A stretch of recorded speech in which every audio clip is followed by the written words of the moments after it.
Galw'r aelodau I... I call the members to order, and the first item on our agenda this afternoon is questions to the First Minister. And the first question, Jenny Rathbone. Llywyd, will the First Minister provide an update on the Welsh Government's strategy on modal shift to sustainable transport? Yes, we're promoting sustainable transport by investing in our rail and bus services, by developing integrated public transport networks, such as the Metro in North and South, ensuring active travel becomes more mainstream, and working with local partners to identify pinch point areas and deliver infrastructure improvements to smooth traffic flow. Thank you, First Minister. I just wanted to specifically focus on how we're getting more people to bicycle, because I was very shocked when I had a delegation of Year 12 students from St Tylo's, all of whom are 16 or 17. None of them were bicycling to school. One of them even said, "Oh, I live 4 miles away," as if that was a long way to bicycle. And if we look at the statistics, less than 3% of children aged 5 to 16 go by bike, but 30% or more go by car. And if we can't start with the current young generation, we're never going to get the modal shift they've got in places like Holland, where 40% go by bike, and in one city in Denmark, the second city, 80% go by bicycle. So what do you think the government can do to really get that change in culture? Well, the Active Travel Act, of course, is the basis for doing this, recognising that cycling, while of course important for health, is a mode of transport. And it's important, as is walking, of course. I've always thought that in trying to encourage people to get onto bikes, it's important that they feel safe. And a lot of people won't go on the roads and mix with cars. In the countries that the members mentioned, in the Netherlands, for example, and in Denmark, there is segregation between bikes and cars. And that's one of the ways in which people can be encouraged to use bikes more. There's a lot of work to be done, particularly in our cities, to establish bike routes into the cities. We have some bike routes that tend to take people away into the countryside, but we're not yet in the position, I believe, where we can say that we have a proper network of urban cycle routes that will encourage the more reluctant cyclists to actually use a bike rather than feel they've got to compete with cars on the roads. But the Active Travel Act, of course, has begun the process of changing attitudes and encouraging local authorities to put in place proper provision for bikes. Russell George. First Minister, a year ago, the Welsh Government's position was that there were no immediate plans to use public funds for electric vehicle infrastructure. Now, since then, of course, the UK Government has stated its position to phase out diesel cars by 2040. Would you agree with me that it's now essential that the Welsh Government does invest in electric vehicle charging points in town centres initially, and then further afield, to make that transition, of course, from diesel to electric cars a reality? Well, we already do, of course. For example, the on-street residential charge point scheme, which supports local authorities with 75% of capital costs of procuring and installing residential charge points, and of course with an associated dedicated parking bay. It is a challenge now for all governments to put in place the network of charges that will be needed before 2040, and in particular ensuring standardisation as well of charges. As somebody who drives a hybrid, there are several different sockets that are used, and it's quite difficult to find the right charger. But I suspect over the next 4 or 5 years, particularly with intervention from governments, including ourselves, building what we've done already, we will see an expanding network of charges, which will encourage more people then, of course, to look initially, I suspect, at hybrids, and then, of course, at fully electric vehicles. Simon Thomas. Thank you, Llywyd. I agree entirely on the point on electric vehicles. Perhaps I'll turn back to cycling and how important it is that cycling is a part not only of the active travel plans, but it's also part of the local authority travel plans. I've seen too many of these local plans that mention cycling in the context of leisure and sport, but don't put cycling at the heart of the plans as a means of transportation, and Carmarthenshire is an example of that. So will you urge local authorities to ensure that cycling is a central part of planning for local transportation?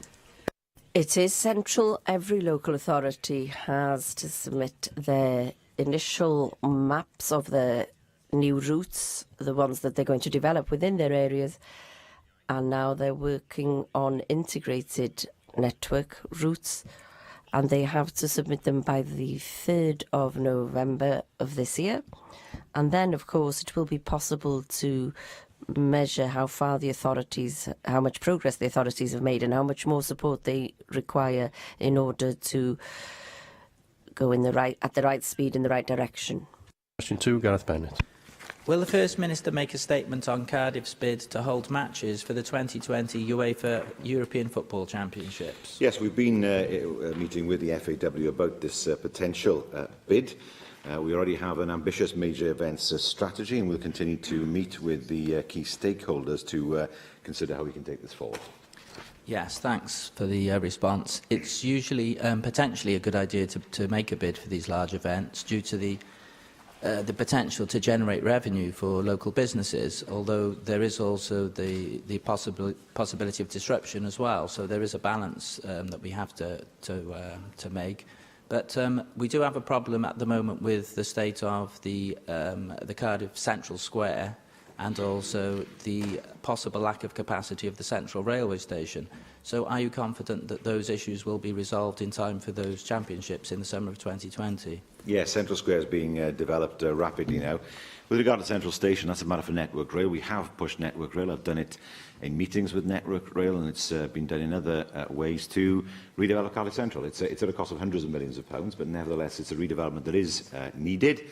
We know that potentially the passenger numbers at the station will increase threefold over the next 30 years. With 11 million passengers a year going through the station, it's by far the busiest in Wales, and it's growing. We're almost at the point where trains are queuing to get into the station. So we have impressed on Network Rail the need to invest in that station, given the fact that for so many people, it's the gateway to Wales. David Melding. Yes, I commend what your government and the previous administration has done to attract high-level events and how you've worked with the respective sporting associations. I think that's a key partnership.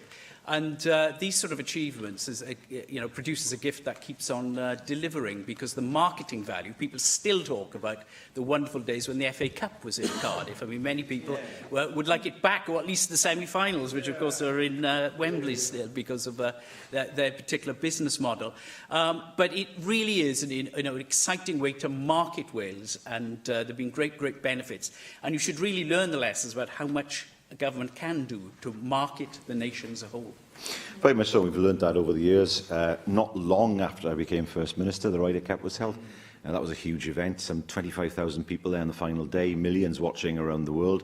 And of course, culminating with the Champions League final, which ironically was almost a consolation prize for us for not getting to be chosen as a venue for the 2020 championships. It's a consolation prize we very much welcome, of course, in that regard. But what's been key to this is the vision that was shown, particularly in the 90s, to develop the Principality Stadium. It was controversial at the time, many of us remember that, but when we look back at the old stadium, it was basically a concrete bowl with toilets. That's the way it was described.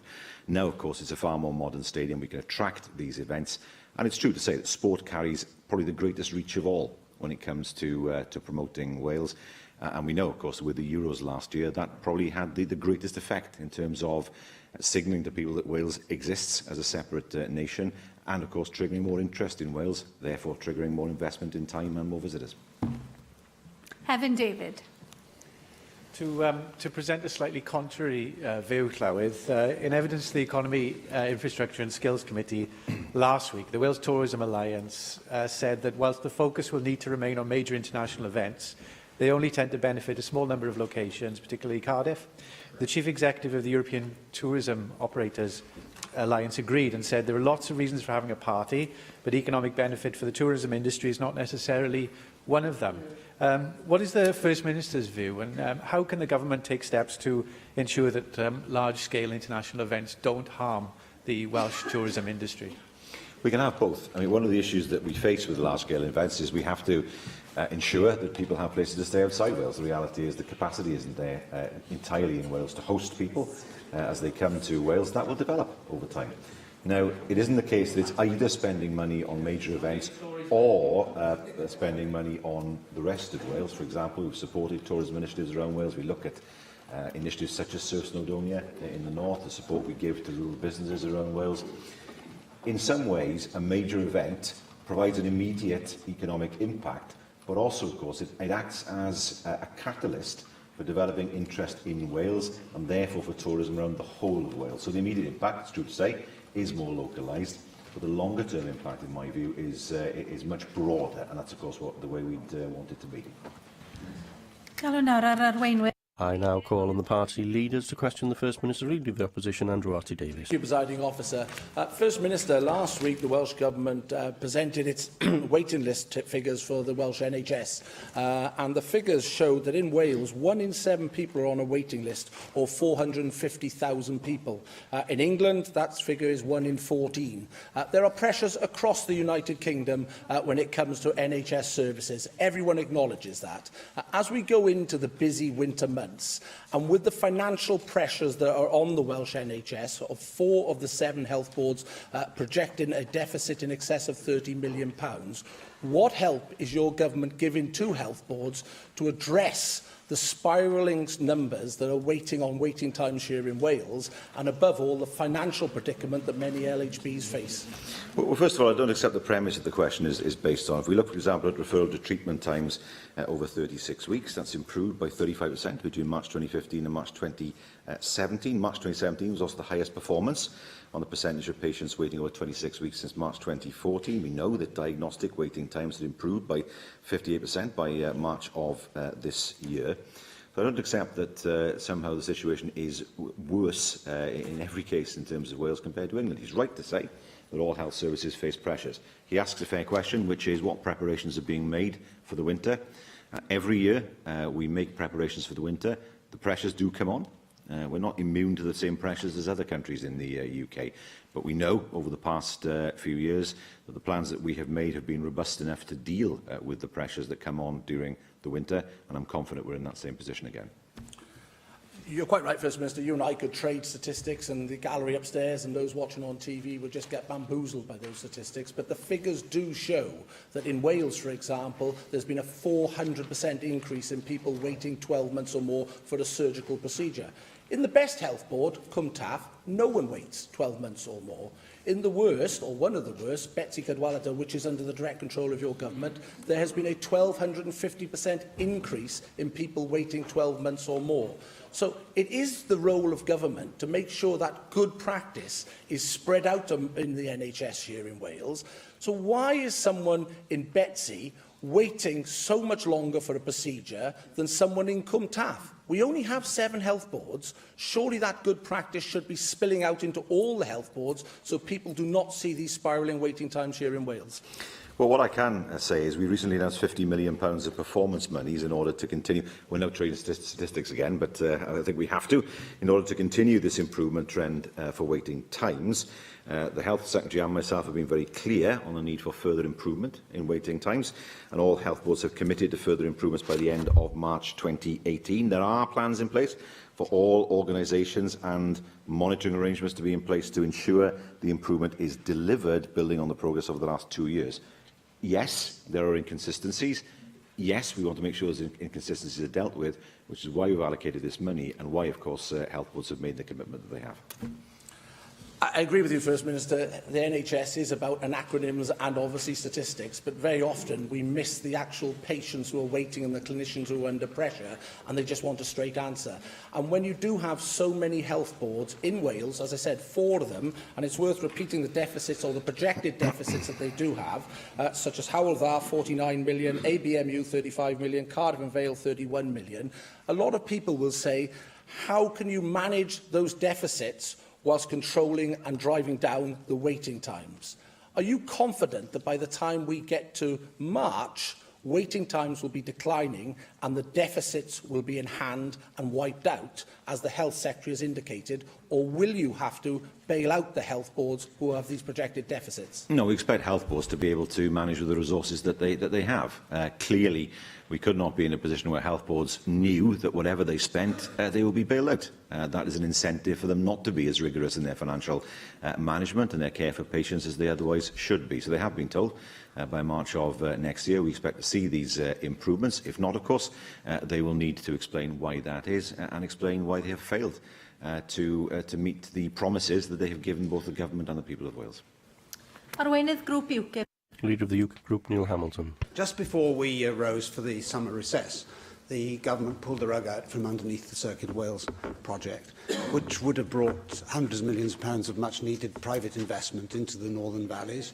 And as a fig leaf, the First Minister and his government then proposed that they should invest £100 million of public money in a speculative scheme to create a new industrial park in the Ebbw Vale area. Given that the Ebbw Vale Enterprise Zone has been in operation now for quite a number of years, and tens of millions of pounds have already been invested in jobs in that area, but only 320 new jobs have been created and 70 safeguarded, why does the First Minister think that his speculative proposal is going to be any more successful? Talk to businesses, and one of the issues particularly that businesses have flagged up with us is the lack of suitable premises where they can go in order to set up manufacturing. And one of the issues that we're looking at is being able to provide them with the premises that they need of the right size. We don't do that in terms of building empty buildings for no reason. We've done that by consulting with businesses, asking businesses what they want.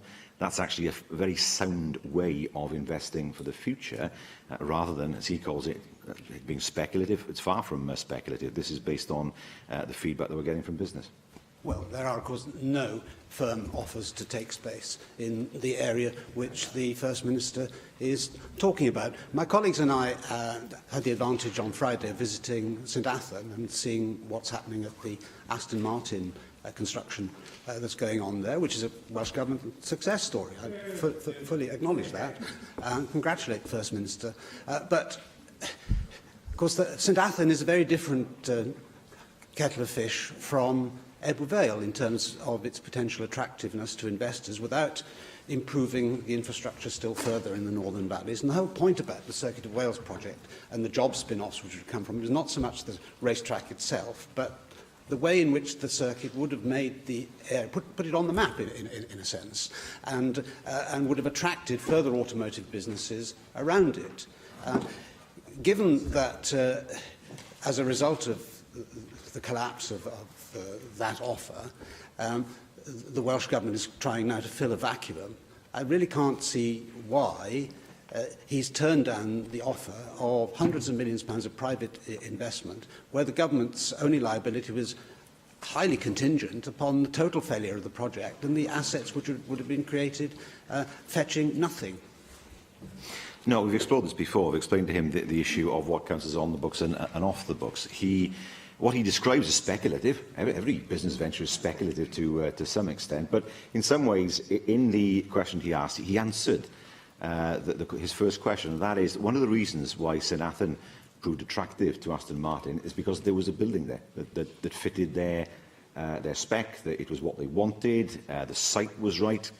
Many businesses have said to us, in conversations I've had, well, look, one of the issues we face in Wales is we want to go to somewhere like Ebbw Vale, but where do we go? The buildings aren't there, the premises we need aren't there. That's why part of the investment we're putting into Ebbw Vale, into the heads of the valleys, is to make sure that the right premises are there so businesses can move in, rather than an obstacle being in place that won't be removed without government investment. Yes, is that speculative? Well, in the sense that all business is speculative, but it's based, to my mind, on a much sounder ground than the circuit was. Yeah. But, of course, the Circuit of Wales project was more than just speculative. It was a fully worked-out business case, which I understand was not undermined by the Welsh Government. The objection to the Welsh Government's support for the project was based upon internal accounting conventions, in its opinion, and in any event, set by Her Majesty's Treasury. So the Circuit of Wales project itself will rise or fall upon its own economic merits. No doubt the First Minister will have seen on Wales Online today that the promoters of the project have now come up with another proposal that perhaps they could access funding under the City deal. And so I'm anxious not to engage in any kind of inter-party fisticuffs today, which might discourage the Welsh Government from helping the project, even at this late stage, to become viable. And so I wonder if the First Minister can, in the most general terms, give his support to making further efforts to look at whether the Circuit of Wales could actually be made into a reality. Well, we've not rejected the circuit as an idea, but simply the financial arrangements surrounding it. If the circuit is able to come up with a different proposal, then of course that's something that we would look at. We don't have no objection in principle, but we have to make sure that any project takes into account the interests of Welsh taxpayers and is able to demonstrate very strongly that the jobs that are promised are in fact deliverable. If there is something else that comes forward, then of course we'd look at that to see whether the circumstances have changed. Arweinydd Plaid Cymru. Plaid Cymru leader Leanne Wood. First Minister, can you imagine a country where mega prisons are placed in the middle of so-called enterprise zones? Or can you imagine a country which ends up being described as a Botany Bay of the 21st century and as a penal colony? Well, those are the words of Francis Crook, the respected Chief Executive of the Howard League. First Minister, Wales must be the only country in the world where prisons are highlighted as tools for economic development rather than as part of a country's criminal justice system. Do you expect other prisons to close if the Port Talbot prison goes ahead? And can you confirm whether there will be a net jobs gain or do you think there'll be a loss? These are matters for the Ministry of Justice to answer. We're not responsible for prison policy.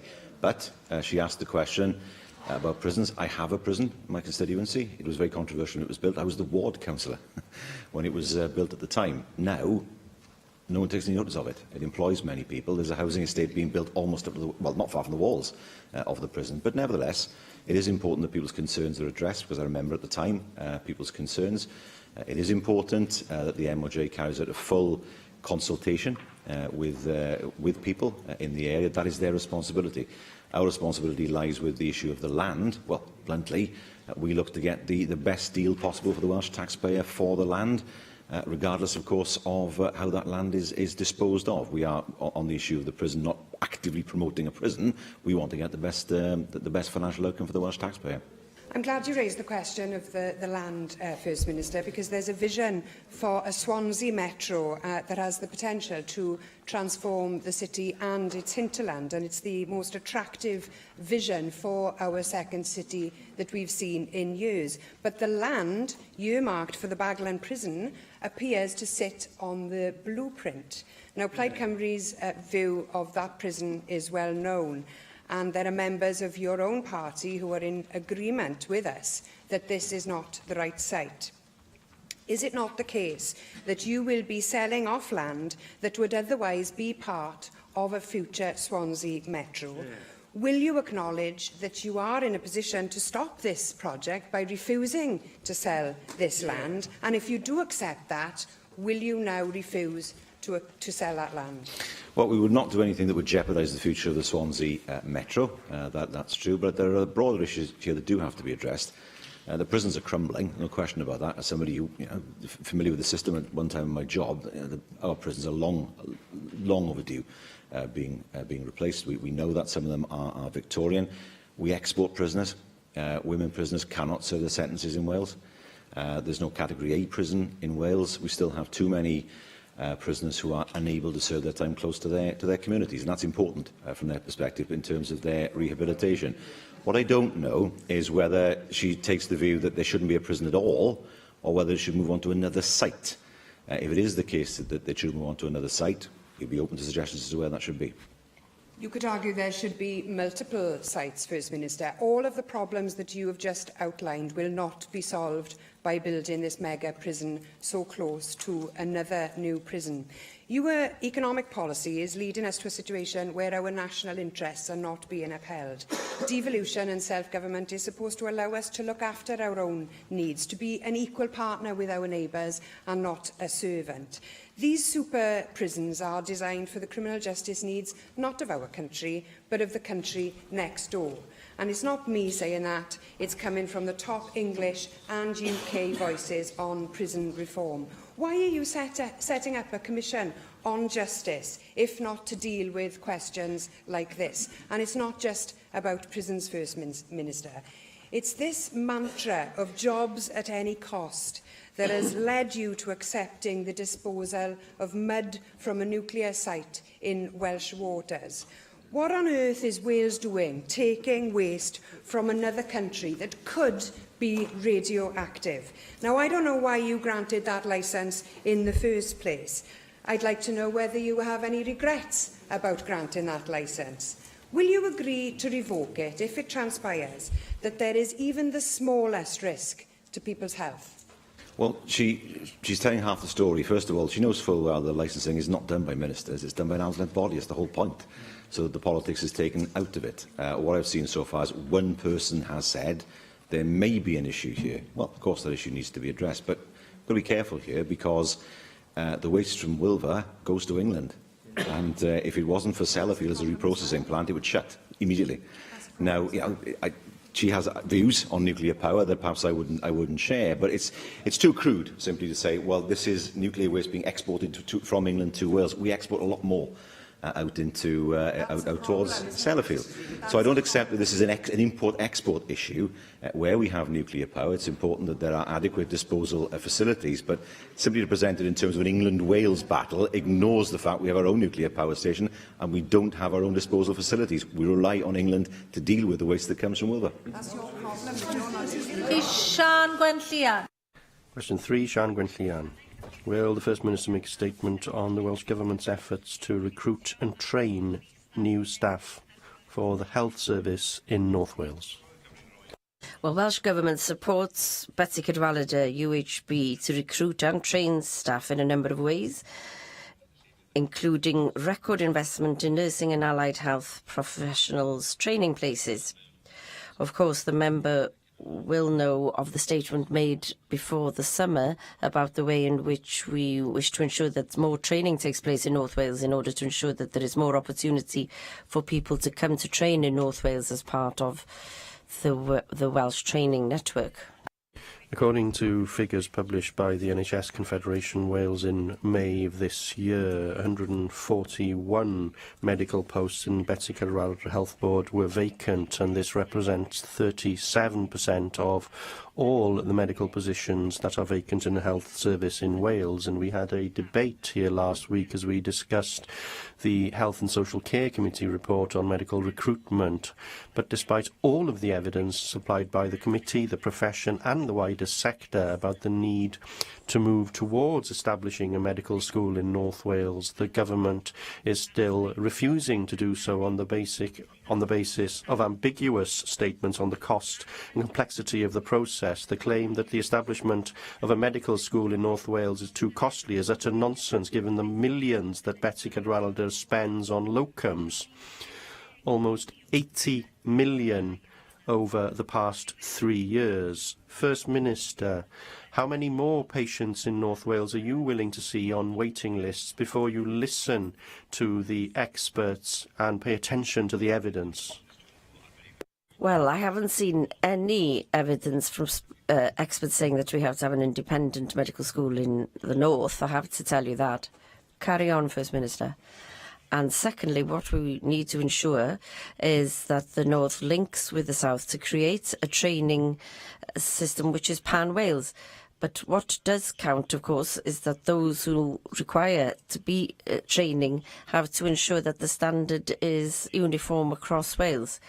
And as regards the training of GPs, for example, in the North East and in the North West, that every place has been filled as regards the training places available. That is not true of the mid part of North Wales, but we want to ensure that more people come for training in North Wales, and we wish to develop a system of medical education in North Wales over the ensuing years in order to ensure that the North is considered as a possible and potential training area, and that is the aim of the government.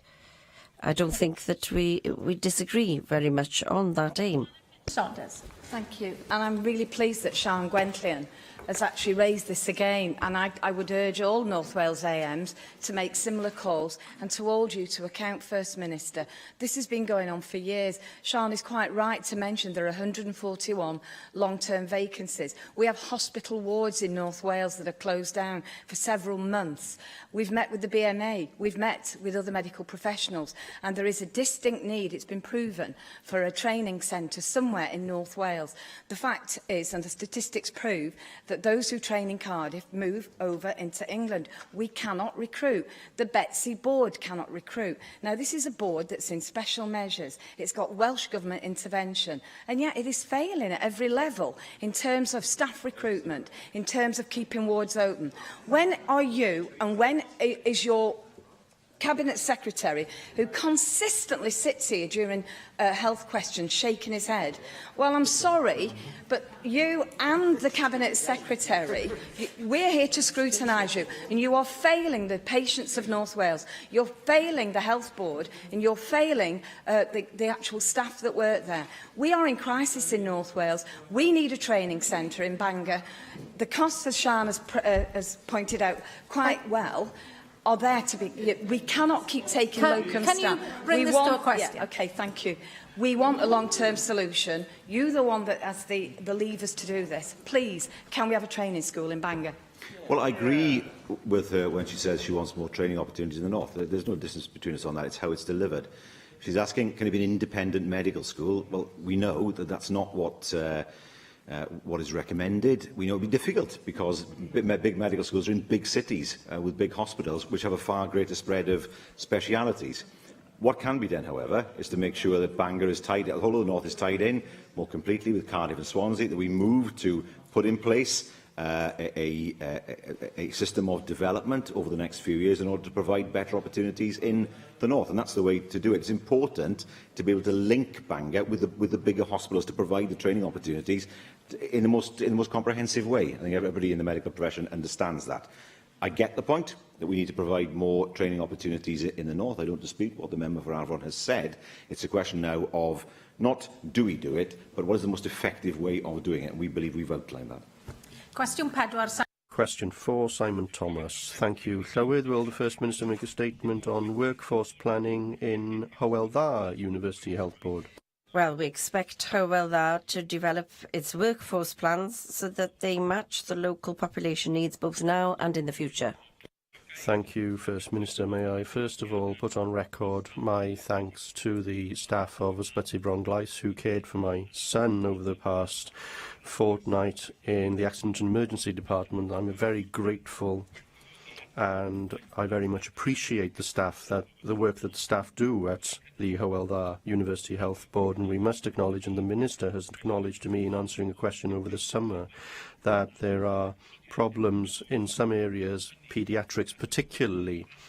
Dr. Vas Falcao, who has just retired last year from Withybush Hospital, has said that the paediatric service in the West is about to fail because of recruitment problems. We have 6 vacant posts for paediatric consultants at the moment at Withybush Hospital, and last year's recruitment campaign by Bron-Glais failed to recruit a single new consultant. So we must ask whether you will take definite specific steps to ensure better recruitment for staff in West Wales. Well, may I say in the first place that I hope that your family situation has improved. I consider the South, not the North, in what happened there. But it's true to say that there are still challenges in the West. I know that the situation in Withybush is a temporary position and not a permanent one, and I know that the Health Board is working very hard to recruit people. But what will not happen is that we will not revert to the old model, because the Royal College is not of that view. Maybe one individual might think so, but that is not the view of the Royal College. And I know that the Health Board is working very hard through the recruitment campaign to ensure that the temporary situation in Withybush reverts to what it was previously. Thank you, Llywydd. First Minister, according to the Hywel Dda University Health Board, they have faced more recruitment problems at Withybush Hospital over the past few years because of the location of the hospital. That's why the board has said that they've had to change the opening hours for paediatric services, for example. Now, the constituents that I represent want to see full paediatric services reintroduced in the hospital. So can you confirm that your government agrees with that aim? And also, can you tell us one thing that your government has done differently as compared to the past 6 months in dealing with these recruitment problems? Well, of course, it is a matter for the Health Board, and they are still attempting to recruit. When you ask, should things revert to what they used to be? Well, no, because that is not what the report states. I don't think there would be an improvement in services at all, but it's true to say that there have been problems regarding recruitment over the years, going back decades now. The further west you go, then you have fewer training hospitals, and so when specialists go to hospitals in West Wales, they feel part of a larger network so that they have that professional support, and so they have links with Morriston in the north or in the west or in the south. But as regards the Liverpool hospitals, may I say once again that the Withybush position is temporary, not permanent. First Minister, I took the opportunity during the summer recess to meet with staff and also the Chief Executive of Hywel Health Board, and I particularly focused on the issue of paediatric ambulatory care unit in Withybush and all the headline stories that we have heard. And what I was told quite clearly is that they recognise that they have recruitment problems, and that those recruitment problems are not unique just to them, nor to Wales, nor to the rest of the UK.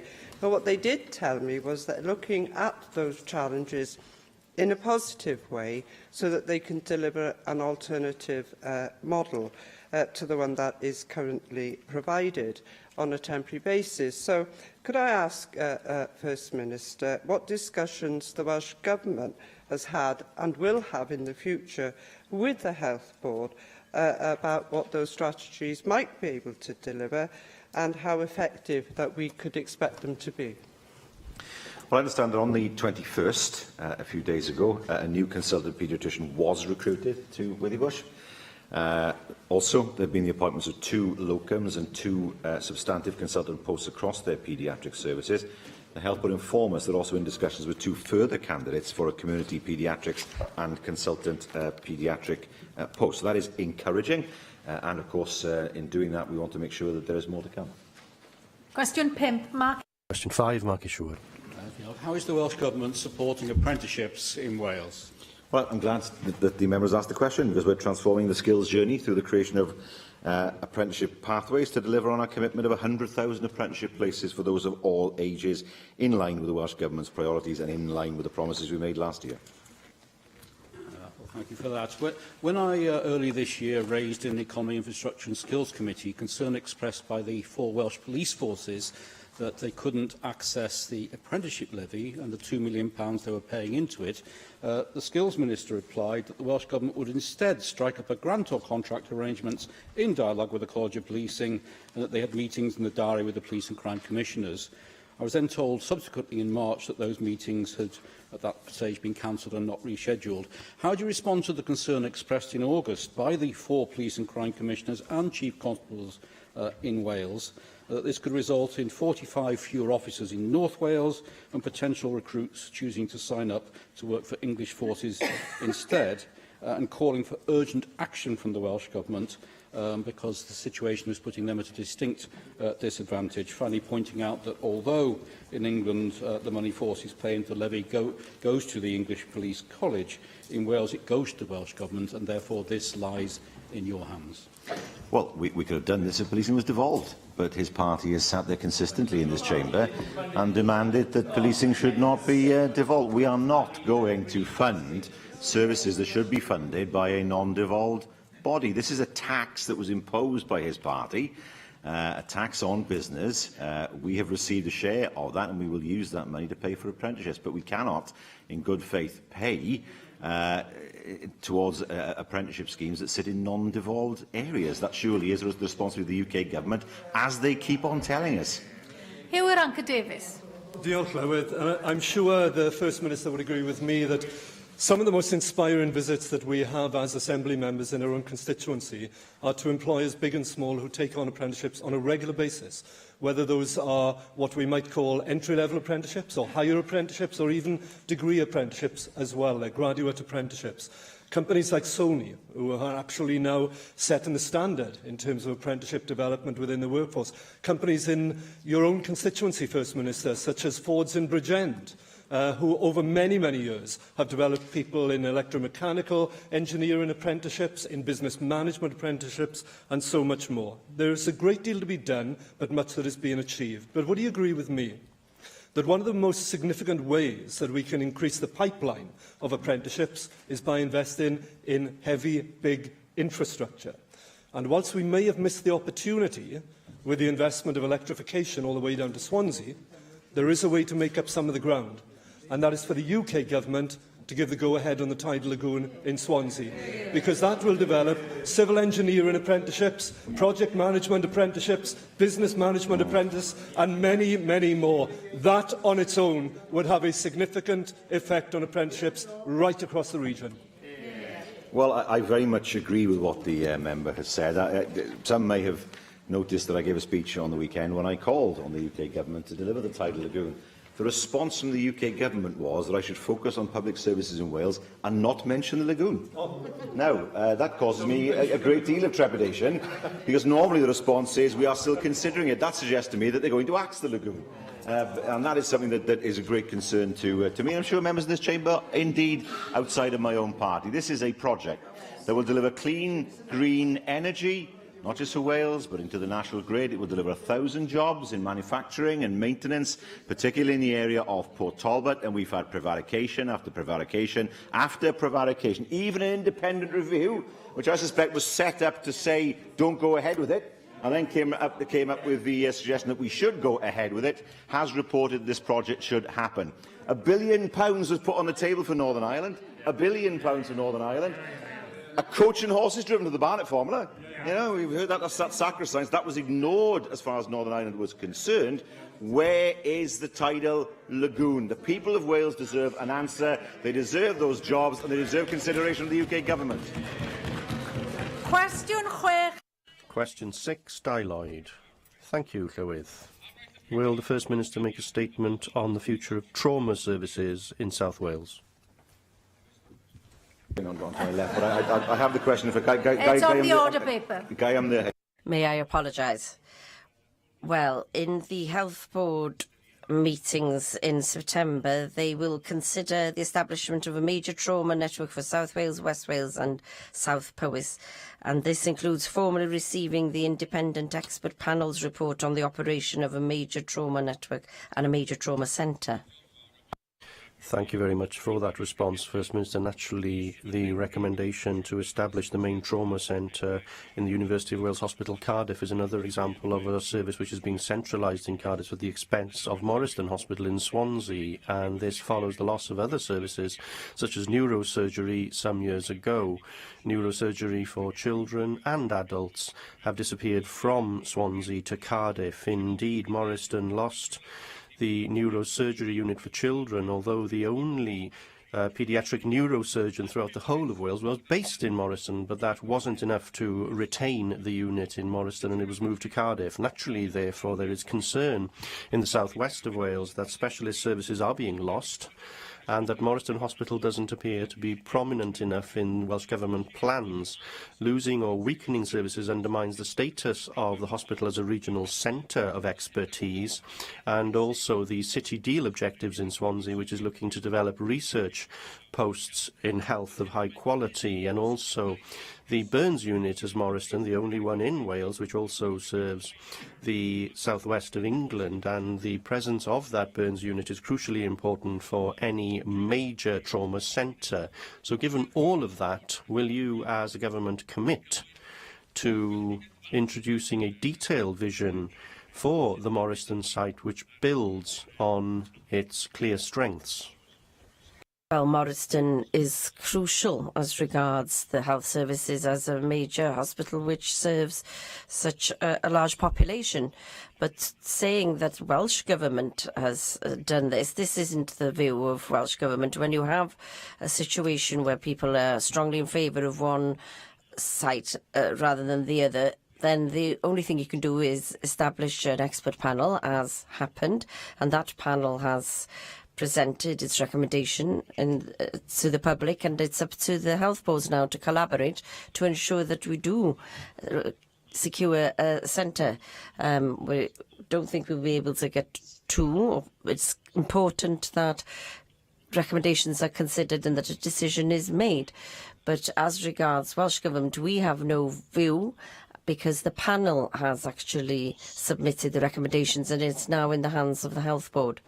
If there is no agreement between the health boards, then of course it would revert to Welsh ministers, and then every fact would have to be considered as regards the siting. Diolch, Llywydd. Well, it's 3 years since the expert panel was set up to consider the location of the new unit, and in that time neither Cardiff nor Bristol has got any closer to Aberystwyth or Haverfordwest, let alone places in my region. The head of the independent panel, as we heard, is now speaking of moving the Burns unit from Morriston to Cardiff, and that for me raises questions about quite how these recommendations are being made in the first place. Morriston is just about to receive £2 million towards investment in response to cardiac emergency times, for which we're grateful, but it's obviously a material consideration in that decision, the length of time it takes ambulances to travel. So, I accept that care in transit is a material issue, but if it's being taken into consideration for deciding where emergency cardiac services are to be improved, why isn't it such a material consideration in where trauma services to be improved? And I appreciate it's not your opinion, but it will form the Cabinet Secretary's decision. I'm hoping to hear that transit times will be something that is taken more seriously than it currently seems to be. Well, it might. I mean, it depends, of course, if the health boards agree or not. If they don't, then, of course, it will come to the Minister the Cabinet Secretary for decision. Wherever you place a trauma centre, there will be people who are more than an hour away from it. It's inevitable. The geography dictates that. Of course, we have air ambulances which are able to assist in terms of bringing people to hospitals more quickly. But the independent panel has made its recommendations. They're out in the open now. It's now for the health boards to decide amongst themselves what the most effective way should be of establishing a major trauma centre. Not just a centre, but a trauma network as well. And so it can't all be about one centre, important though that centre is, wherever it goes. It has to be about establishing a proper, responsive network to trauma that can feed into that trauma centre in the most appropriate time. Finally, David Rees. First Minister, I can join with the concerns of my colleagues regarding the major trauma centre being located in Cardiff and the possible losses of services at Morriston.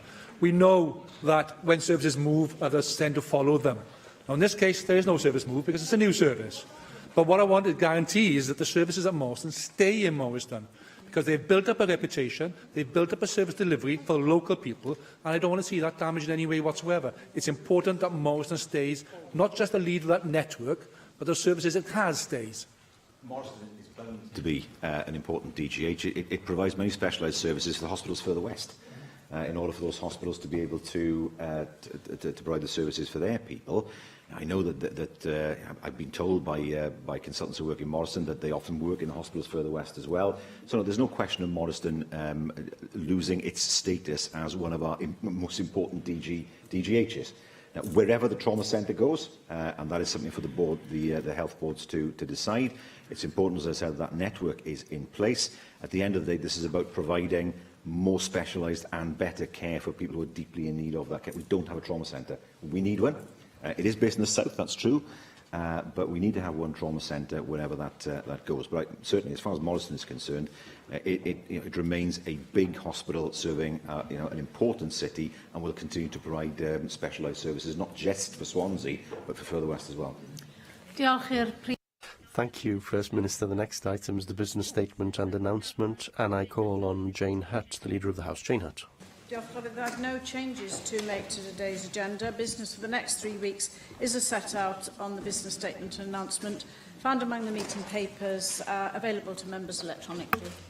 Susie Davis. Diolch, Llywydd. As we're about to enter discussions on the Minister's Welsh Language White Paper, there are still some outstanding matters regarding standards which need completing, and I'm wondering whether we could have an early statement, please, on the timetable for publication of the Welsh Language standards in health services.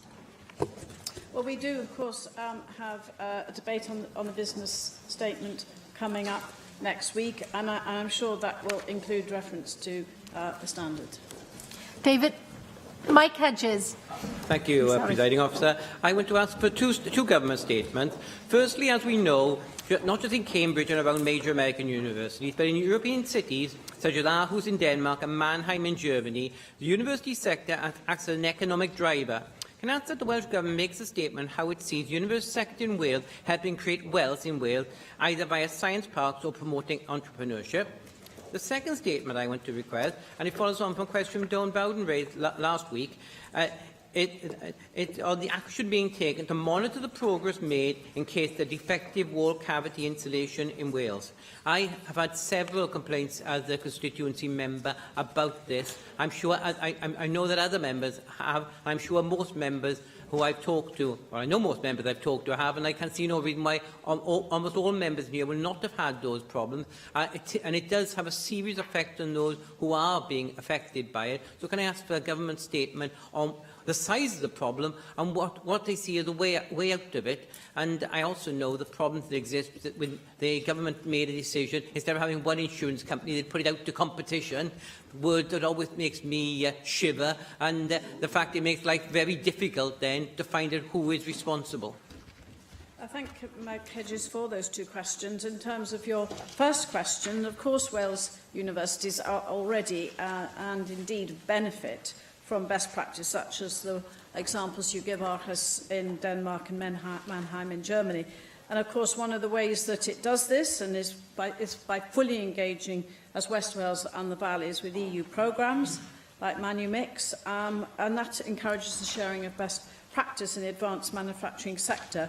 But I would follow on from a question to and a response to the First Minister earlier on this afternoon that if the proposed tidal lagoon at Swansea is approved, which I know across this chamber we all want and expect, it would present a golden opportunity for Swansea to seize national leadership on tidal lagoon research, technology, commercialisation and supply chains, as Aarhus in Denmark has done with wind energy. On your second question, it is important to report that the Cabinet Secretary for Environment and Rural Affairs has agreed changes to the competent person scheme requirements to help ensure insulation is not installed to unsuitable properties from the 1st of October. For existing installations, officials will be meeting with the main guarantee provider, CIGA, to discuss progress in resolving outstanding claims. Steffan Lewis. Llywydd, can we have a statement from the Cabinet Secretary for the Economy and Transport on the obligations on local authorities to maintain safe highways and install traffic calming? Residents in the Panthy Road area of Crumlin are working hard and have been for many years to secure traffic calming in their area. There's been a doubling in the volume of traffic and the average speeds are now exceeding thresholds that I understand that are needed for action in terms of the installation of traffic calming measures. But it's been insinuated by the local authority that personal injury incidents or worse have to occur before criteria are met. So can we have clarification on what the national guidance is for local authorities in terms of determining how an area can reach criteria for traffic calming measures before someone is hurt or worse? Well, I'm sure many members will agree with Steffan Lewis about these pressures that are being put on our local communities, particularly, of course, you refer to Crumlin in your area. And the Cabinet Secretary, I'm sure, would want to clarify the lines of responsibility in terms of local authorities. Also, the criteria in terms of our road safety grant schemes, which of course local authorities can apply for, and we allocate as a Welsh Government. So I'm sure that would that the Cabinet Secretary would be happy to clarify and share with all members. Rhiannon Passmore. Further to my cross-party statement, I wish to request a statement to this place on the status of music support services across Wales, the availability to Wales school pupils of affordable access to instrumental tuition and orchestral access, and the proposed benefit to Wales of a new national music performance strategy for Wales. Well, I think we're very well aware of Rhiannon Passmore's support and advocacy for this in terms of access and opportunities for music education in our schools, and I'm sure that the Cabinet Secretary will be updating in due course. Simon Thomas. Thank you, Presiding Officer. Could I ask for two statements from the Government? First of all, I'm sure, like me, Business Manager, you were really excited to hear John MacDonald promised to bring back PFI in-house, bringing it back home. So could we have a government statement about bringing home Welsh PFI, the cost to the Welsh taxpayer of doing that, and the policy of Welsh Government to bring back PFI payments in-house? Because you don't need to wait to elect a UK Labour government. You can do it now here in Cardiff Bay, and you can do it tomorrow. So the people, for example, in Ceredigion, where we have the first PFI school in Wales, built for Penwethig. It's a very good school, but it's very expensive when it comes to certain maintenance aspects of the contract. I'm sure Ceredigion County Council would love to know how you're going to buy that back and give them the money to improve the education service even better than it is currently in Ceredigion. So please, a statement on your policy on PFI and when we can expect the Labour Party policy announced over the weekend to be enacted here in Wales. The second statement I'd like to request from perhaps the Cabinet Secretary for the Environment and Rural Affairs is we heard the interchange between Leanne Wood, the Leader of Plaid Cymru, and the First Minister on the extraction of Hinckley C construction mud and the placing that mud in the Cardiff flats, as I understand it. There's some controversy as to whether that is radioactive, whether it contains any substances we should be concerned about. Quite simply, a statement from the Government setting out the simple factual way that this application went through, who made the decision-making, when it was made, and an assurance given at the conclusion of that statement that no radioactive material is being deposited in Welsh waters. I think that would set everyone's minds to rest. Thank you, Simon Tom. Diolch yn fawr am y cwestiwn.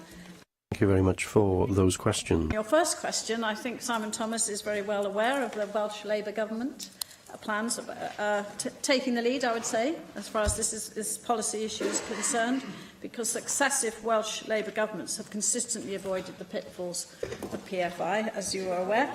And as a result of our approach over the last 18 years, I would say, going back to when I was Health Minister, liabilities relating to the traditional PFI schemes in Wales are much lower than other parts of the UK. The annual cost per head of PFI schemes in Wales, around 200, is less than a fifth of the cost per head in the rest of UK, which is more than 1,000 per person. So, I mean, obviously, it is about value for money. It's about the way we are developing, and of course, we've had much scrutiny and engagement with finance committees, current and previous, in developing, for example, the mutual investment model, which the Finance Secretary announced on the 28th of February. And that is a new form of public-private partnership, ensuring the delivery of vital public services sooner than capital budgets otherwise permit, in an attempt to reverse UK government policies of austerity, because obviously we need that infrastructure and we need to be able to finance it. On your second point, yes, the Cabinet Secretary for Environment and Rural Affairs will clarify the position to reassure members in terms of lines of responsibility and the actual situation, not just a report that has come out, the report overnight, which obviously raises matters of great concern to many of us in terms of our constituency and Wales as a whole. Lynn Eagle. Thank you, Presiding Officer. Cabinet Secretary, can I ask for a debate in government time on the impact of welfare reform on devolved services in Wales? It has been some time since we've debated this issue here. As you're aware, Universal Credit had its full service rollout in Torfaen in July, the second part of Wales to go live on the full service, and already the signs are deeply worrying. The 6-week wait for people to have to receive receive their money, I know very few people who could manage without 6 weeks' income, is already resulting in an increased use of the food bank locally, and there are very alarming signs about the level and quality of information being provided by things like the ESA helpline, the Universal Credit helpline and Job Centre Plus. I think it would be very beneficial if we were able to debate these issues and to exert some influence on the UK Government for the impact this is having on our communities and our devolved services. Well, I'm sure that would be welcomed by members across the Senate, because you have the experience as the member for Torfaen in terms of that pilot introduction of universal credit.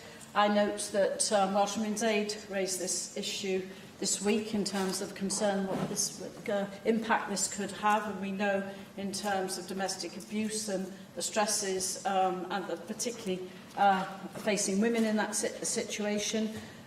It is something which I feel that we need to then consider ways in which we can update members and debate these issues as well in terms of impacts.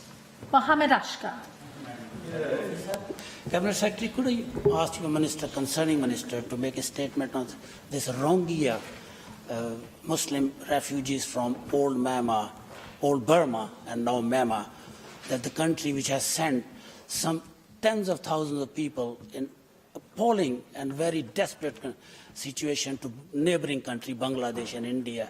And only yesterday, Nicola Sturgeon had already approved, I think, £120,000 for the initial aid to the Rohingya Muslims and these refugees. They are Muslims and Hindu and Christians. So could you kindly make a statement on that issue? And secondly, if there's any possibility to help them out financially, morally, or medical aid to those areas, and clean water can be given to those people on this side of the world. Thank you. I think the situation, of course, Myanmar refugees, we're very clearly aware across this chamber, just in terms of our responsibilities. Of course, we have an asylum rights programme. We're very much engaged with the Syrian refugees support as well. But of course, not having devolved responsibilities for this, we can obviously ask these questions of the UK Government and be ready to provide support. And of course, close relationships that Wales have with Bangladesh as well in terms of these impacts. Julie Morgan. Thank you, Presiding Officer. Following on Simon Thomas's question, could we have a statement by the Secretary, the Finance Secretary, on the different types of innovative funding that are available for capital projects, like the one that is going to be used for the new Velindre Hospital in my constituency of Cardiff North?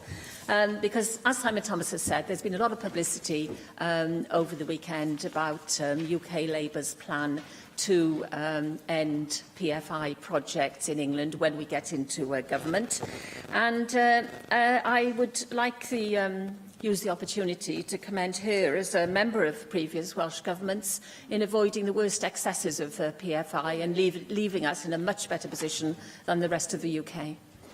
Well, thank you, Julie Morgan, for enabling me to sort of follow on and enhance my response that I gave, of course, to Simon Thomas earlier on. And as I said to Simon Thomas and to members, particularly of the Finance Committee, of which you were a member in the last session, we spent a lot of time looking at ways, particularly when austerity was kicking in ways in which we could, for example, assist local authorities with their borrowing powers. That led to the Local Government Borrowing Initiative, which resulted in Welsh Government assisting local authorities for an all-Wales highways environment programme, which actually addressed many of the issues such as Stefan Lewis raised earlier on in terms of environmental improvements, but equally supporting, assisting, I have to use my words carefully, registered social landlords in terms of their borrowing powers, but looking at new ways in which we could assist for infrastructure developments, not only 21st Century Schools Capital Programme, which again, this Welsh Labour Government is very proud that we moved into developing a capital programme in partnership with local authorities, in addition to our traditional capital, public capital, hospital building programme. But of course, in terms of Elindra, we then looked at this new mutual investment model. I've already touched on that. It has to be well-designed, well-planned and well-managed partnership that we have to lever in that funding to deliver this pioneering new cancer centre, which you have been very engaged in as the member for Cardiff North, because we need to provide that new infrastructure for our first-class cancer services. And I know that the Finance Secretary will want to update, as indeed the Cabinet Secretary for Health, Wellbeing and Sport, on how that is progressing in terms of delivering the new Velindre Hospital Centre. Neil McAvoy. Clywyd, I'm looking for a statement on Hinkley Point as well, Leader of the Chamber, because last week I asked the Cabinet Secretary for the Environment about the dredging of potentially radioactive mud from just outside the Hinkley Point nuclear reactor. She said that she was unable to comment on a specific determination process for granting the licence. Quite frankly, this is unacceptable. And I'm really not sure what to make of what the First Minister said earlier, to be frank. An environmental impact assessment has not been carried out. It's quite simple. People know about this now, and they're outraged. This plan of yours has been called the 21st century toxic Tryweryn. Now, Wales is not a dumping ground. So what is your Labour government going to do to reassure people that there is no risk whatsoever from this material? And will you suspend the licence until a core sample has been undertaken, and not just the surface, but under the surface? I'm sure you'll agree that the Welsh people have a right to know exactly what is about to be dumped on them. I did respond to Simon Thomas's question earlier on to say that the Cabinet Secretary for Environment and Rural Affairs will clarify our position in relation to this question. Hugh Ranker-Davies. Diolch, Llywydd. Could I first of all begin by echoing Mike Hedges' call for either a statement or actually a debate, I think, on the issue of cavity wall insulation. When it's done well, it can really transform homes for the better. When it's done poorly, and I suspect probably every Assembly member in this place will now have instances of poor installation, it is a disaster. I have one constituent from a family of no great means, but their only investment is their home. Their home was great, they'd invested a lot of money into it, until they were advised on a government-backed scheme to actually invest in cavity wall insulation. It has destroyed their house, and it has destroyed their family around it, and it's terrible to behold. And it's not the only one. In a statement by the Cabinet Secretary, which we welcome, back in June or July, she mentioned that 2,000 claims had been made under SIGA's advice against 300,000. That's 1 in 150. If there were 1 in 150 cars breaking down, or 1 in 150 cans of beans rife with mould that you picked up from a supermarket, there'd be an outcry. So I think we do need this. So I'd welcome the opportunity to have a full debate to see how widespread this issue really is. And the simple fact that SIGA are not paying the amount of compensation that goes anywhere near the repair of homes. Could I also ask for the opportunity for a statement or a debate on the issue of the growing treatments of Botox and other such treatments that sometimes are being carried out in training courses by unqualified, unregistered, unregulated practitioners. And I say this because a GP in my constituency, out of interest, went to attend one of these, and it was in the kitchen of an individual who was carrying out the training, while the dog was running round with no proper medical knowledge whatsoever, and they were offering certificates in how to inject Botox into people's faces. But finally, could I ask the simplest one of all? Could I ask Minister for a statement, and it's very parochial, on the 1719 service from Cardiff Central to Maesteg? It is regularly late by over half an hour. Last night it was late by over 36 minutes leaving. It was the pattern for the rest of the night. It is the service that always falls to bits. Could we have a statement on what the heck is happening there? Thank you, Ranka Davis. I think it's important that we have that second question in terms of cavity wall insulation, so that I can again assure members that the competent person scheme was introduced. The schemes were introduced into the building regulations in 2010 and included the insertion of insulation into cavity walls. These schemes allow installers to install insulation to self-certify the work for compliance with the building regulations. So the Cabinet Secretary has recently approved proposals to strengthen the requirements we place on competent person schemes to help to ensure that only suitable properties are insulated. The new proposals include greater surveillance by the competent person scheme operator, as I've said, on of their installers to help identify bad practice and non-compliant work, and these are going to be introduced from the 1st of October. On your second point, which is very worrying, that you've drawn this to our attention today, in terms of what were described as unregulated facial procedures. Following royal assent in July, just this July 2017, the Welsh Government is now developing the regulations for the new special procedures licensing system that requires engaging with a wide range of professional practitioner groups to get the right support, guidance, enforcement procedures in place to enable high levels of compliance. And we will give local authorities time to bed in these new special procedures because in terms of that licensing system before we add any new ones. But over 2,000 practitioners and 900 premises in Wales will need to be reassessed under the requirements of the new licensing system. Well, you have got the Cabinet Secretary responsible for transport sitting next to me here today in terms of the lateness of the 17 and 19 from Cardiff to my stag, and he says that he will ensure this won't happen. He is going to meet with Arriva in the next month. He'll raise it for them because we take customer satisfaction very seriously, particularly in relation to commuter services at that time of day, those travelling west out of Cardiff. Rhina Piorwerth.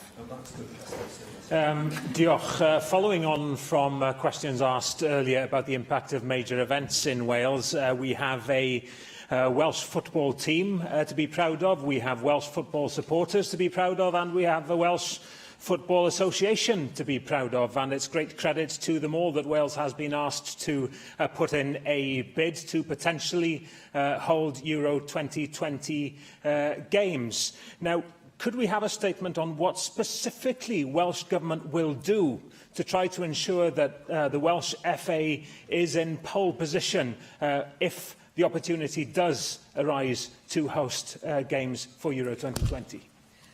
I know that the Cabinet Secretary will want to update members on this very important opportunity in terms of the 2020 Games and, in terms of building on our experience, which has been shared earlier on this afternoon. I think it would be appropriate to move to reassure and to update members accordingly. David Rees. Leader of the House, last night I actually attended the fantastic performance by the National Theatre of Wales, which reflected upon the crisis and the challenges faced by steelworkers in the time since January 2016, when there was originally a threat of 750 jobs losses, then the possible closures. Now, I recommend any member available to actually see it. I know some members have already seen it. But it brings home to us that the challenges they faced and the families faced were difficult at that time and are still difficult. Now, I know the Welsh Government at the point actually created an enterprise zone in Port Talbot to look at the diversification of the economy, to use the advanced manufacturing skills that were there to attract manufacturing businesses into the area.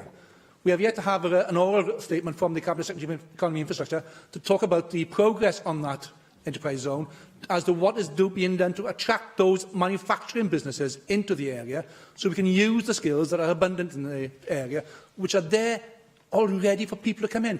It's situated fantastically for that, but we need to see what's happening with those jobs.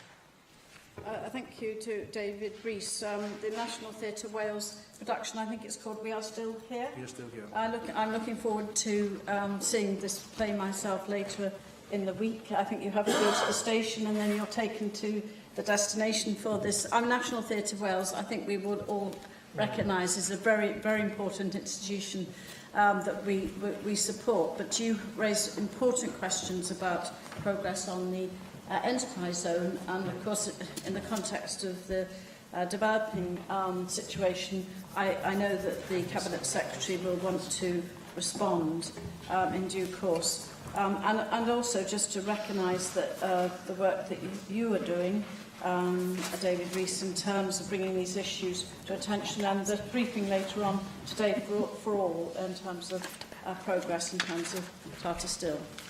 Bethan Jenkins. Hi, I was wondering if we could have a statement on local government procurement criteria and strategy. I'm asking because I've had contact from a furniture company in Botolbert who bid for contracts with Bridgend County Borough Council. They've put furniture in quite a lot of schools across Wales, but they weren't even allowed to put in a bid to Bridgend County Borough Council because they said they didn't have the experience or criteria to be able to do so, and therefore that contract went to a company in Yorkshire. We took evidence on the Equalities Committee last week from Mark Drakeford about community benefits, about trying to keep contracts in Wales where possible. And I'm not very happy to hear that a company that I deem to be specialist for that work going out of Wales. So could we have a new statement issued on that community procurement, and how, if local authorities have a structure that they can follow, or does it change by local authority to local authority, which obviously puts those putting a bid in a very difficult position? Well, in response to the member, I know, this will be a matter for Neath Talbot Council, but obviously working in terms of if it's 21st Century Schools programme with other authorities in many instances. There is, of course, a new code of practice on procurement, ethical procurement in Wales, and community benefits are at the forefront, and indeed ensuring that we have access to our local supply chains wherever possible. So I'm sure this is a matter that the Cabinet Secretary would be able to clarify. Finally, Nick Ramsey.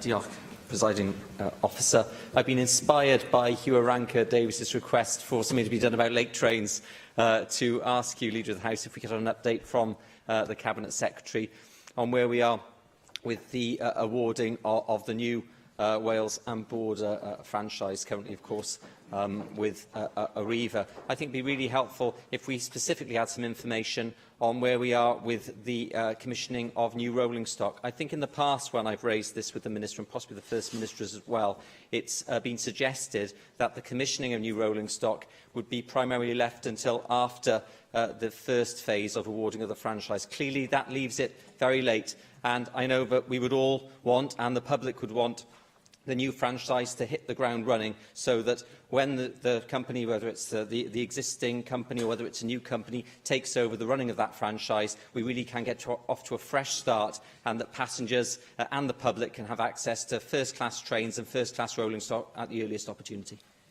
Thank you to Nick Ramsey for that question. The Cabinet Secretary is making a statement later this week updating on the franchise, and of course he will answer those questions, particularly in relation to rolling stock.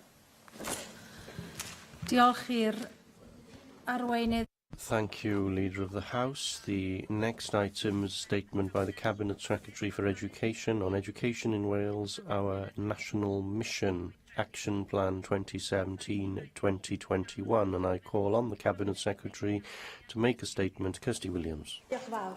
Llywydd, I am pleased today to publish the Government's Action Plan for Education in Wales, our national mission. The global experts on education performance, the OECD, recognised earlier this year that government and the sector are working closely together with a commitment to improvement visible at all levels of the education system. This action plan sets out the next stage in our reform journey, including development and delivery of a transformational new curriculum. At its heart is a focus on raising standards for all, reducing the attainment gap, and an education system that is a source of national pride and public confidence. This government is committed to a Wales where every child can make the most of their potential and is equipped to deal with the changing world. Last week, the First Minister set out the priorities for this government in our national strategy, Prosperity for All, and the focus on building a Wales that is both ambitious and learning. We are at a crucial point in delivering on those ambitions, and the OECD's advice to us was unambiguous. Hold our nerve, stay the course, but to do more, to communicate, clarify and ensure coherence in our programme. Bring a focus to leadership and deliver a much-needed new curriculum in a timely manner. This action plan responds to those recommendations. It also builds on conversations and meetings I and officials have had right across our nation. We are building on strong foundations set out in previous plans and programmes, but we can be even better, setting high expectations of our young people and teachers. And we are clear about the way forward. Since the OECD's report, I have reflected on its recommendations. I have spoken to hundreds within the education workforce and listened to the challenge and advice from the scrutiny committees here at the Assembly. The OECD said, to support the realisation of its education objectives and its ultimately its vision for the Welsh learner, Wales should continue its curriculum reform, ensuring that its reform journey is comprehensive and effective. The timeline for delivery of our new curriculum, which is at the core of a transformed education system, is set out clearly within the action plan. Instead of a big bang introduction overnight 1 September, it will be rolled out, starting with primary schools and year 7s. International evidence is clear on this. We will also provide the right preparation time for schools and teachers. Not time to stand still, but time to provide feedback, further engage with the new curriculum and be fully prepared for the new approach. Work on content and the areas of learning and experience continues at pace. The new curriculum and assessment arrangements will be available for schools to feedback, test and refine in Easter 2019. Following that period, all schools will have access to the final curriculum from 2020, allowing them to get fully ready and prepared for statutory rollout in September 2022. It will then be introduced from nursery to year 7 in 2022, rolling into year 8 for 2023, year 9 in 2024, and so on, as the cohort moves through. Together, we will deliver on our new curriculum, taking the time to get it absolutely right. But building in that extra time through rollout and an extra year does not mean slowing down. It means we will deliver on those connected priorities within the action plan that are essential to maintaining high standards and setting even higher ambitions.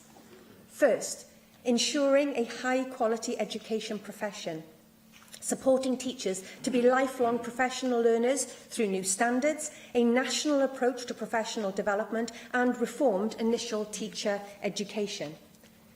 Second, identifying and inspiring leaders to raise standards, tackling a historic lack of emphasis on leadership through establishing a National Leadership Academy, enhanced leadership development, reducing bureaucracy through business managers, and improved communication from all levels, and new standards and a revised headship qualification.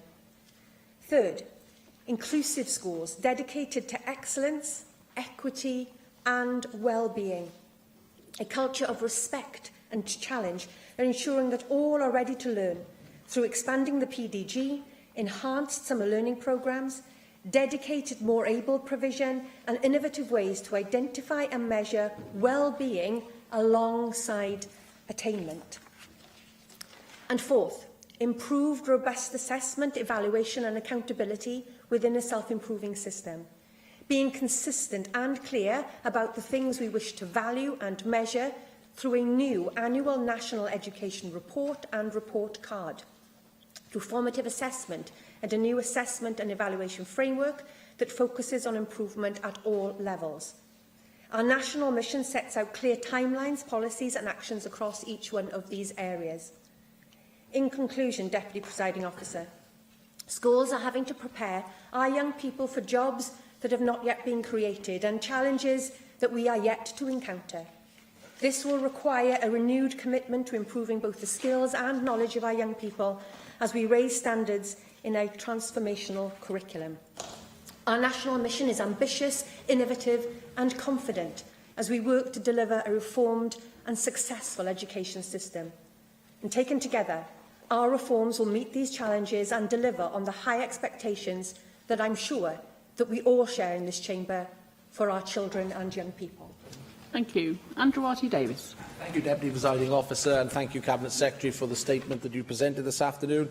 I think I said on your appointment as Cabinet Secretary, I wished you well. You have a very important job. Children go through our education system, or students go through our education system once. They get one chance at it, and it is vital they have the best environment possible to learn and thrive in that environment. But the statement today does cause some concern, and if I can start with the statement that the First Minister gave last week, Prosperity for All, the national strategy, where in the education section of that strategy, which I presume underpins this, he acknowledges that there is still too much variation in attainment of school leavers, which means without the right skills, some risk being left behind and wasting their potential. I'd be very grateful to understand exactly what you've identified as being the fault as to why there is so much variation within the education system within Wales, and why, sadly, so many people do end up being left behind, and how your strategy will change the direction of education so that it's not just another education strategy that a Welsh Government is bringing forward, and in 3, 4, 5 years' time we are having the same conversation. Because I think that is important to understand the key direction of where the education system here in Wales is going. You start also by identifying the OECD and the PISA targets, and it is on the record, obviously, as it being not your target, the 500 for reading, writing and the sciences, and arithmetic, obviously, as well. This now forms part of the policy paper that you've launched, but they're saying that it is a Welsh Government target to be hitting the 500 mark when the next OECD figures come through in 2021. So I'd be grateful as to why you don't see those figures as being your target, yet the document identifies them quite clearly as being a central pillar of driving standards up here in Wales.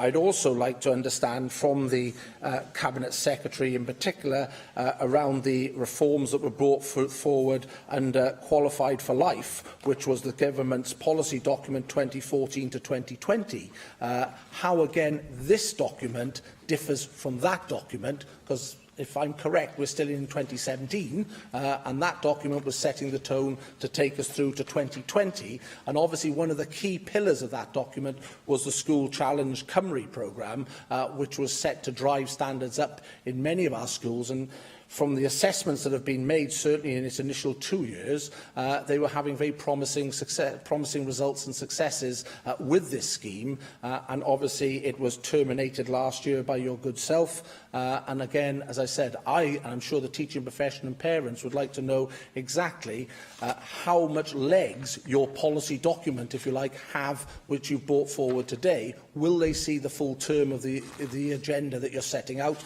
or will it be another revision in 2 or 3 years' time?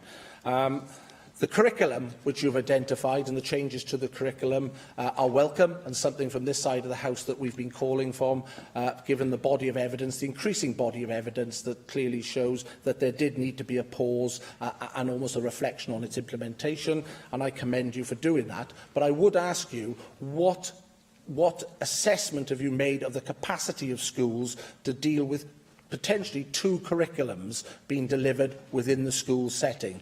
We constantly have debates, we have discussions as to the capacity of teachers and schools to develop a coherent learning environment and strategy, and at the end of this process they will at a certain point be delivering 2 curriculums within the school environment. Teacher recruitment is a vital area. We understand the problems there, but in your statement you touched on the historical lack of focus on leadership. Again, I would be really keen to understand what backs up that analysis of the historical lack of focus on leadership, given obviously that we've had a party within this chamber who have run education for 17, 18 years now, and I presume that's an observation you are making about various policies that have come forward before to address the leadership crisis, I think, is a fair comment to make, when we do know that many deputy head teachers do not step up and take on a headship because they do not feel that they're supported to do that. And there are very many good deputy heads who will make excellent head teachers, but without that progression within the education system and without that support, we are going to continue having that leadership crisis. And one final point, if I may, Deputy Presiding Officer, with your permission, on HE in particular, it is vital that from our schools students progress into the HE environment. Some of the numbers that have come out around HE recently clearly show that, sadly, the numbers are not going in the right direction and are actually falling backwards for participation in HE from some of our most deprived communities. The SERA network was established and regional hubs were created in order to assist Wales's brightest pupils to access higher education. I would be grateful to understand how, with the reforms that you've launched today in our education system, we will reinvigorate the ambition to go forward into HE and ultimately experience the wider world of education, whether that be here in Wales or anywhere else within the United Kingdom. Thank you very much, Andrew, for the comprehensive list of questions.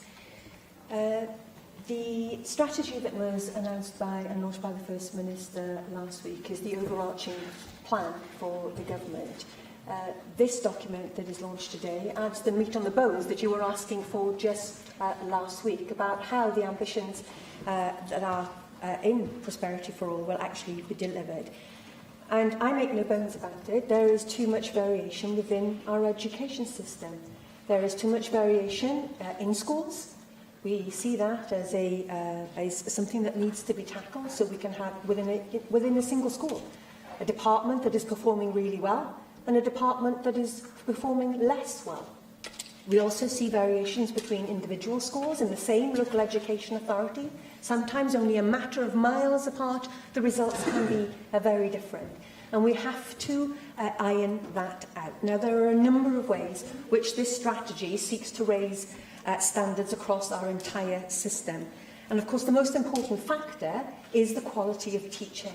That is the biggest thing that we can do to improve the educational attainment of our children, is to ensure that the quality of teaching across all our schools is consistently high. And that's why there is so much emphasis in this document about how we can raise the quality of teaching, whether that be reforming our initial teacher education system, whether that's a new national approach to continuous professional learning, new teaching standards that are currently being adopted for both classroom teachers and head teachers.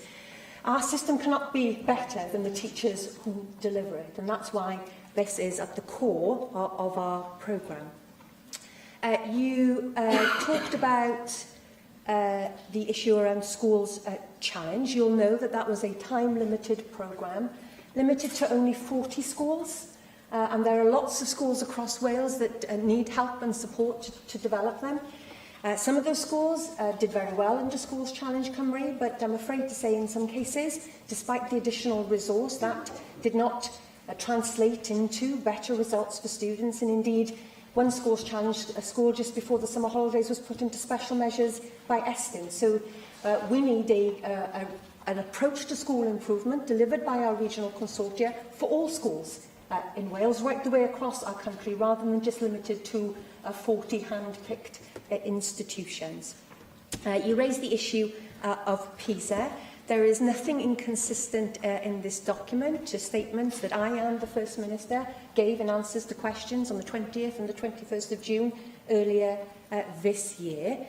What's absolutely clear is that the 2021 PISA assessment that will be administered by a different administration in a new government, whose results will be published by a different administration, that remains the long-term goal. What I am focused on is making improvement in the results in the tests that will be taken next year, because I haven't changed my mind. Our performance in PISA is not what we would want it to be, and we need to see improvement, not in 2021, we need to see improvement before that. Now, Andrew, you do raise a very legitimate point about the issue of rollout within the secondary sector and whether having to teach two curricula in a school will be challenging. Now, it's normal practice for teachers to translate curriculum requirements into schemes of work for each year group in their school. No teacher teaches the same lesson to each and every year group. So this phased rollout in secondary schools allows the teaching profession the time to develop their new schemes of work year on year. Now, our teachers and those that represent them understand this, and they are very supportive of this approach. And international best practice would tell you that a phased rollout gives us the best chance for success. The last time we had a major change to the curriculum, of course, was back in 1988, which was done very much top-down and done overnight. And I'm afraid if you speak to people who were involved in the delivery of that reform, they said that it caused significant chaos. But I'm very glad I will have the opportunity later this week to talk to Lord Baker, and I will reflect on his experiences of how he felt that that top-down, overnight Big Bang actually worked out.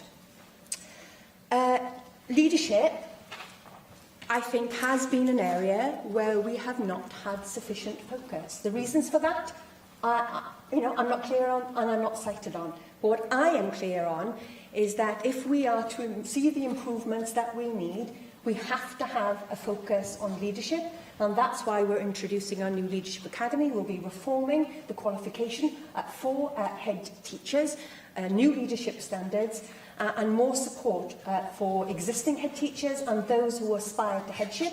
And as we see the Leadership Academy developed and bed in, I'd hope to see that focus on leadership go down the whole school system to focus on leaders of individual subjects or individual year groups, leadership in our regional consortia, leadership in local education authorities. This is a national mission. We've all got to challenge ourselves and ask, what are we going to bring to the table to see this national mission realised? And there's a place for all of us in that, including members here in the chamber, and whose scrutiny and challenge in the committee has been a very important part of my deliberations when looking to set out the timetable for the curriculum. With regards to HE, can I just say, HE isn't the be-all and end-all.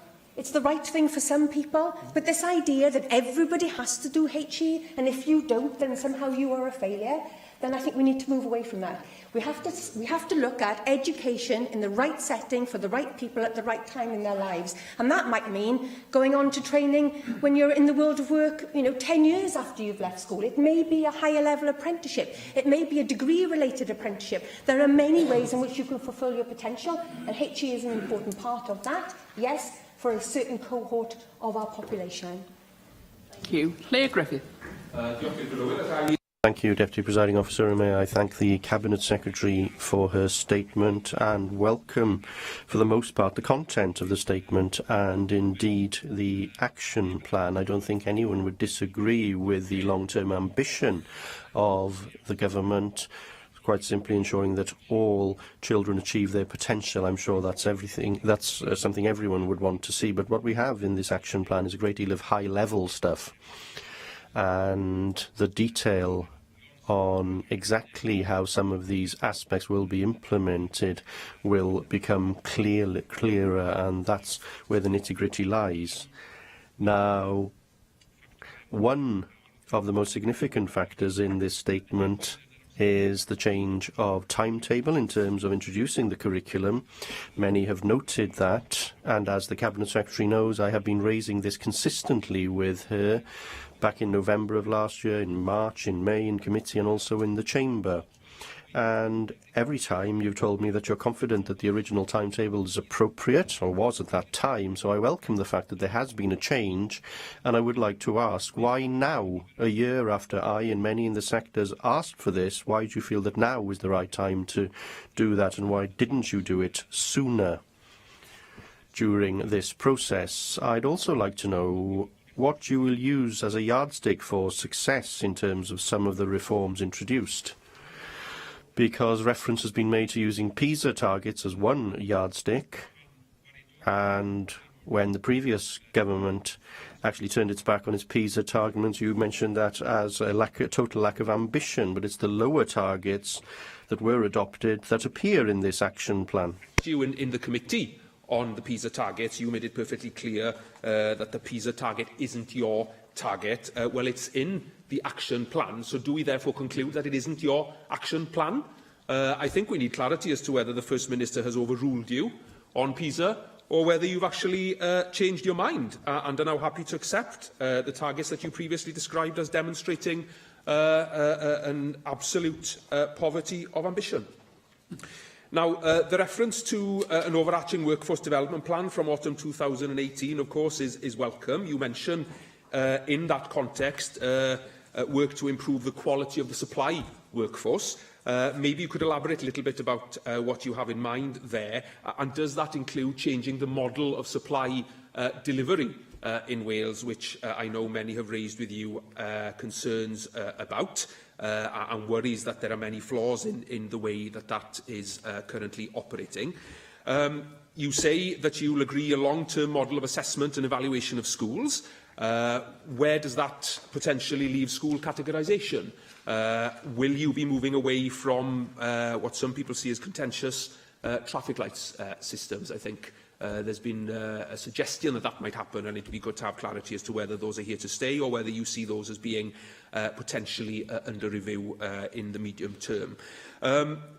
Not much reference to resources and resourcing some of these proposed action in the plan. So I think it would be true to say that schools will be looking for assurance from you that they will have the tools and the resources required to achieve and deliver the proposed curriculum changes and, of course, the broader changes that are being mooted.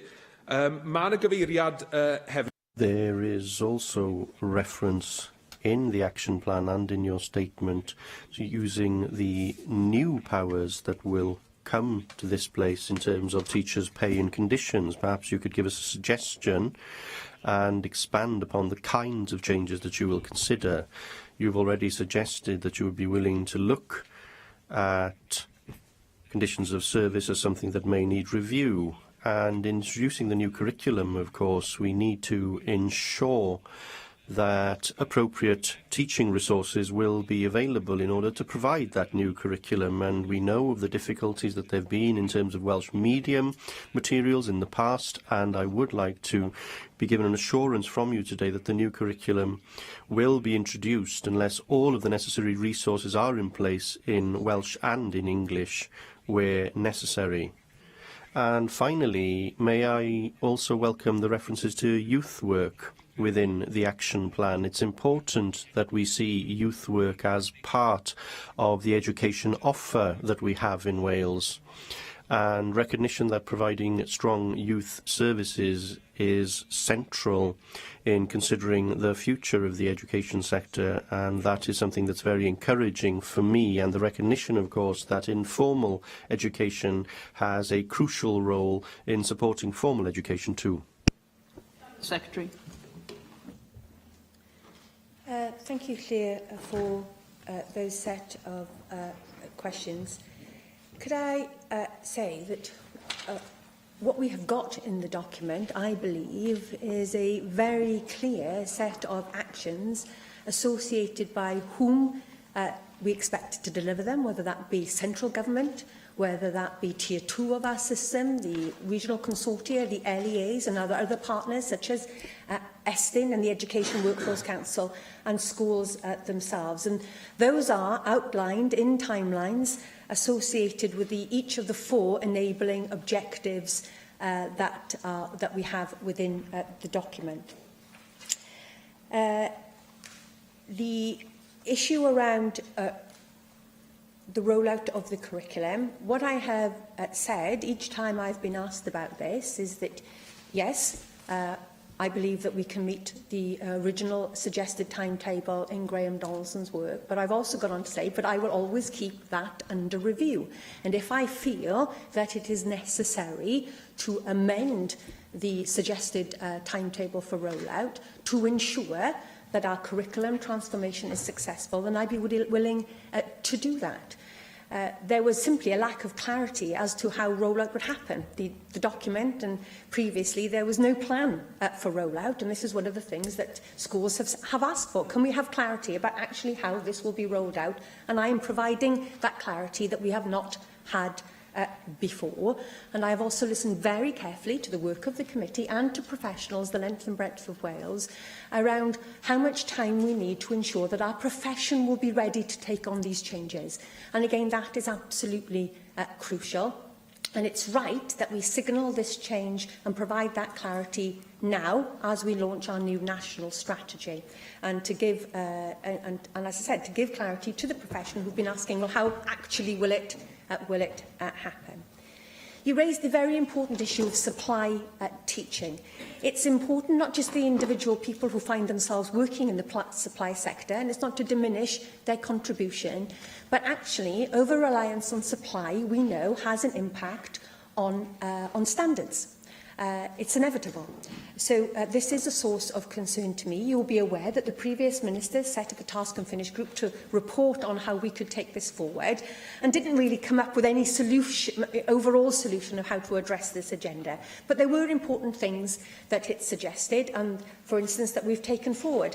So supply teachers' access to Hub. The very professionals who probably need access to that resource more than any other professional were denied from getting that because we were not giving them a log-on and a password to be able to get onto that system. That has now been addressed. But looking to the longer term and different ways in which we could organise the supply sector, I, like you, am very aware that there's been much interest shown in the Northern Ireland model. Now, there are pros and cons to the Northern Ireland model, but I have officials in Northern Ireland this very week, looking at to see whether the Northern Ireland model is one that could be easily transferred to Wales. But we have to recognise that some of this can't be done until the powers of teachers' paying conditions are devolved to us.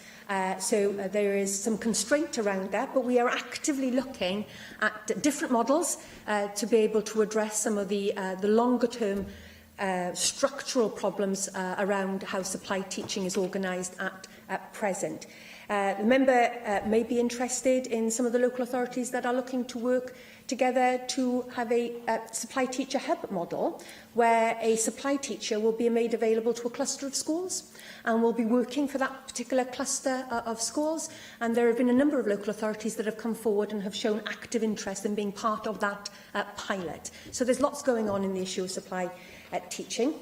With regards to terms and conditions, it's really important to reassure people, because some unions have been more enthusiastic than others about the devolution of paying conditions, to reiterate the promise that no teacher will be worse off, as a result of this system. And we do want it to align ourselves with our ambitions within this document, which is all about raising standards and closing that attainment gap. Resourcing for all of this, of course, sits alongside the usual budgetary processes that we have in government at a time when UK austerity continues to be really challenging, and we will do our very best to ensure that our schools have the resources that they need, recognising, of course, that school funding comes in two tranches. Yes, via the Education Department for things like Pupil Development Grant, but also via local government, via RSG. And we have to be mindful of that approach to how money actually gets into our schools. As you know, I have a particular passion for ensuring that we have equity in our system. It's in this document, and equity for all our students, and that includes those students that pursue their education through the medium of Welsh. And it is not fair that students do not have timely access to Welsh medium resources. The member will be aware that I held a summit on this earlier in the year. I'm sorry that you were not able to attend that summit, and I continue to have discussions with the Welsh Books Council, with the University Press, publishers, the WJEC, about how we can improve on this situation. And it will be crucial in developing the new curriculum, because if big publishing houses are not interested in working with us now, they're certainly not going to suddenly wake up and decide they want to resource a brand new curriculum. So we have to look to ourselves, not to others, to find creative solutions to that problem. But we have to have an equitable system for all of our children. Youth work, they're absolutely crucial. This document tries to make those linkages between what happens in schools, what happens in communities, what happens in home, and how that relates to attainment, and having the opportunity for engagement in non-formal education activities, whether that's your local youth club, whether that's your local young farmers club, whatever it may be that is in your locality. Access to that for young people is vitally important if we're to address not only attainment, but also to address issues around well-being, because that's the service in many ways that we can address issues around well-being. Thank you. Lynn Neagle. Thank you, Deputy Presiding Officer, and can I thank the Cabinet Secretary for her statement and welcome the plan that she's published today. We know, of course, that there are challenges, but I think that it is a very welcome plan and that it is very useful to have everything in one document, in one place, with the timescales attached. I also welcome the announcement that you've made about the curriculum and the phased approach. I think the most important thing when doing something as ambitious as this is that we get it right for learners, and I'm grateful that you have listened and have responded in that way. As you know, it is an area that the committee has looked at and is continuing to look at, and one of the issues that was raised is that the schools that aren't pioneer schools did not feel sufficiently in the loop and sufficiently involved in the process. So I would like to ask what your plans are going forward to make sure that that changes and that we are all on the same journey in Wales. I was also really pleased to see the very strong focus in this document on the need to improve teacher education and professional development. As you're aware, that's also an issue that the committee is looking at.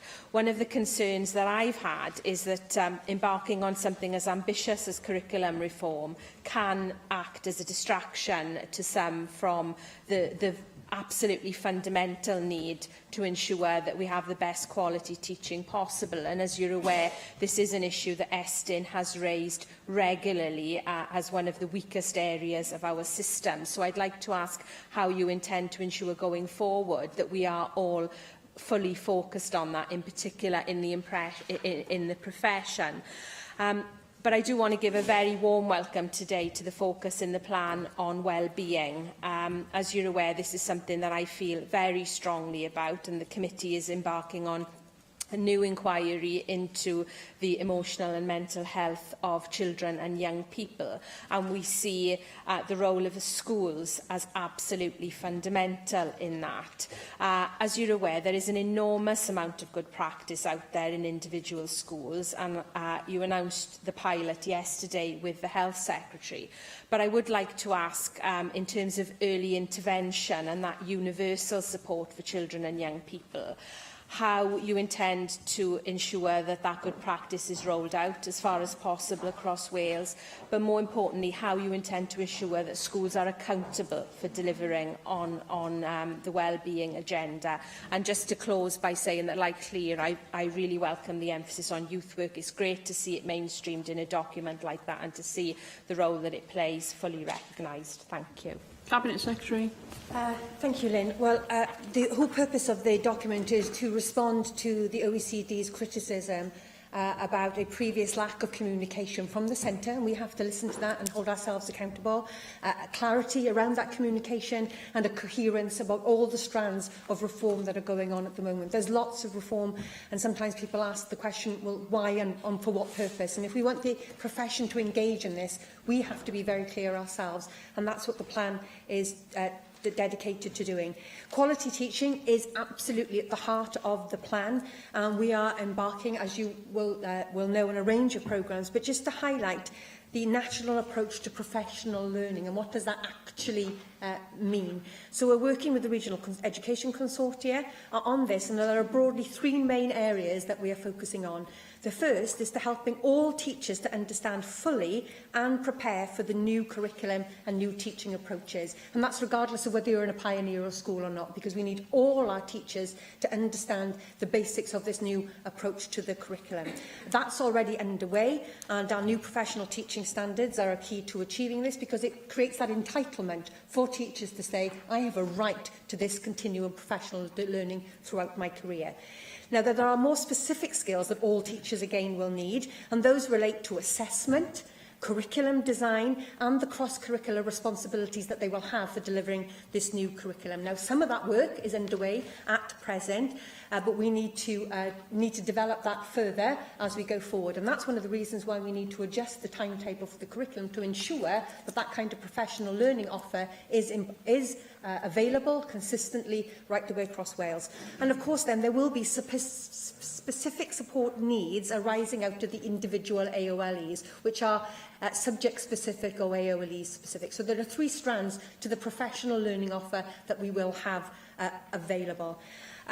Like you, Lynn, I have a personal commitment to the issue of well-being. What we know is that we can't expect children to make the most of their educational opportunities if they're dealing with other things in their life. Now, I can't take away bereavement. I can't take away that some children's parents will split up.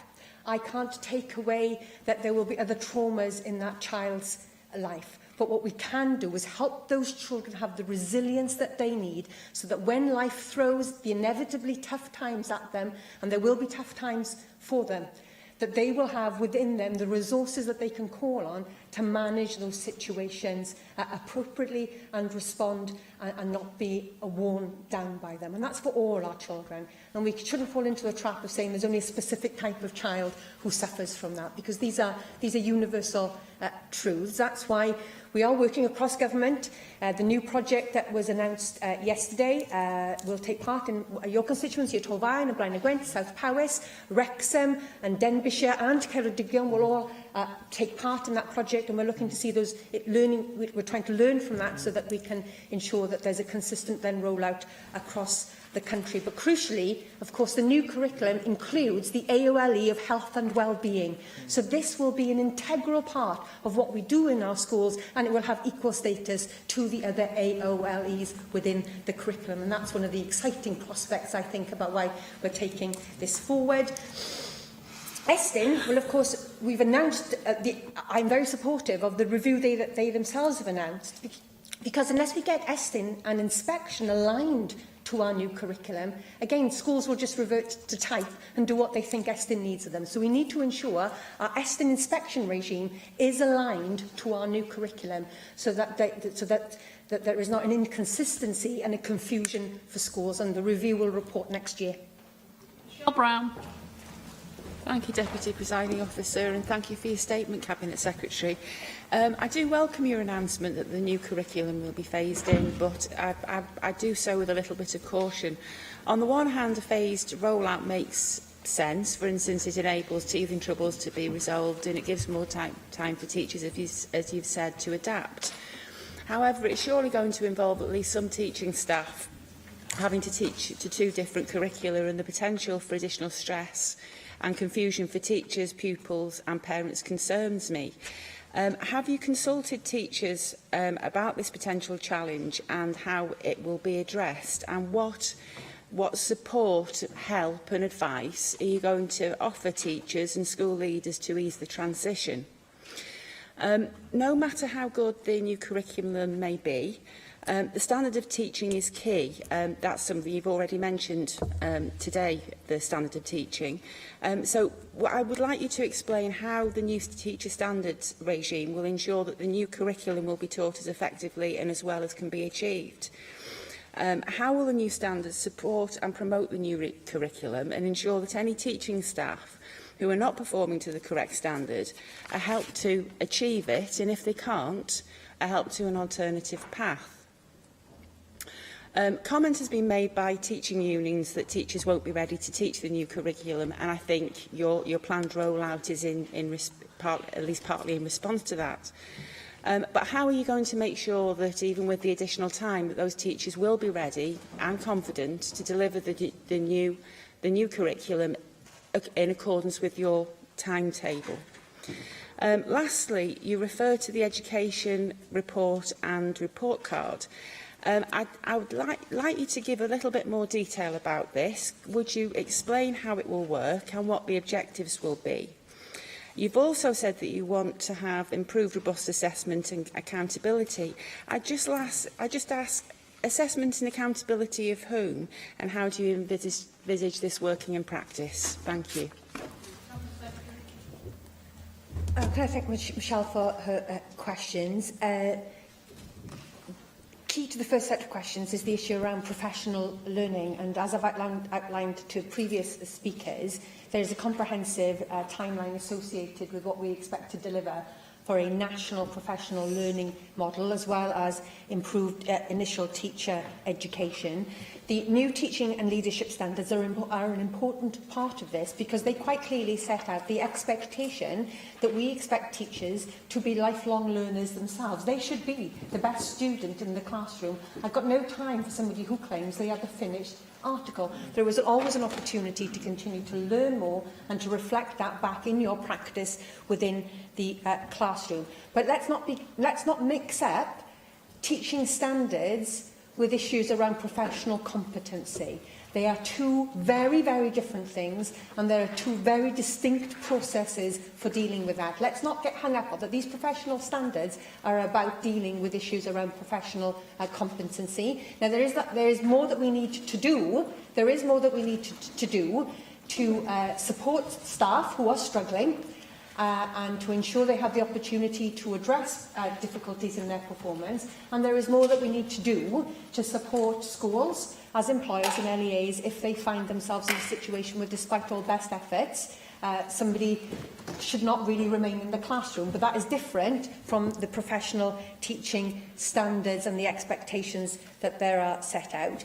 I'm glad that Michelle has brought up the issue of the report card and the national annual report, because nobody else has picked up on that, and it is an important new innovation.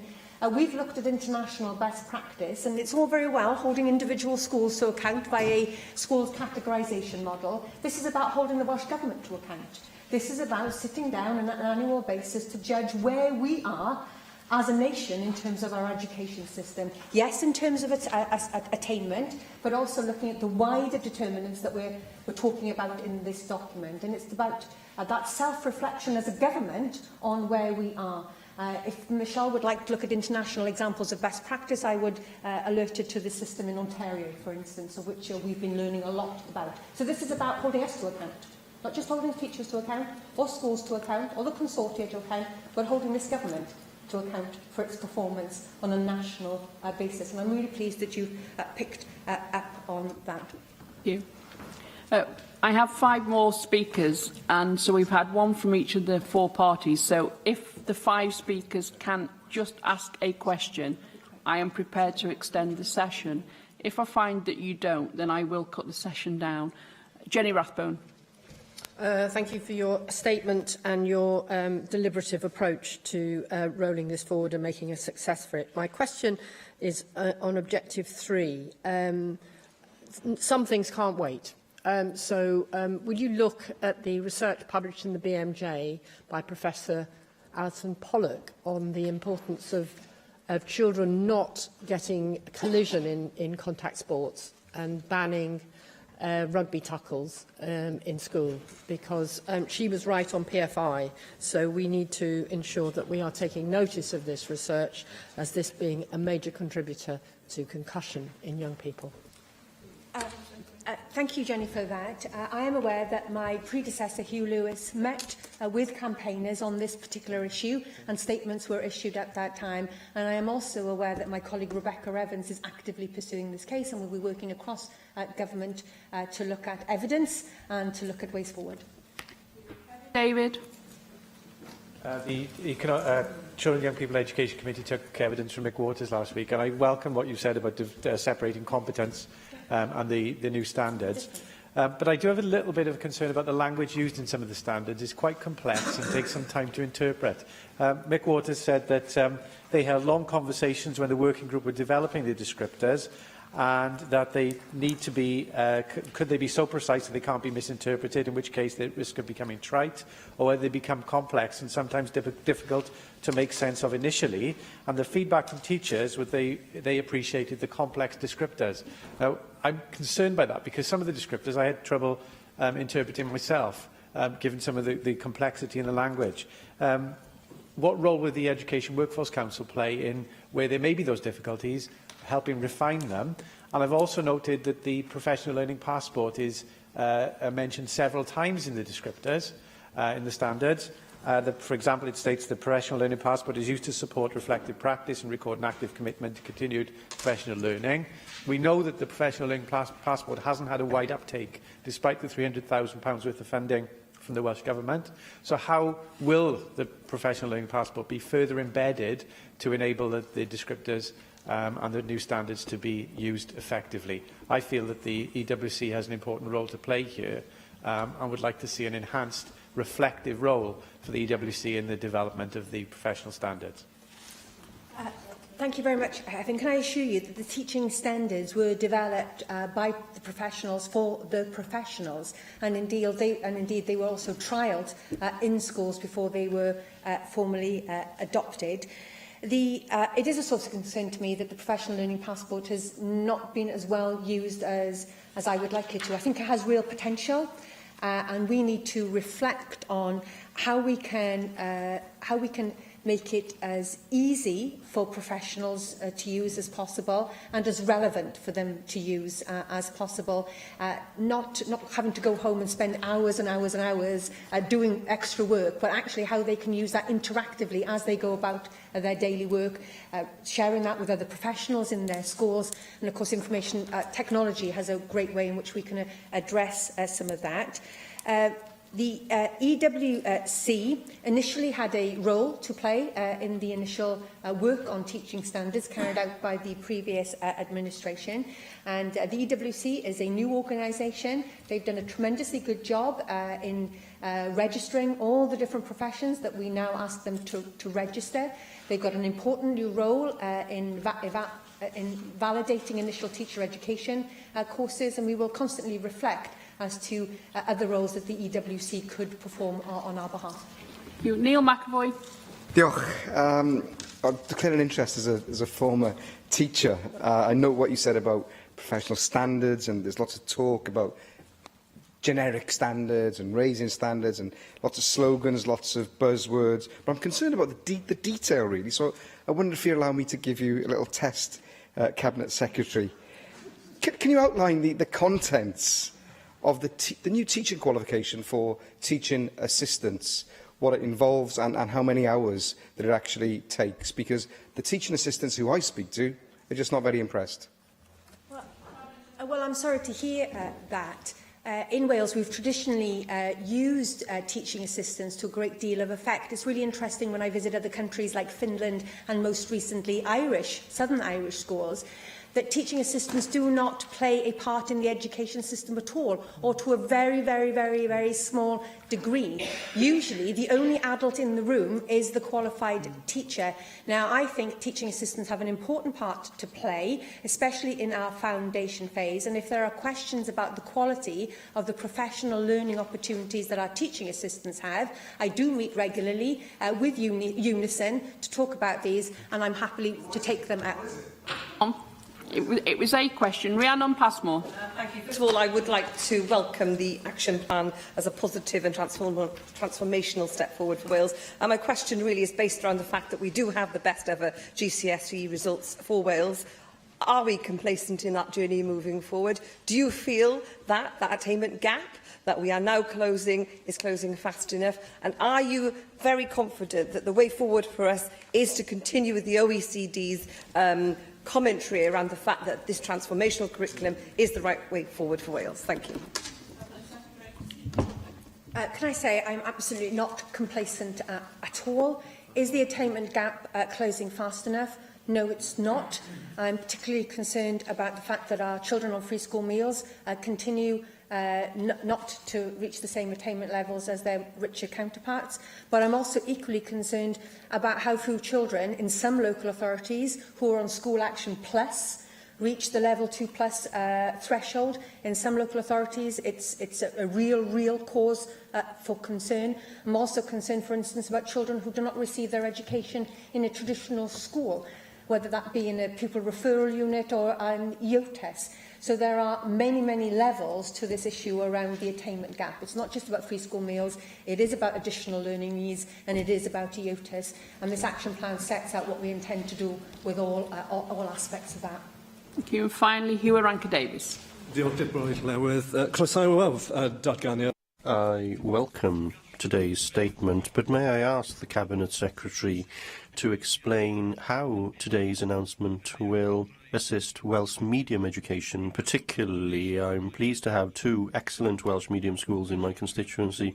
Ysgol Llangynnwyd serves the west and Llanhari serves the east.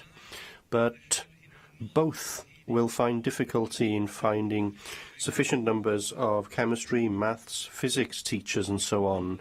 And with the increasing demand for high-quality Welsh medium education in all subjects, how are we ensuring that we improve educational standards for all children and young people, particularly in the mother tongue of Wales?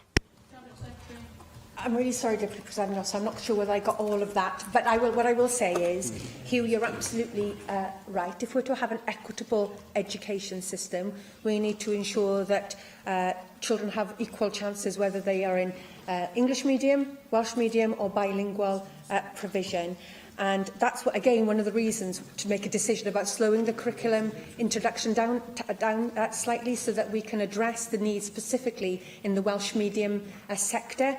Now, there are a number of programmes in which we can do that. So that's alternative routes into teaching for more mature students. It's developing maybe people who are working in a learning support capacity at the moment. It's about increasing our secondment schemes so people who have language capabilities can have a break from school to go and develop them further. It's even about innovative technological advances. So officials have been up recently to look at the delivery of Gaelic education in the Outer Hebrides. My goodness me, if we think we've got challenges in rural Wales, go to the Outer Hebrides and look to see how you provide a bilingual education system in the Outer Hebrides. And one of the ways in which they've supported Gaelic, as I was just saying, my officials were there just over the summer. One of the ways they've supported that is by the e-school. And that has been absolutely fantastic in terms of attainment for those children. So they've got university professors teaching science via Gaelic over an internet link. They've got a philosophy professor at a university teaching philosophy via Gaelic over a link.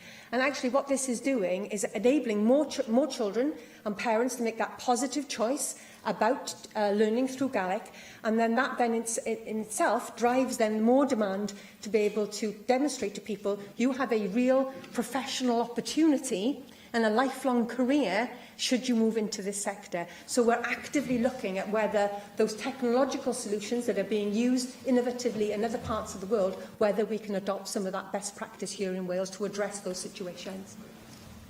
Thank you, Cabinet Secretary. Item 4 on the agenda this afternoon is a statement by the Cabinet Secretary for Economy and Infrastructure on transport proposals for Deeside, and I call on Ken Skates to introduce the statement. Thank you, Deputy Presiding Officer. I welcome this opportunity today to update members regarding a number of transport developments in Deeside. It goes without saying that as a government we are absolutely determined to spread prosperity and support economic development across all parts of Wales. In March this year, I launched my transport vision for North Wales and the North East Wales Metro. This vision is to create a quality, integrated transport system across the region that maximises the economic opportunities by connecting people, communities and businesses to jobs, facilities and services. Improving connectivity goes beyond the regional border, which is why I've set up a transport steering group that brings together key partners from North Wales, Merseyside and Cheshire to deliver my vision. The steering group will coordinate the development of a work programme for the North East Wales Metro, as well as taking forward investments in other parts of the region. Over recent months, it has worked with local authorities, business sectors and bus and rail operators to develop a package of transport investments for delivery over the coming months. The main focus has been on creating integrated transport hubs at key employment sites across North Wales and the wider Merseydy area. In North Wales, these hubs are centred in the Bangor, Abergele, Rhyl, St Asaph, Wrexham and Deeside areas. It is my intention over the coming weeks to announce a programme of metro initiatives in the Wrexham hub area, but today my focus is on Deeside. My statement today will announce my decision about the preferred option for the Deeside Corridor scheme, as well as outlining wider initiatives being taken forward in the Deeside area. I'll be making further statements over the coming weeks and months to explain my proposals for the other hubs. Transport integration is about joining up all transport modes, and the package of measures we are planning for Deeside delivers on all modes and improves infrastructure and services. Importantly, the improvements support the Deeside plan. Published earlier this year by Flintshire County Council, I would like to congratulate the authority on their plan, which identifies the transport interventions necessary to deliver opportunities for economic growth. The package of measures we are taking forward goes a long way towards meeting the aspirations within the Deeside plan. Firstly, I am pleased to announce that after taking into account the technical, social, economic and environmental aspects of the Deeside Corridor scheme, plus the outcome of the public consultation we held, I have decided to adopt the red route as the preferred option. This option, which includes increased capacity on the existing A548 and a new road between the A55 and the A548, I believe will address the transport problems we have previously identified in the A55, 494, 548 Deeside Corridor Improvement Key Stage 2 study. The proposed route will help address the chronic congestion the area suffers. It will improve journey times for both businesses and commuting traffic. It will also strengthen the social and economic links between North Wales, Deeside Industrial Estate, Chester and beyond. Villages such as Oakenholt and Northup Hall will see the benefits from reduced through traffic on the A548 and B5125. Deputy Presiding Officer, I will be publishing a TR111 plan in order to protect the route under the Town and Country Planning Order. This means that the local planning authority will refer to the Welsh Government all future planning applications that are near the preferred route. The next steps will be to investigate further and develop a preliminary design.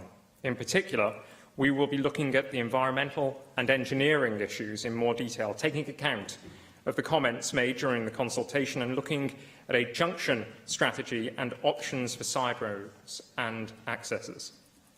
The design will also take into consideration the demands that may arise from advances in technology, such as connected and autonomous vehicles. It is critical that what we deliver with our investment today is fit for the future. Following preliminary design, we will publish draft orders under the Highways Act 1980 and the Acquisition of Land Act 1981. The draft orders comprise the powers to establish a line, modify the side roads, purchase land and put in place any other rights we need to deliver the scheme. We will also be progressing the delivery of the A494 River Dee Improvement Scheme. This scheme will investigate options that will resolve the existing traffic bottleneck at this location of the network and overcome the serviceability issues with the existing bridge. Our development work to improve connectivity by rail is also moving to the next stage. We are currently discussing with Network Rail the commissioning of further work on a new Deeside Parkway and co-locating Shotton Higher and Shotton Lower. The latter will enable a seamless interchange for passengers wanting to change between the Wrexham and Bidston line and the North Wales main coastline. As for Deeside Parkway, this offers an exciting opportunity to improve access to the business park, the introduction of park and ride provision and facilities for road freight traffic. We'll be working closely with Flintshire County Council to deliver these proposals further. I've provided the local authority with funding to improve access to Deeside by sustainable modes. Over £1 million has been allocated to improve bus services and to encourage walking and cycling. Part of this money will be spent on developing bus interchanges, bus priority measures on the B5129 shopping corridor and bus infrastructure on Deeside Industrial Park. The remainder of the grant will support the introduction of active travel routes within the Deeside Industrial Park. This will result in a complete network of dedicated cycleways on all access routes within Deeside Industrial Park, with seamless links to rail and bus hubs. Secure cycle parking will be built into the design of the transport hubs. The cycling and walking provisions in the Deeside Industrial Park will be used as the exemplar to guide the development of other key employment hubs across the region. We are also working with local authorities in the Mersey area and with bus operators to develop a bus quality partnership scheme aimed at improving the travel experience and increasing passenger numbers. We've already invested £5.5 million in the Northern Gateway site to facilitate commercial development. Further investment of £4.7 million has been committed to continue with building additional road infrastructure to open land for development and attract further businesses to locate at this site. This infrastructure will improve transport connectivity to and within the site. All the initiatives I have described will go a long way to address the barriers of accessing jobs in the Deeside Hub. They will also form one of the building blocks that will deliver a North East Wales metro vision of a well-connected and high-quality integrated transport system. Thank you. Mark Isherwood. Well, thanks very much for your statement. You refer to your establishment of a transport steering group to develop a work programme for the North East Wales metro, referring to a range of partners, North Wales, Merseyside and Cheshire. Of course, there already is a working group created via Mersey Alliance, North Wales Economic Ambition Board and their partners. To what extent does this correlate with that and their proposals in their own vision and, of course, the Growth Track 360, primarily in the context of rail? The 4 hubs you describe, in the terms of North East Wales, miss out that huge area between Deeside and Wrexham, and particularly the areas where connectivity is poorest in some of the smaller towns and villages. We therefore welcome comment from you on how that will be joined up, and those communities will not be left without access, particularly for young people to work or older people to key services. And in terms of your other hubs, Bangor, presumably you're talking about primarily the bridge or third crossing, or what that might be, and Abergele Rill. To what extent do those fit into the North East Wales Metro? Because you're talking about 4 hubs and North East. So what is the relationship between the two? Are we talking about something different, or is it one single project with 4 different strands within it? You refer to the Deeside plan published by Flintshire County Council. You may be aware, as I certainly am, that, again, as I mentioned before, many of the smaller towns and villages which aren't on Deeside are concerned not to miss out on this connectivity, and I hope you would comment on that. Now, it's 9 years since the public inquiry recommended to a predecessor minister during the Third Assembly that the previous proposal on Aston Hill should not go ahead, and we are where we are. And I'm sure the residents of Aston Hill and the thousands living in surrounding areas will welcome your decision to adopt the red option as opposed to the alternative. Clearly, the A55, 494, 548 corridor is below modern standards, with some of the slip roads being too short, too close, and generating poor visibility. And we understand the red route, it will be an 8-mile road between the A55 and A4, 548, with 2 lanes in each direction, leading to an increase in capacity and an improvement in journey times between the River Dee and Northup interchange. However, clearly your decision will not be so warmly received by the people living on that route. In your consultation, you said the red route would be likely to affect about 56 hectares of agricultural land and farm businesses. Mitigation will be by financial compensation and by accommodation works. Could you tell me what proposal you have to engage with those businesses and individuals who will be affected in relation to that mitigation and financial compensation? There's also, as I know from correspondence you've received, that I've been copied on from local residents, a belief or a call for a need for a crawler lane and good signage at the start of the red route. And I wonder whether you can confirm whether those are or will be accommodated or will be considered. There's also a call in certain quarters that even with the red route, the A494, A55 interchange is still being listed by the Automobile Association as one of the worst in the UK, and that some action will be required there, not to increase more lanes, but to have better egress from the main highway.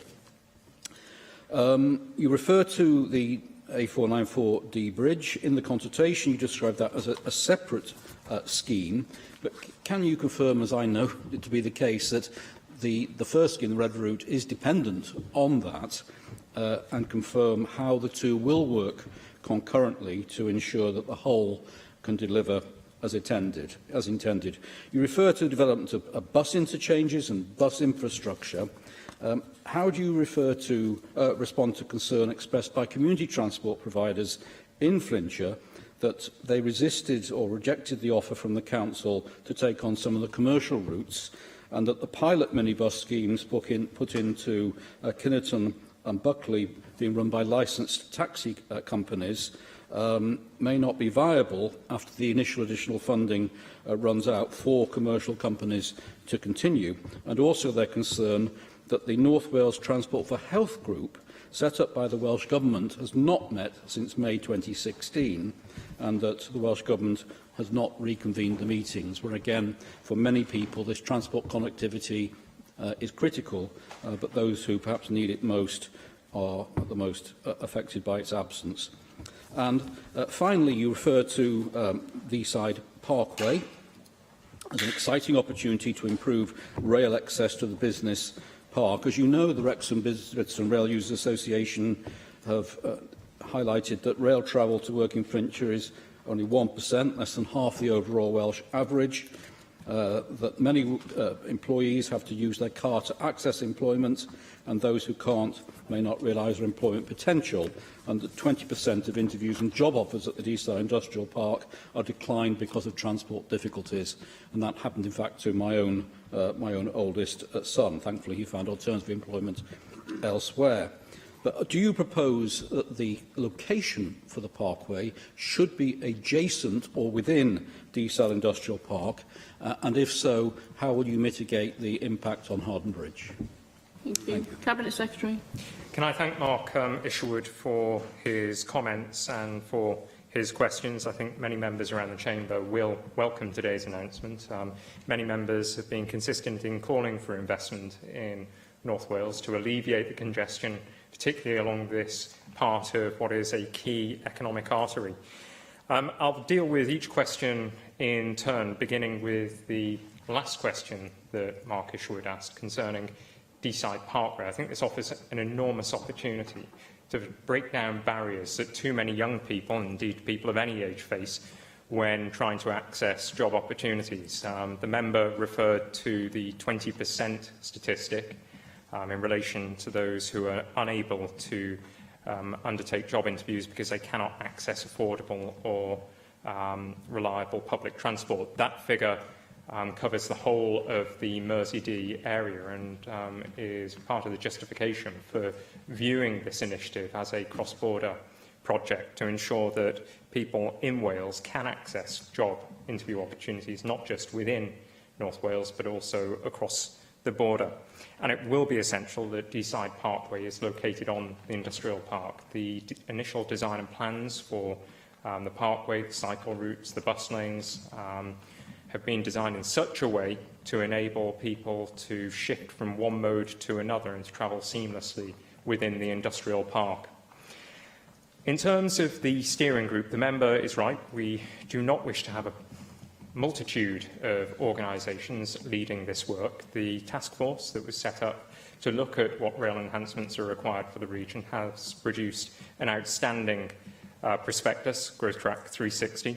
The steering group will take members from that task force, and it will also look at additional membership from local authorities, because their investment in the North Wales Metro will also be crucial indeed. It's entirely possible that the growth deal could contribute to widening the scope and the scale of the Metro in the years to come. And in terms of the design of the Metro, it is intended to couple together communities, large and small, with primary places of employment. And we've identified those initial hubs where work will take place in the first stages as a priority, simply because of the volume of people that are employed at those destinations and the prospects for jobs growth. We've also coupled with the Metro vision strategic economic development projects, and the member is aware of the Advanced Manufacturing Research Institute, which is being taken forward at speed, and which will see one base at Broughton and another in the Deeside Industrial Park. So we are coupling together employment opportunities with transport investment in the future. I'm just going to touch on the public debate that took place regarding the preferred option. I do recognise that any proposal for new roads or road enhancements can be controversial, but it was recognised by more than 80% of those who responded to the consultation or who attended the exhibitions that local public transport, local public roads, trunk roads are vital to accessing good work opportunities and for social purposes. More than 80% rated investment in transport as important or very important. In terms of the preference for one route over another, the support for the red route stood at 74%, for doing nothing at 5%, and the remainder for the blue route. In terms of those affected, clearly, had we progressed with the blue route, there would have been incredible disturbance for many, many people living in the area affected, as well as a major impact on the competitiveness of the region, as upgrades would need to be taking place over a substantial period of time. As we move towards designing the specific route, we will be engaging with stakeholders, and any compensation that needs to be made in line with existing arrangements will be discussed with landowners and property owners in the established manner. I do recognise that there is need as well for good and proper signage at the start of the current red route plan. Coming off the M56, or indeed travelling toward the M56, I think it would be hugely beneficial to have smart signage that is able to steer traffic away from accident black spots when they occur, and to ensure that travel through to North Wales and along the North Wales coast is as seamless and as smooth as possible. That signage and the request for a crawler lane as the red route rises up towards Northup and Northup Hall will be considered during the design stage. Likewise, I mentioned in my statement a junction strategy that will examine the safety and compliance of current junctions. It's been found, and I know that the member is well aware of many of the junctions on the A4 494 55 interchange.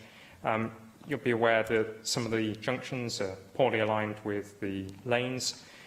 Some of the slip roads are too short. Some of the junctions attract a huge number of accidents and must be dealt with. Indeed, there were 2 tragic deaths in just the last month on the A494 at Aston Hill.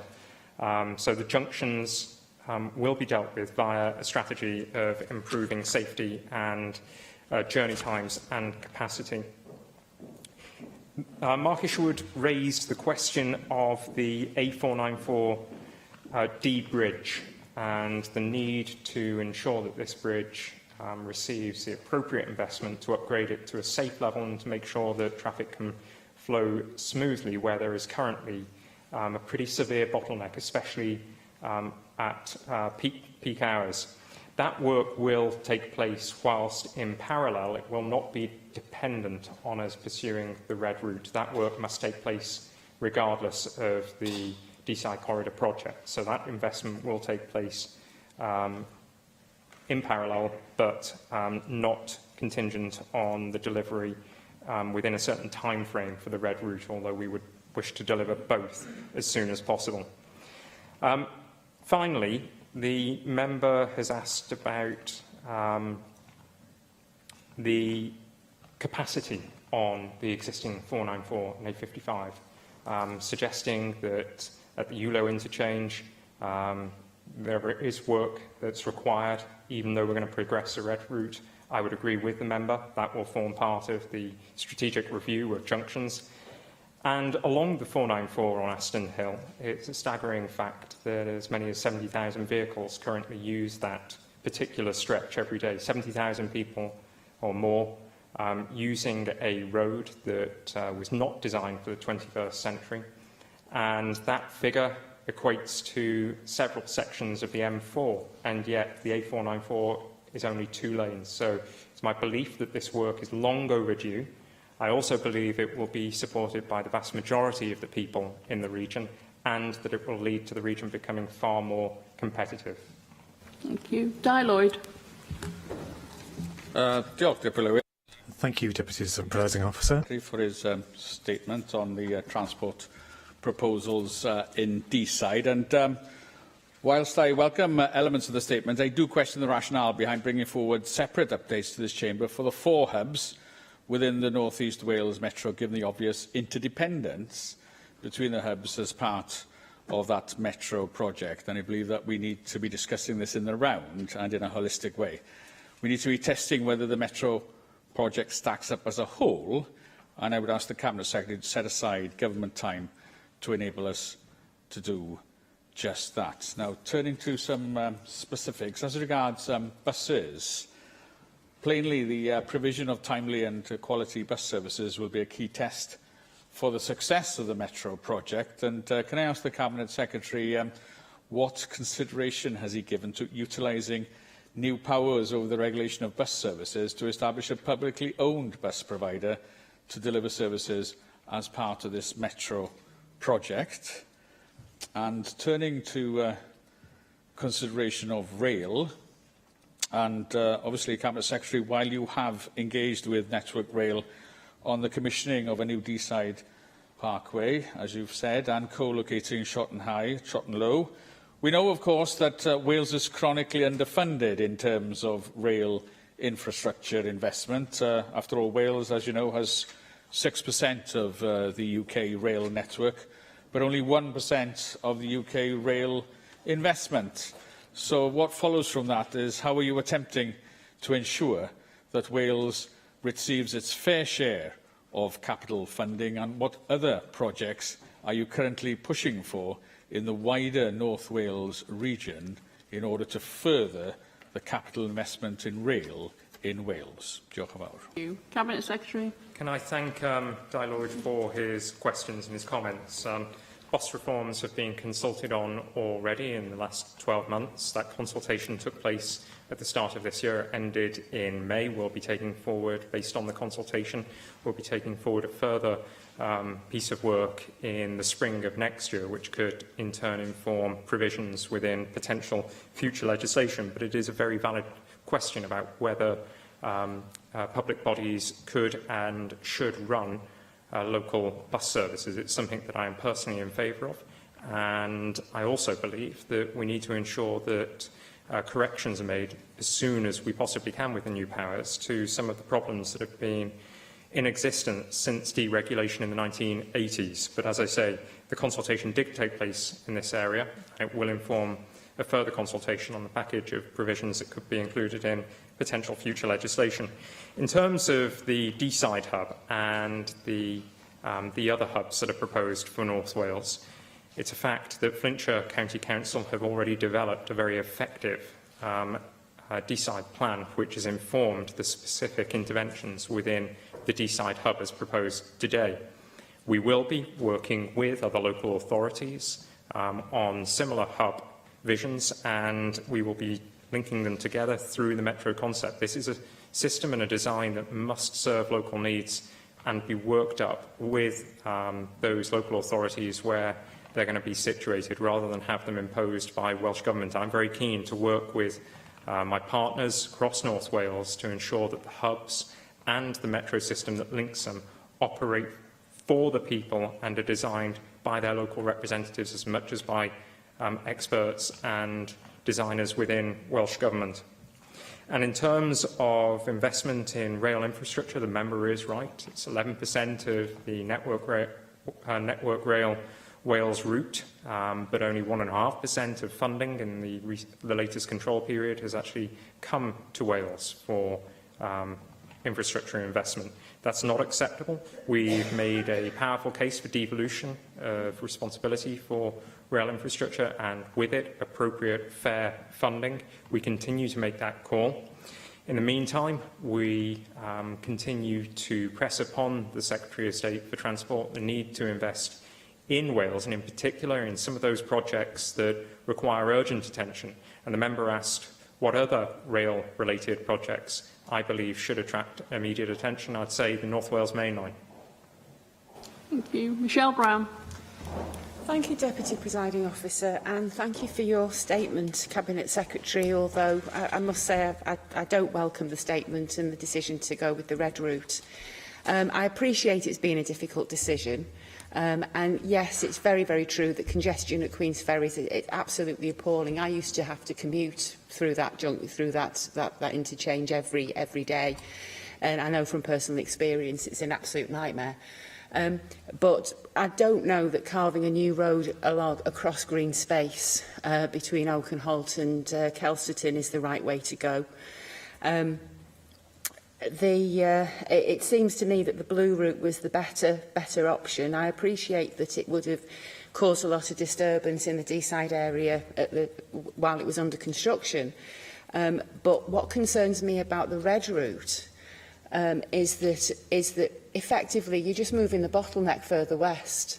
The problem we've got at Queen's Ferry right now is that you have effectively you have 4 lanes narrowing into 2. All of these different junctions coming off it, and yes, okay, you won't have the additional junction problem at the end of the red route, but you are still going to have 4 lanes of traffic combining into 2 lanes, which is going to create a bottleneck. So I really don't think that the red route is going to solve a lot of problems. I think it's just going to move the problem further west to Northup, between Northup and Holywell.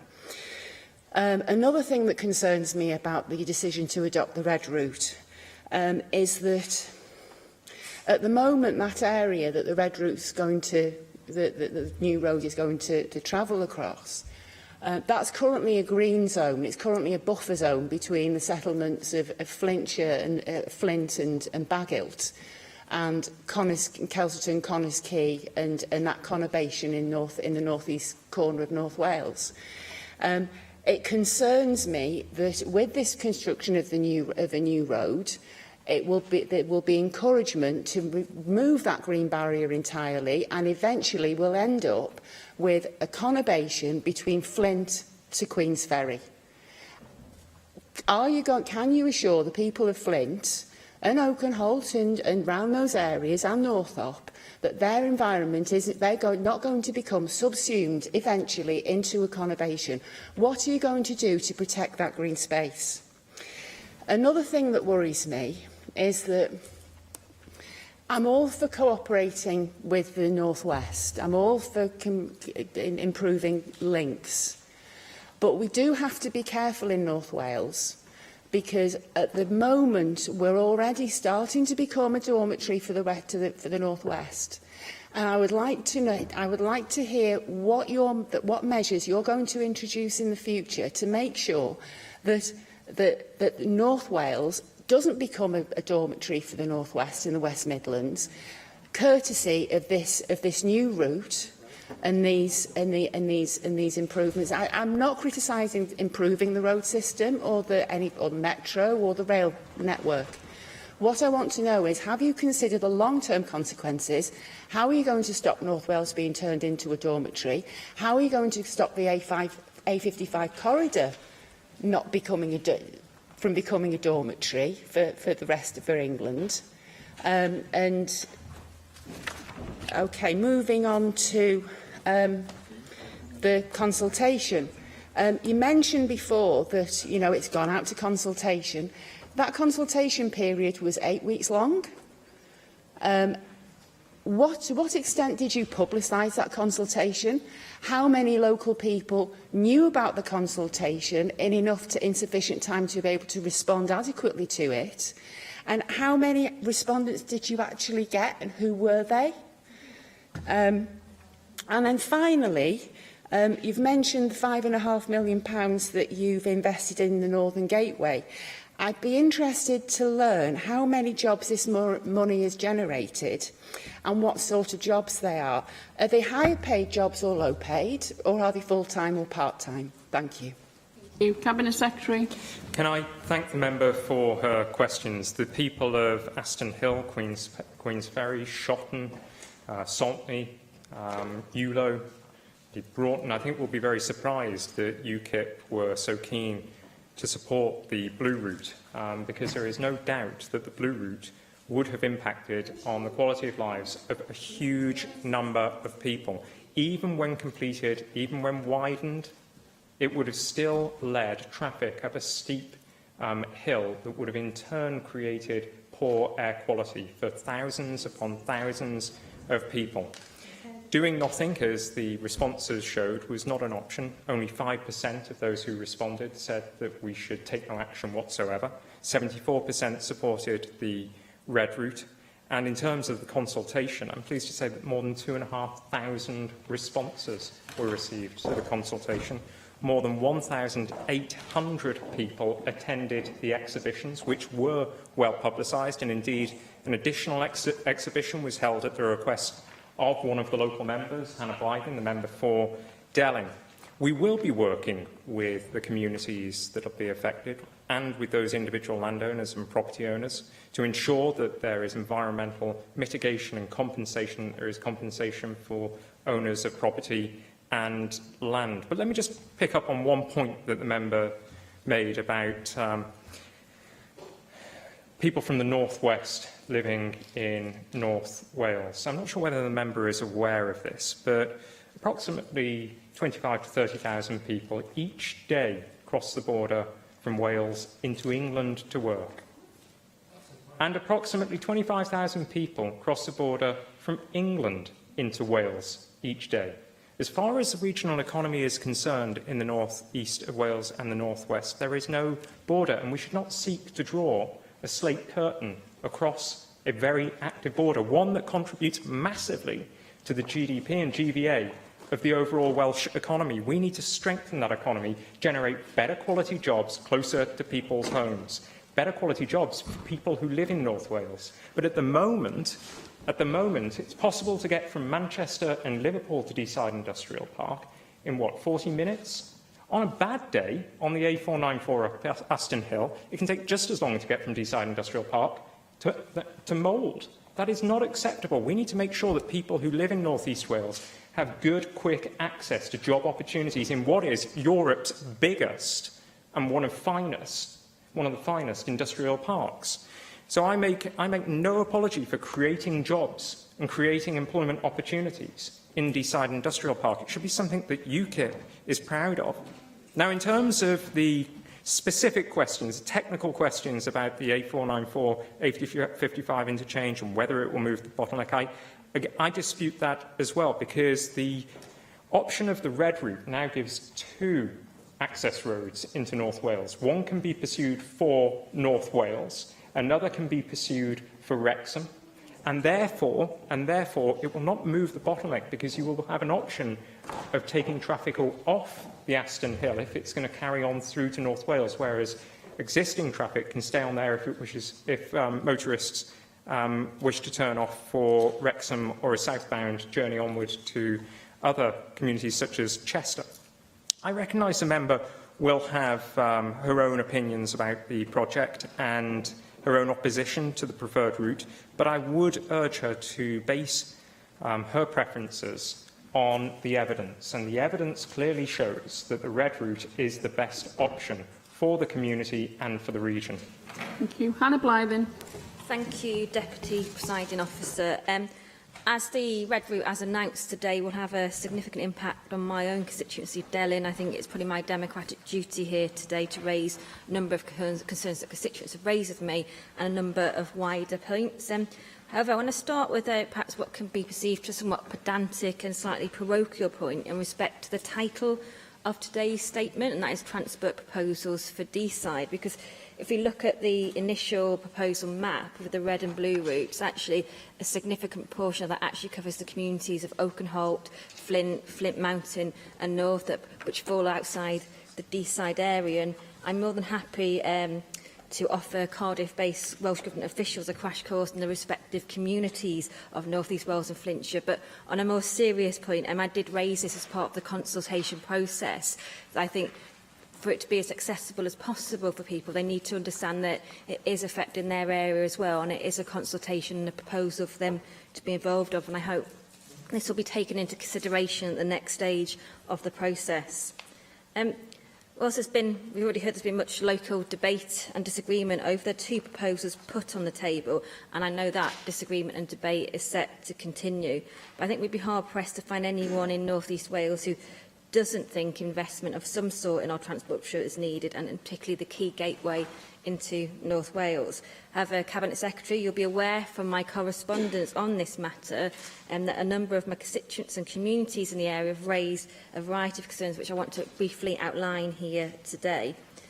Of course, there are the wider environmental implications and concerns associated with any proposal, any new road of this size, and I know that the so-called red route will bisect at least on a number of farms within my constituency and could see the loss of woodlands and public rights away. Can I ask what work has been done and will be done in respect of this, and what part will meeting our future generations' wellbeing goals play in terms of assessing the environmental implications of the red route as proposed today? At £250 million, this transport plan is a significant investment, and it should also bring with it significant social benefits to the communities in the area. And I'd like to see any social benefits reinvested in the community and used to enhance facilities. You've talked about the active travel plans for Deeside Industrial Park, which I welcome, but can that actually go out further across Flintshire to enable people to be able to cycle to work where possible, or as just people's health and well-being? Cabinet Secretary, do you have a view at this stage on how social benefits could be used and put back into the community? Could social benefits coming from the Roseman contribute, for example, to things like the Capital programme to overhaul Theatr Clwyd? Another point, understandably, my constituents are concerned about the impact the proposal could have on the surrounding towns I've already mentioned, particularly the traffic through the likes of Flint and Northup, both of which can already be congested at peak times. And also, we've already heard how the new interchange and the convergent lane Northup, there's worries that that could have the impact of transferring problems just literally further along the road. What mitigating work has been done and will be done around Northup and Flint Mountain? Has consideration been given how the A55 resilience study that's going to, will that also form a part of this? Because I know you've already responded to my colleague Mark Isherwood in terms of the possibility of a crawler lane. I think that should be given consideration as part of this, that this isn't the be-all and end-all. There needs to be, I think there's other problems along that route that need to be addressed. The Flintshire Bridge is a key part of the proposals. Do proposal improve this bridge ensure it's fit for purpose? I know it can often be closed as a result of high winds, and it's still known as the new bridge in the area, despite being nearly 20 years old. And some locals have nicknamed it the Bridge to Nowhere because, if you go along it, you're hard pressed perhaps to see one or two other cars going along it. So, and I think it's will be referred to how you've got this. It's been there for a number of years now, but people still choose to go up the Aston Hill to come into North Wales. So, what guarantee could you give if this route goes ahead that actually the people wouldn't still travel along Aston Hill and that would remain congested as it is? You referred to the village to Oakenholt in your statement. I know residents in Oakenholt have particular concerns with how the new road will affect the area. We've already seen substantial new housing developments in Oakenholt over the last few years. So, can you really be confident that the route as outlined will enhance Oakenholt and the surrounding area, not do damage to the community? So, just briefly to finish, moving from road to rail, because I recognise your statement did cover plans for to progress the North East Metro, which I welcome. We talk a lot about connecting Deeside Industrial Park, which is really important as the cornerstone of the regional economy, but we really do need to make sure that other communities towards the west of Flintshire are not left out and are not left behind, and that they are connected as part of the North East Wales Metro proposals. You'll be well aware that there's currently only one train station in my constituency, in Flint. Access to public transport for a huge swathe of the population there means buses, and to be honest, at the moment they are either not that reliable or do not connect up. This Metro for North East Wales does have the potential to be a massive economic enabler, not just for the region, but for individuals to better access work opportunities to get to Deeside Industrial Park. I know in my own events, my Future Flintshire event I held earlier in the year, that particularly concerned of how young people is able to access work at Deeside Industrial Park if they can't afford a car, but if they have got a car, often the cost of insurance for younger people makes that prohibitive. I welcome the news to look at Shotton High and Low Level and the Deeside Industrial Park Station, but could we, as part of the North East Wales Metro proposals, look at how we could actually develop stations further down the line to the west of Flint? I actually recently met with Holywell Town Council members, representatives from Network Rail and my MP colleague David Hanson to look at a potential site for a new station in the Greenfield Holywell area. Much of the structure actually is there, and obviously needs a little bit of work enhanced and support is there from the old station. And that station actually forms a key strategic point, not too far from the point of Horton Mostyn, which links the advanced manufacturing sector of the North East with the energy sector of the North West. And it sees where the A380 wings for the A380 Airbus goes out or shipped out to Toulouse. So I would really urge serious consideration. I'm happy to meet with yourself and officials to see how we can take this further of a new station at what is being called Greenfield Holt, or actually, if we did do it, why not call it St Winifred's Holt, to maximise on the heritage and tourist assets just on the doorstep of where that would be placed. So just to wrap up, we're seeing a large-scale investment in the pipeline in our infrastructure in North East Wales. There's big proposals on the table, proposals such as the Metro, which could bring huge potential for our area. But in closing, really, I really need to call on the Cabinet Secretary to listen and act on the ideas and the concerns of the people, communities and organisations of Flintshire. And I'll be working hard to make sure my constituents have a voice going forward in this process, and I strongly urge the Welsh Government to make sure that the process is as accessible as possible to all communities in Flintshire, not just Deeside, and actively involve people from the communities across the county. Thank you. Cabinet Secretary. Can I thank Hannah Blythen for her questions, and I do recognise the need to ensure that the Metro vision extends right across the entire region and to communities within the constituency of Delyn. I take the point regarding the title of the corridor proposal, and now that I have been able to announce that it is the red route that will be taken forward, I think we can revise the naming of the project to perhaps the North Wales corridor or the Flintshire corridor. I do think that businesses and the population of the region will welcome today's announcement. The project amounts to £250 million of investment in North East Wales and is part of a £600 million investment across infrastructure in the region of North Wales, something that many businesses have called for time and again. And I would hope that members, whilst being sympathetic to their own constituents, would also consider a regional strategic approach to economic development and transport is of the utmost priority for North Wales.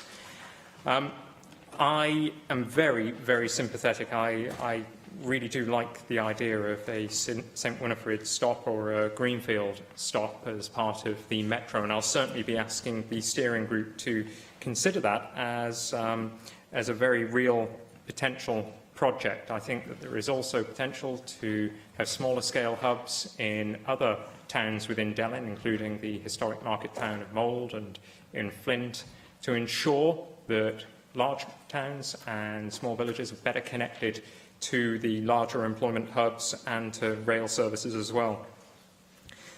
In terms of the community benefits that could stem from this project, clearly £250 million is a very significant investment, and I would imagine that there will be huge potential for community schemes to draw down funding, direct and in-kind assistance as well. And Theatr Clwyd, I am very keen to see invested in. It's overdue a programme of modernisation, and its capital project, I think, is very ambitious and has widespread support. So I'd be more than happy to see that Theatr Clwyd is placed in a position where it is able to benefit significantly as a community benefit scheme.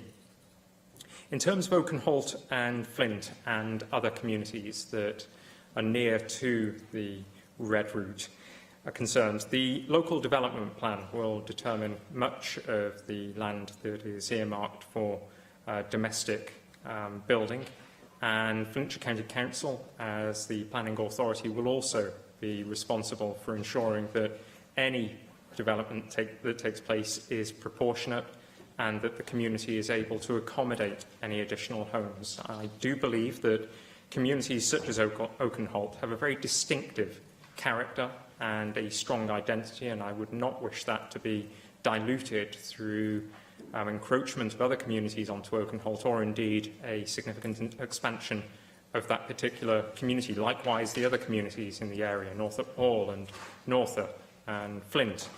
I think it's essential that they retain their identities and their unique characteristics. The member also asked about signage and how we will ensure that traffic that could use the new Red Route does use the new Red Route. It's my intention to ensure that as traffic comes off the M56 and onto the A494, there is ample signage in place to ensure that traffic wishing to access the A55 is able to be directed onto it. And in terms of the design process that will now be followed, I am confident that through our new WellTag scheme, we'll be able to ensure that the Wellbeing of Future Generations Act is adhered to. I think so far the process that we have followed has indeed recognised the ways of working that are promoted by the Act, including the inclusive way that we've gone about speaking with residents, engaging with residents and inviting comment from residents and businesses. Of the more than 2,500 responses to the consultation, approximately 1,800 were in favour of the Red Route. There is considerable support for this project, and again, I am confident that this will lead to an improvement in the competitiveness and the connectivity of North East Wales. Thank you. And then finally, the Chair of the Committee, but with a question only, please. Thank you, Deputy Presiding Officer. Cabinet Secretary, I welcome the creation of the steering group you mentioned. Can you outline in a bit more detail how you're looking to strengthen cross-border working with the Department for Transport, Transport for the North and others to ensure that you're taking advantage of the UK Government's investment in HS2 and High Speed 3? And finally, while it's right and proper that that infrastructure in north of Wales forges links with the north of England, it's also important, of course, that infrastructure facilitates greater connectivity with Mid Wales. You wouldn't expect me to say anything different. I'd be interested to hear what your plans are to improve links between North and Mid Wales, particularly in regards to how businesses can access and take advantage of developments in the north. Can I put on record my thanks to members of Parliament in the Wrexham area, Clwyd South, and also across the border. I've met with Owen Paterson on a number of occasions for pursuing a campaign to see the dualling of the Shrewsbury to Rhuaben route. It is an ambitious campaign, but one that I think demonstrates the need and the appetite for improvements in north-south travel on a cross-border basis. We are also taking forward at good speed the Newtown bypass, which the member is well aware of, again improving north-south travel. But in addition to this, I've already announced the fund, the Pinch Points Fund, that will address some major bottlenecks along the trunk road network, including at the Halton roundabout on the 483. I'm pleased that I've had initial scoping work back from officials, and it appears that we will be able to deliver upgrades at that particular point within this Assembly term.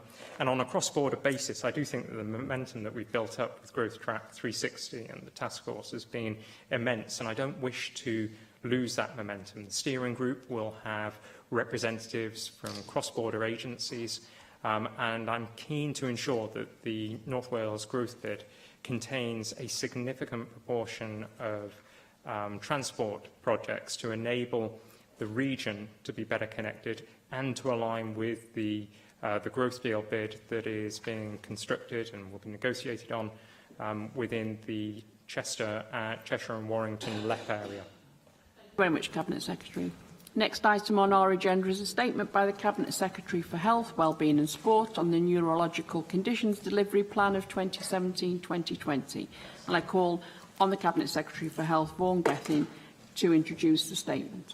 Thank you, Deputy Presiding Officer. On the 27th of July this year, I published the updated Neurological Conditions Delivery Plan. This plan reaffirms our continued commitment to ensuring those affected by neurological conditions have time and access to care when they need it and as close to their homes as possible. The plan was first published in May 2014. It focuses on raising awareness of neurological conditions, ensuring quick diagnosis, providing fast and effective care, and working together across sectors to help people live with their condition. The plan also aims to improve the information available on neurological conditions and treatment, as well as help to target research into causes, treatments and cures. The delivery plan sets out our expectations of all stakeholders and provides a framework for action by health boards, NHS trusts and partner organisations. There are more than 100,000 people in Wales affected with a long-term neurological condition. Conditions range from, without an exhaustive list, cerebral palsy, muscular dystrophy, Parkinson's through to multiple sclerosis and epilepsy and others. Numerous other people suffer from short-term or infrequent neurological conditions. Good progress has been made since the original plan was published in 2014. In the last annual Statement of Progress, published this March, there was a reduction in the average time an individual spent in hospital, falling from 6.4 days in 2010-11 to 4.2 days in 2015-16. The length of stay following an elective admission has also reduced from 3.9 days to 2.2 days. And a similar reduction has been seen in emergency admissions from 9.2 days to 7 days. Along with positive improvements in the treatment and care of neurological patients, we have seen a substantial increase in the number of patients recruited into neurological health and care research. In Wales clinical studies, 511 patients took part in 2015-16, compared to 300 patients in 2010-11. Now, neurological care represents the 10th biggest expenditure area for the NHS in Wales. Over 4 years to 2015, this rose 65% up to £293.7 million. In terms of spend per head of population, that equates to £91.76 per person.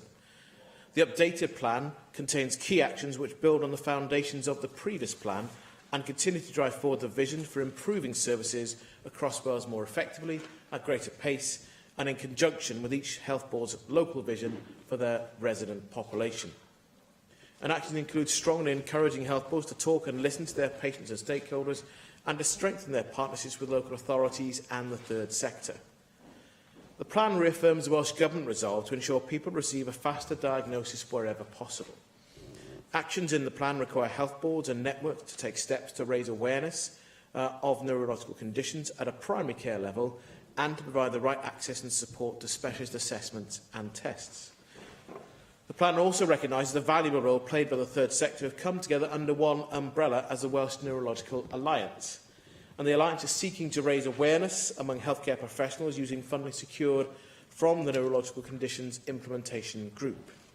So we are now in a place to move ahead with greater pace. The Conditions Implementation Group provides national leadership and support to do so. And that implementation group brings together all the health boards, the third sector and the Welsh Government to work together collaboratively. And that group has identified priorities for 27-18. And these include developing a co-productive approach to increasing awareness of neurological conditions, delivering clear and consistent patient information, the consistent delivery of access to neurology services for patients of all ages throughout Wales, developing consistent and coherent neuro-rehabilitation services for patients of all ages, and developing and responding to both patient experience and outcome measures. And these priorities continue to be supported by £1 million of funding each year. And together, the neurological conditions and the stroke implementation groups have continued to work together and combine their monies for a joint project. For example, combined funding has been used to deliver a pan-Wales £1.2 million neurological rehabilitation improvement programme. In 2016, the implementation groups worked in partnership to develop patient-related experience measures, or PREMs, and patient-related outcome measures, or PROMs, for both stroke and neurological conditions in Wales. And this programme aims to gain an insight into services from a patient perspective and use their real-life experience to help improve our services. By March of next year, the aim is for Wales to have PREMs and PROMs that can be administered, collected and collated on a national level. These should help both to identify inequalities in health and care provision across Wales, to support the evaluation of service development and demonstrate change over time. Now, patients are able to access the new treatment fund that I announced at the beginning of this year.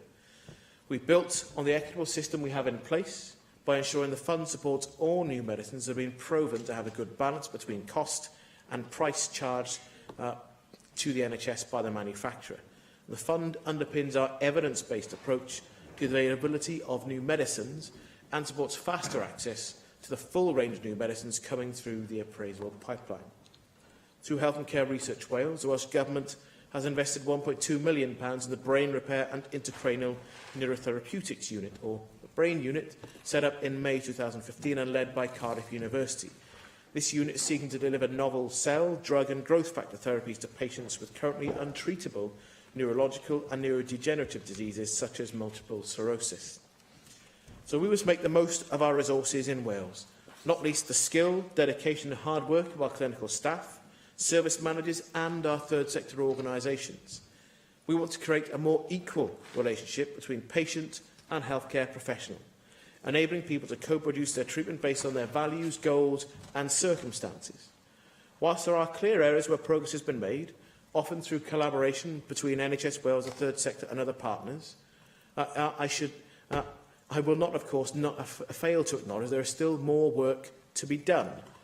The updated Neurological Conditions Delivery Plan recognises this and contains a set of actions to continue to build on this progress and ultimately to improve the services for those with a neurological condition, no matter where in Wales somebody lives.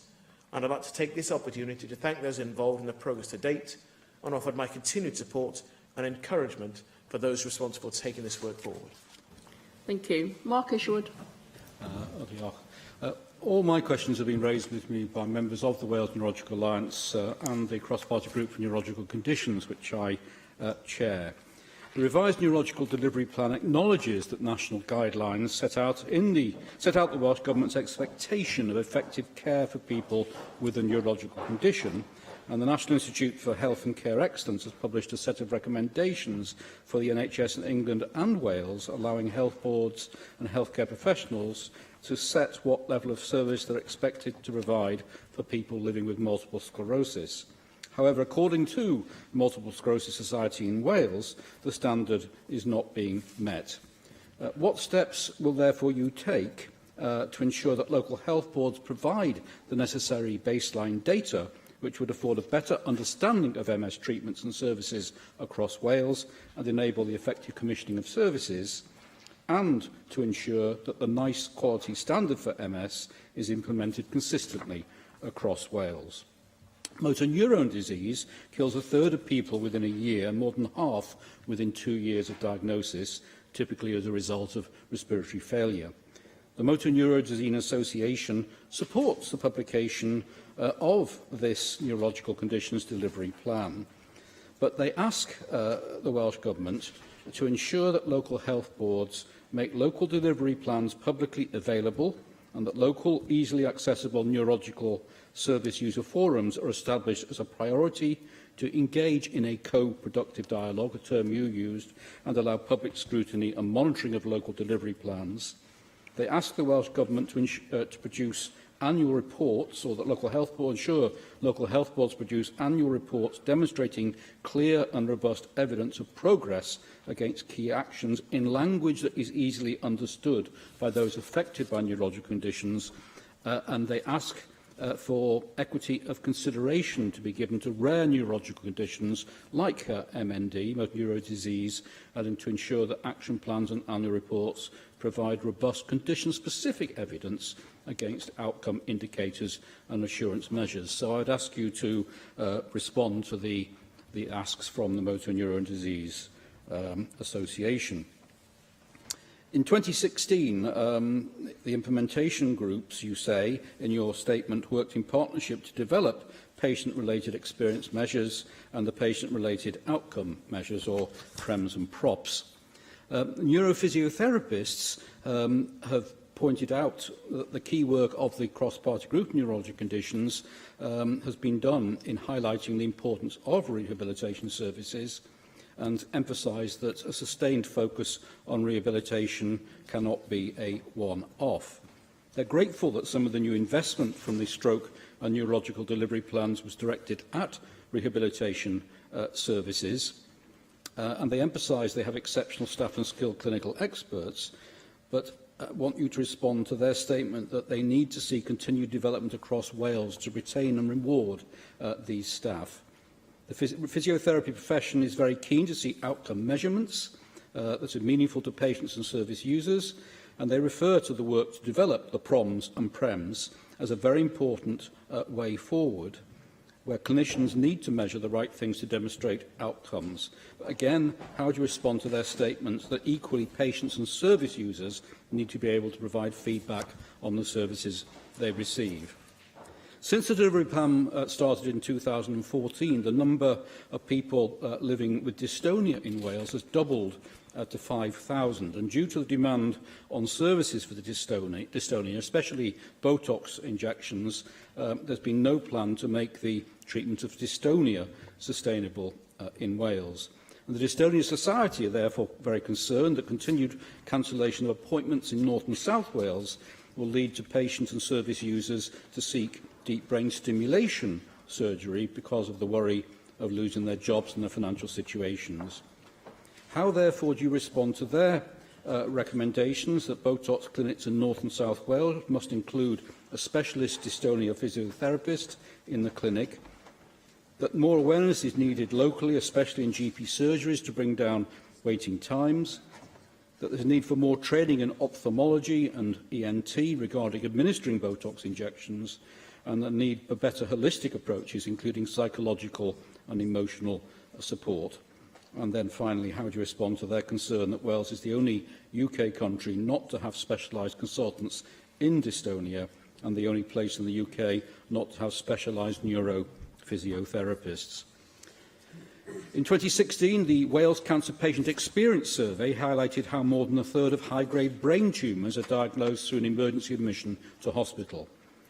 Greater awareness of brain tumour signs and symptoms is, according to the Brain Tumour Charity, critical to driving earlier diagnosis and improving patient outcomes.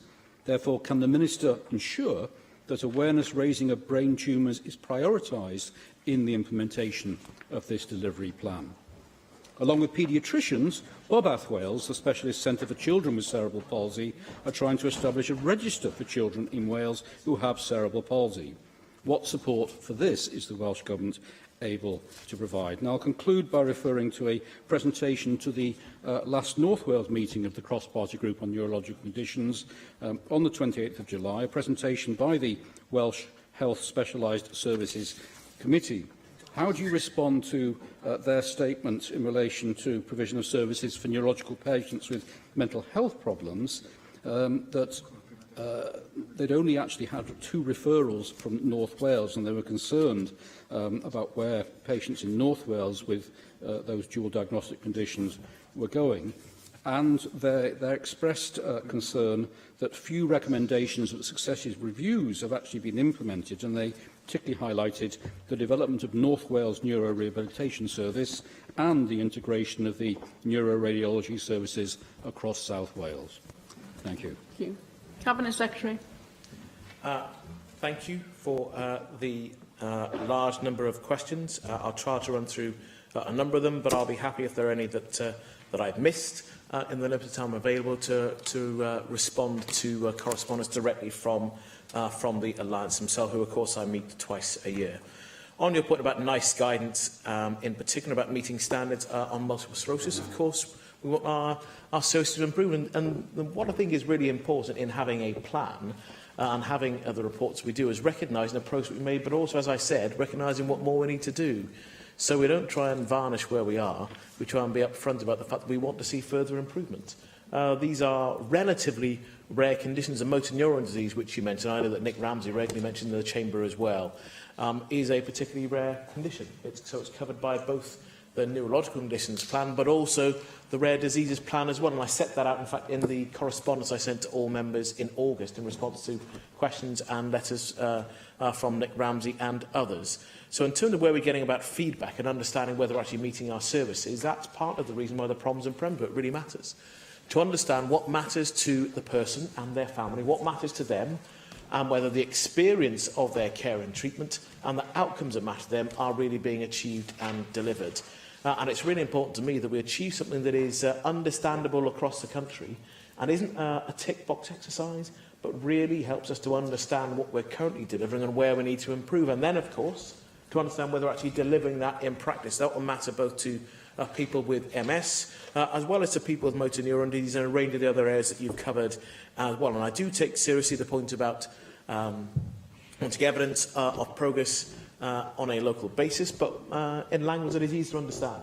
I think it's we recognise in and around those people in the health service, including if like the expert patients and advocates, we can easily use language that is exclusionary and doesn't make it easy for people to understand what we're trying to get over and across. And I think that is something the health service needs to watch from guard for. So I take that on board, and that's something that that I will look at. On neurophysiotherapy and rehab services generally, I think the points you made with respect are covered in the statement, and not just a reference to Proms and Prems, but also the investment, the significant investment by both the stroke plan, the stroke implementation group and the neurological conditions group as well, recognising their shared interests in both raising awareness and improving the quality of that rehab service. On dystonia, I had an opportunity to meet a group of dystonia patients previously with Vicky Howells in her office in Cunnan Valley. So I do recognise there are real concerns about the ability of our services both to have the capacity to deal with timely care, but also the service that takes place. So the issues that you raise have already been raised with me by Vicky and her constituents. We've arranged for contact to take place with Cardiff and Vale Health Board, who are actually providing the service that her constituents would access. So again, I take on board the point about awareness in local healthcare services, GPs and others, but also wanted to improve specialist services around those who are not just Botox clinics, but, as you say, physiotherapy as well. And on the points about cerebral palsy, I think that's something I need to look at in terms of understanding the lower number of referrals in and how we actually make sure that our service properly understands both the need that exists in North Wales, but how appropriately we're responding to and managing that in the community. Thank you. Rhys Pyorwyth. Diolch yn fawr iawn am...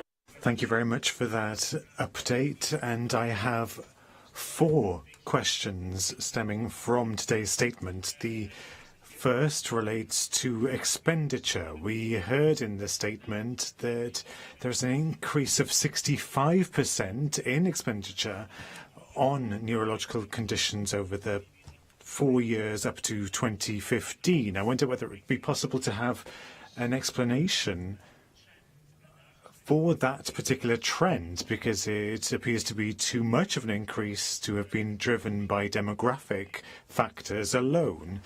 In terms of PREMS and PROMs and the intention to develop a system that can bring outcomes that can be compared across health boards in Wales, I do welcome that. But what consideration has been given to enable us to benchmark also against the other health services across the United Kingdom? Third, and speaking of that comparison with other countries, it's been said that Wales is falling behind in terms of waiting times for assessments. The statement that we've heard acknowledges that early diagnosis is vital, but what investment can you point towards that shows that the government is trying to ensure that diagnosis does happen earlier? And finally, ensuring that we do have a sufficient number of specialist nurses is vital for the care that is provided to patients. So what resources are being provided to help to increase the appeal of working as a neurological nurse as a career, and to ensure that the support is available to enable nurses to pursue that particular career path? Cabinet Secretary. Thank you for those questions. On your point about the increase in funding, we recognise that it's a greater priority for us. Having the conditions, having the plan itself has been a focus for attention. And I think it's a fact that it reflects we're better meeting the needs of people within the public, but also the progress in developing treatment. So I don't think there's any suspicion about it. It's really about how we make best use of that as well. And I think it's a good thing that we can point out the fact that we're spending more on these particular conditions. We know affect a relatively wide range of people and can have a significant impact on them as well. On your points about PROMs and PREMs in comparison with the other three nations in the UK, this is one of those challenges, isn't it? Because if we develop bespoke measures in Wales that meet the needs of people here in Wales, and you ask those people what matters to you, how do we record that properly? You saw your experience and your outcomes, and that helps us to drive where we are. The challenge will be that there may be different statements made or a different level of willingness to do so in other nations. I'm certainly not going to try and speak for Jeremy Hunt on these issues, but I would not expect that he would be interested in developing a series of measures that properly take account of the experiences and desired outcomes for Welsh patients. I'm interested in doing the right thing here. I'd like to have a sensible conversation. It's probably, rather than politicians, it's probably easier across the service, both for patients, third sector groups and clinicians to have a conversation about the sort of measures and experiences that matter, and whether there is a way to have something that allows you some form of comparison across the other UK nations. But I have to say, from my own point of view, whilst it would be desirable to be able to do that, it isn't my first point of interest in this work. My first point of interest is how do we make sure we have a service that is properly responsive to what matters to the citizen in their experience and their outcomes. That helps to drive service improvement, service planning and delivery. On investment and earlier diagnosis, this partly goes into our understanding of awareness, because awareness isn't just for the general population, it is actually about healthcare professionals to be able to spot early and to refer people into the right part of a treatment and care pathway. So that's part of what we set out in terms of the priorities for the implementation group in the years ahead. And the challenge will be, given the basket of conditions we're talking about, some of that will vary from one condition to another. You know, when we talk about someone, say, with cerebral palsy, well, that's easier to understand in terms of earlier, in terms of how you diagnose, than, say, for example, some of our more progressive conditions as well. So there's a challenge in understanding how we do all of that. So rather than giving a one-size-fits-all, it's really about how we invest in that wider picture. And on your final point, on nurses particularly, and I'm pleased that you're talking about a healthcare profession, but it is more than medicine, because we need to understand in lots of the improvement that we see happening, the role of nurses, and specialist nurses in particular, is really important in that. And that's one of the things we ought to try and highlight in the opportunities that exist within our system. And it's also part of when we look at what is the offer to encourage people to come in and to stay here in Wales, both people who are local and those who may want to move to come here as well. Interestingly, as I've been going around and about listening to healthcare staff, you do see a range of senior nurses who move for jobs and opportunities, and I've met quite a few people who have positively moved from the system in England to either come to Wales or to come back to Wales as well. But I actually think the greater gain to be made is actually how we recruit, retain and train our own, because many people going into nursing are local. The typical age, as you all know, of a nurse trainee going to the undergraduate programme is in their late 20s. These are mostly people who have responsibilities and ties, and they're unlikely to be particularly mobile in the way that, for example, training people for medicine, it's one of our challenges. Getting people at undergraduate and keeping them is more difficult rather than someone who is in their late 20s. So I'm particularly interested in seeing the success we'll have with our broad Train, Work, Live campaign for nurses, to understand how successful we have been, and I think it will directly benefit patients in this area, but also our staff and the opportunities we want to give them as well. Caroline Jones. Diolch, Dipper Llywydd. Thank you for your statement, Cabinet Secretary. Neurological conditions affect tens of thousands of people in Wales, and this latest delivery plan will hopefully build upon the improvements made to the services designed to assist those people. While a number of neurological conditions present at birth, a large number can present at any time in life.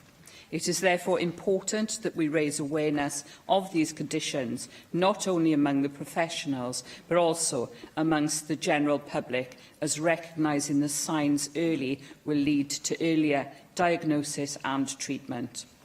I welcome the emphasis the Welsh Government is placing upon improving awareness in this delivery plan. As the plan highlights, many neurological conditions have symptoms that can be mistaken for more common conditions, leading to misdiagnosis. Training primary care staff and healthcare teams to recognise the signs of neurological conditions will hopefully reduce the number of delayed or misdiagnosed patients. Cabinet Secretary, the key actions for timely diagnosis requires health boards to provide GPs with timely and direct access to CT scans. I very much welcome this move, but I'm concerned that we are not making the best use of diagnostic equipment. In many areas, CT scanners are not utilised 24/7. What is your government doing to ensure that we have sufficient diagnostic staff to make use of our scanners at evenings and weekends? One of the central pillars of the new delivery plan is ensuring fast, effective, safe care and rehabilitation. We have made a lot of progress in this area, particularly when it comes to approving new medicines for the treatment of neurological conditions. But we are taking too long in getting that treatment to the patients. For example, MS patients had to wait nearly 2 years after Sativex was approved before they could receive it, as the clinics needed to administer the drugs were not available. Many of the new treatments in the pipeline for neurological conditions require monitoring and have to be administered in an outpatient clinic. In Cardiff, there is a 6-week waiting list for drug infusions. Cabinet Secretary, what can your government do to ensure that LHBs plan for sufficient day beds needed to administer drugs, so there is no delay between approval by NICE or AWMSG and the treatment being available to patients? Rehabilitation is vital to ensure that patients with neurological conditions emergency admissions to hospital. Unfortunately, waiting times for neurology rehabilitation are far too long. Cabinet Secretary, what is your government doing to reduce waiting times for neuro rehab in Wales? I fully support the direction you are taking with the latest plan and look forward to working with you to ensure that we improve the outcomes for Welsh patients suffering with neurological conditions. Diolch yn fawr. Thank you very much. Cabinet Secretary. Thank you for those questions. As you highlight, and I think in a statement, there are more than 100,000 people in Wales affected by this group of conditions. That is then, on top of that, of course, there are their families and carers who there will be an impact on their lives too. I'll just try and run through your question. I think with the last point, but I think I've certainly tried to answer the point about improving neuro rehab, both in my statement but also in response to Mark Isherwood's list of questions. On the broader points about treatment delays from approval to provision, well, there is always something about how you plan to have a treatment provided once it's gone through the appraisal process. We're talking here about medicines rather than other forms of treatment. And there's something also here about what we're trying to improve more generally in the way in which we manage the system in Wales. That's why I've had very constructive conversations with the Association for the British Pharmaceutical Industry about how this works, about having an earlier conversation as they have drugs in development and at what point the service will be aware of what they're doing and what is likely to come up.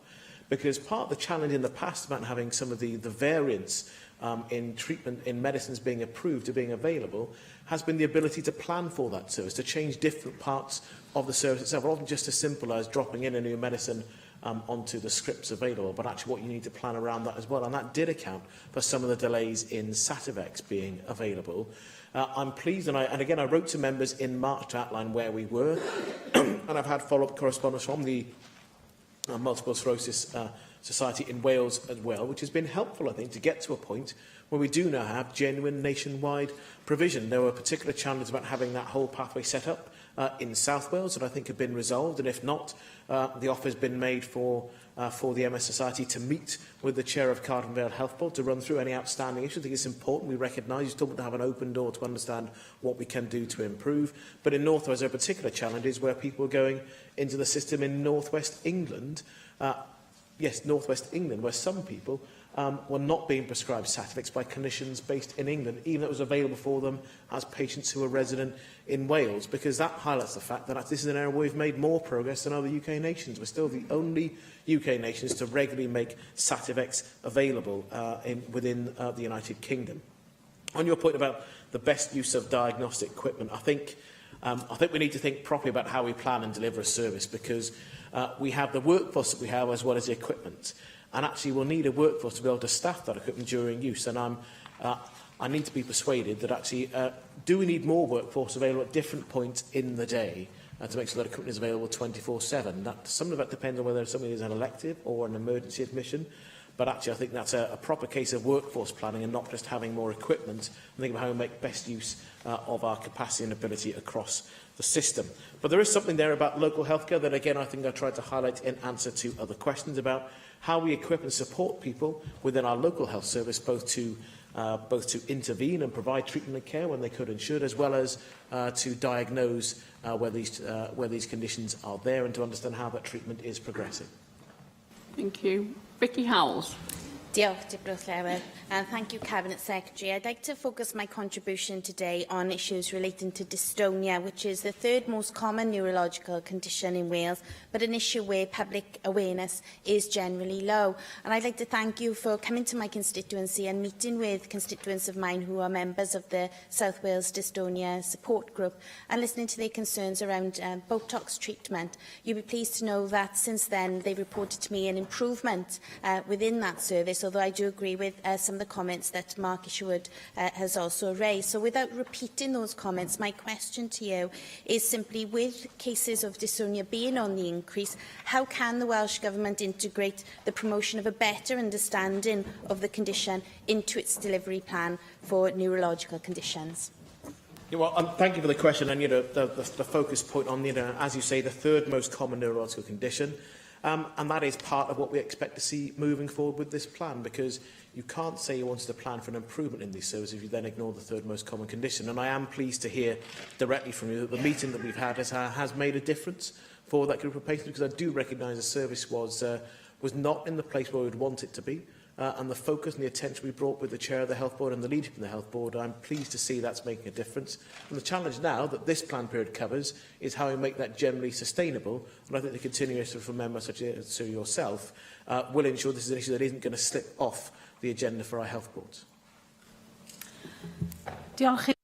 I thank the Cabinet Secretary. The next item on our agenda is the statement by the Cabinet Secretary for Environment and Rural Affairs on energy. And I call on the Cabinet Secretary to make a statement. Leslie Griffiths. Officer.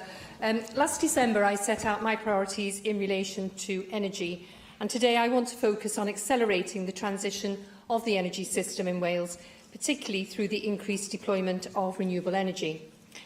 Our energy system has undergone dramatic changes in recent years, and there is further transformational change to come.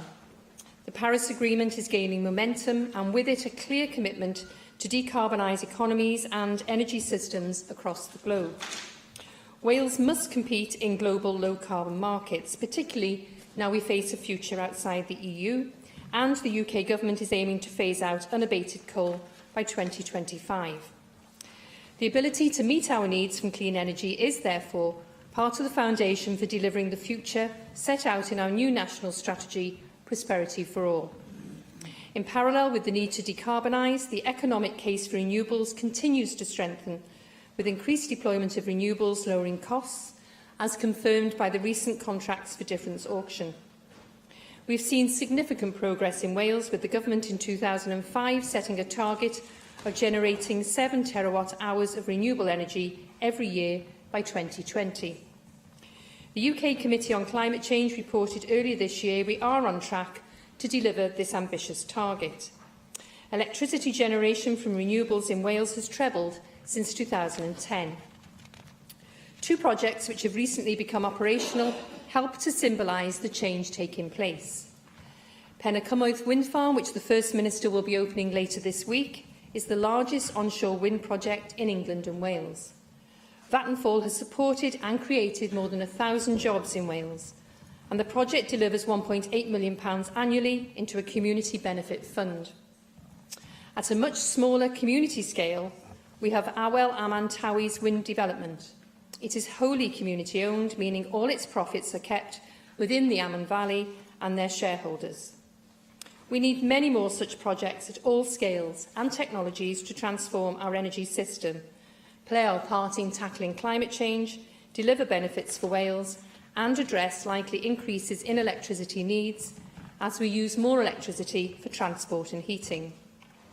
Other low-carbon energy sources will also be important, with Wylfa Newydd representing the largest private sector investment in Wales in a generation. The UK Government has a critical role to play in keeping this momentum going. However, I am determined to drive change using the levers we have here in Wales. This is why I am today announcing targets to focus action across Wales and capture the benefits for Wales. We have worked with expert organisations to pull together a solid and robust evidence base. We held a successful event in July involving experts as well as those with an interest in the issue to help inform our thinking. Firstly, I am setting a target of Wales generating 70% of its electricity consumption from renewable energy by 2030. The latest data shows in 2015 we generated 32% of electricity consumption in Wales from renewable energy. Secondly, I am setting a target for 1 gigawatt of renewable electricity capacity in Wales to be locally owned by 2030. In 2014, 330 megawatts of renewable electricity capacity in Wales was locally owned. Finally, by 2020, I expect new renewable energy projects to have at least an element of local ownership. I will be issuing a call for evidence on the issue. However, my expectation is for new projects to involve local people and provide benefits to Wales, as well as to external shareholders. I believe these are stretching but realistic targets, which will help us to decarbonise our energy system, reduce long-term costs and deliver greater benefits to Wales. I am clear we need to take action to support delivery of these targets. Firstly, in this increasingly complex world, we need to provide more direction on certain aspects of our energy policy, particularly for those making difficult decisions in planning and permitting. I will be considering the need for energy alongside the other ways we use land. This will have implications across my portfolio for how we manage our natural resources. We've already seen some excellent work with local ownership. I have agreed core funding for Community Energy Wales to enable them to work with developers on behalf of communities in Wales, looking at how we secure greater local involvement from the design stage onwards. I will also be focusing on heat. Though the 70% target does not include heat, the potential future impact of electrifying heat is significant for both demand and supply elements of the target. The UK Committee on Climate Change has recommended we provide clearer policy on heat for Wales, and I will be taking this forward. Secondly, we will work collectively to ensure our grid infrastructure enables a low-carbon model of electricity generation. The electricity and gas grid we need for the future will look very different to what we have now. The right flexible and affordable grid infrastructure is a fundamental enabler to connect the new generation Wales needs for a prosperous low-carbon future. I will be working closely with the regulator, electricity grid operators, academics, innovators and developers to identify cost-effective ways of ensuring we have a fit-for-purpose grid. Thirdly, the targets I am announcing today have implications for our planning system. We have made significant progress in ensuring we have a streamlined yet robust planning system in place, for example, by establishing the development of national significance regime. I will shortly be consulting on amending permitted development rights for rooftop solar and small-scale low-risk hydro projects. Alongside this, we're working on the National Development Framework, which will be an all-Wales development plan and will reflect the policies of the Welsh Government. Furthermore, we will keep our national planning policy under review so it continues to support delivery of our energy ambitions. I will shortly be consulting on the National Marine Plan, which will set the context for the offshore renewable sector. I'm also looking to the UK Government to deliver on areas which are not devolved to Wales. The UK has invested over £9 billion in developing the renewables sector. Costs have successfully been driven down.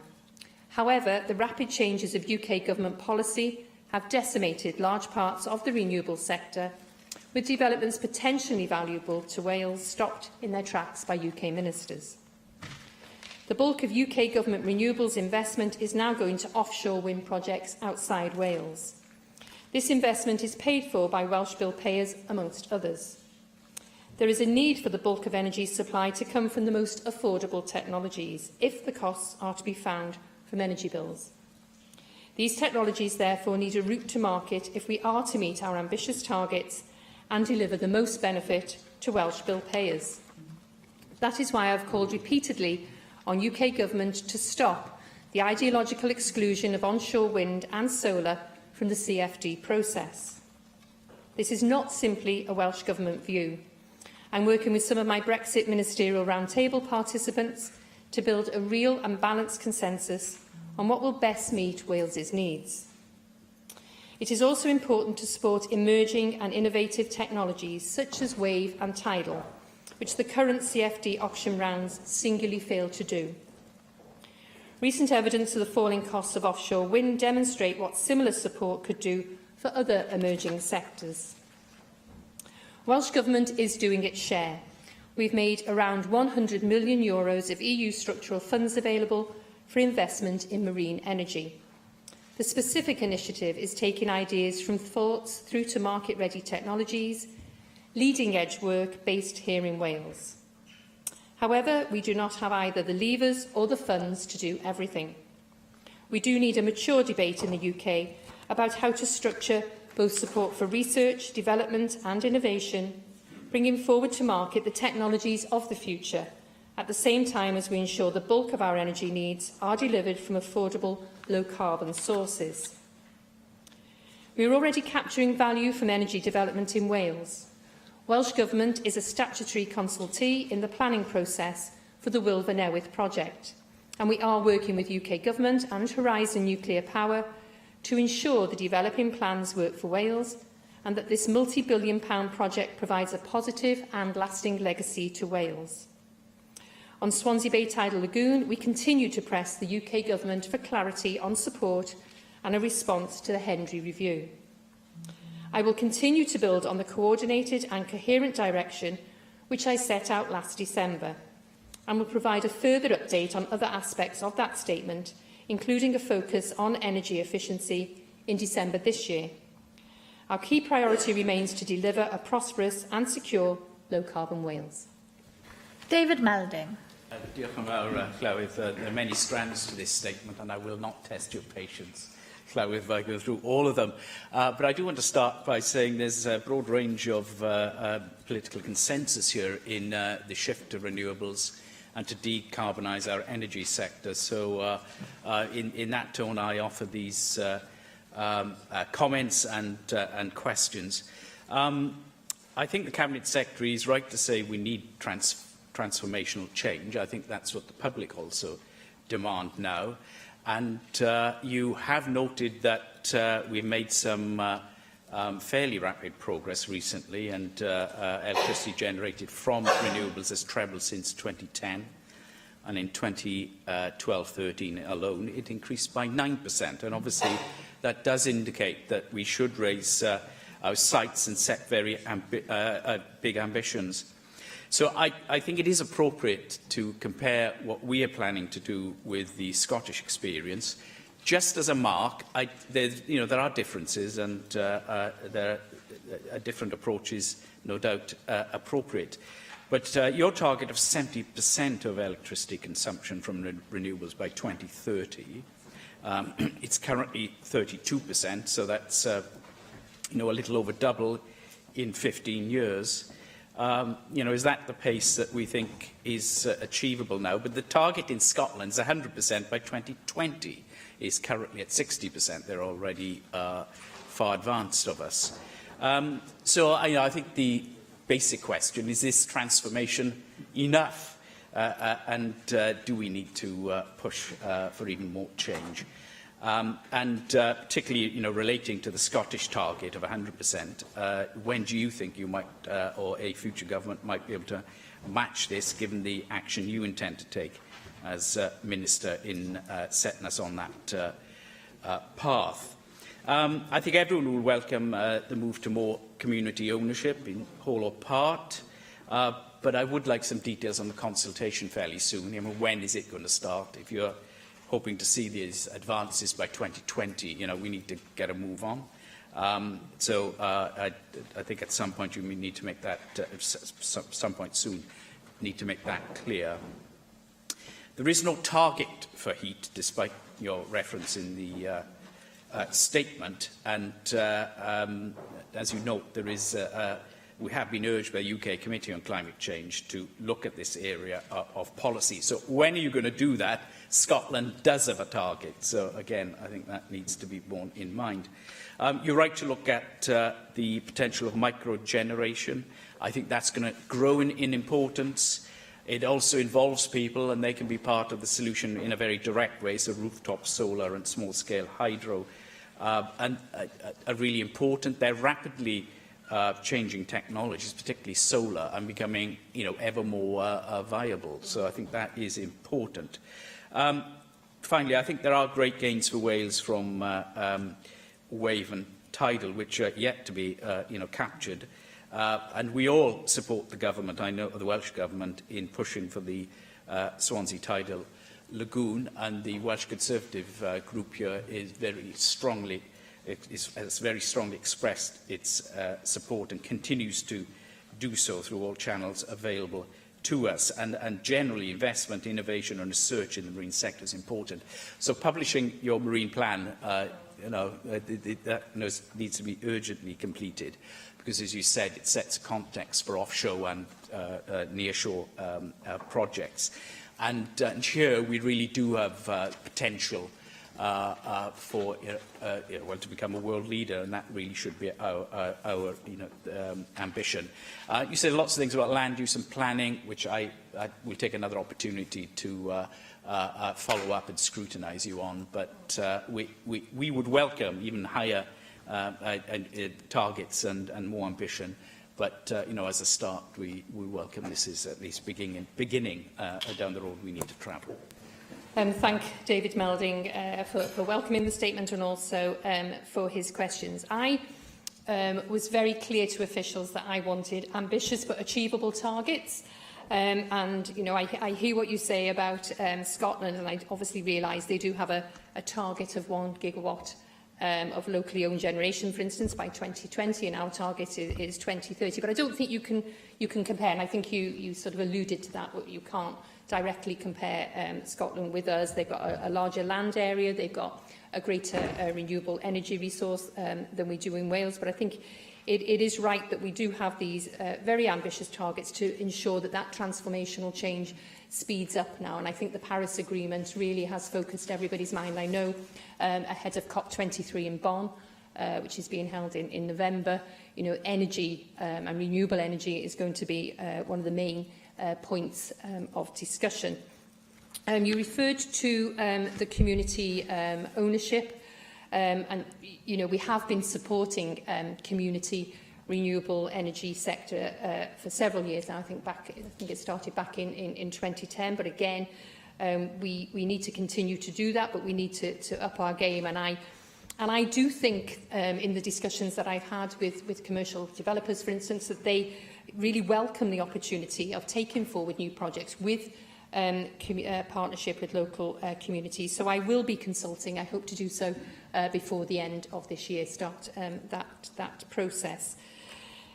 You referred to heat not being part of our target, and I mentioned in my opening remarks that we've worked with expert organisations to develop our thinking around the energy targets. The UK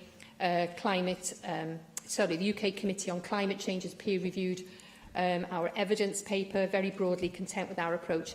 And it was from those discussions that it was decided that the target shouldn't have heat in it. But obviously, as we look for transport, particularly using more electricity, and obviously heat is the main user of electricity in Wales, we do need to make sure that our policy is correct. And as I mentioned in my opening remarks, I will be driving that forward. In relation to tidal power, it is imperative we know what the UK government are going to do on Hendry. I'm not referring to any specific project, because obviously I have planning responsibilities also. But you know, I constantly write to the UK government, and I keep getting responses saying in due course, which means nothing to me. And, you know, Hendry reported in January.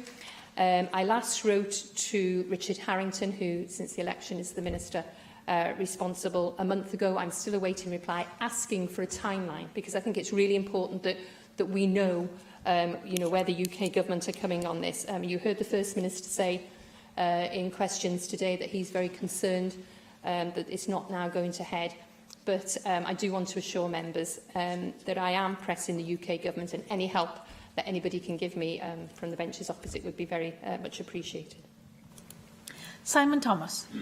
Thank you, Clywyd, and may I welcome today's statement in general terms made by the Cabinet Secretary, because it has put more meat on the bones from her statement back in December of last year, and certainly we can now see specific figures and targets in terms of renewable, and specifically renewable electricity. Just to give some context here, we have just had the best summer ever in terms of renewable energy throughout the whole of the UK.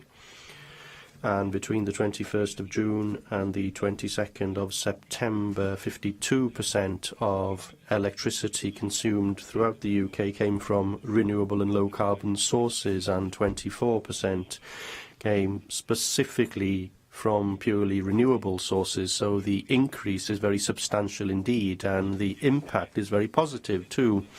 4 years ago, in the summer of 2013, 491 grams of carbon dioxide per kilowatt hour of electricity produced. Now this year that had been halved, or more than halved I should say, to 216. So it's a positive impact in terms of climate change and in the carbon dioxide emitted.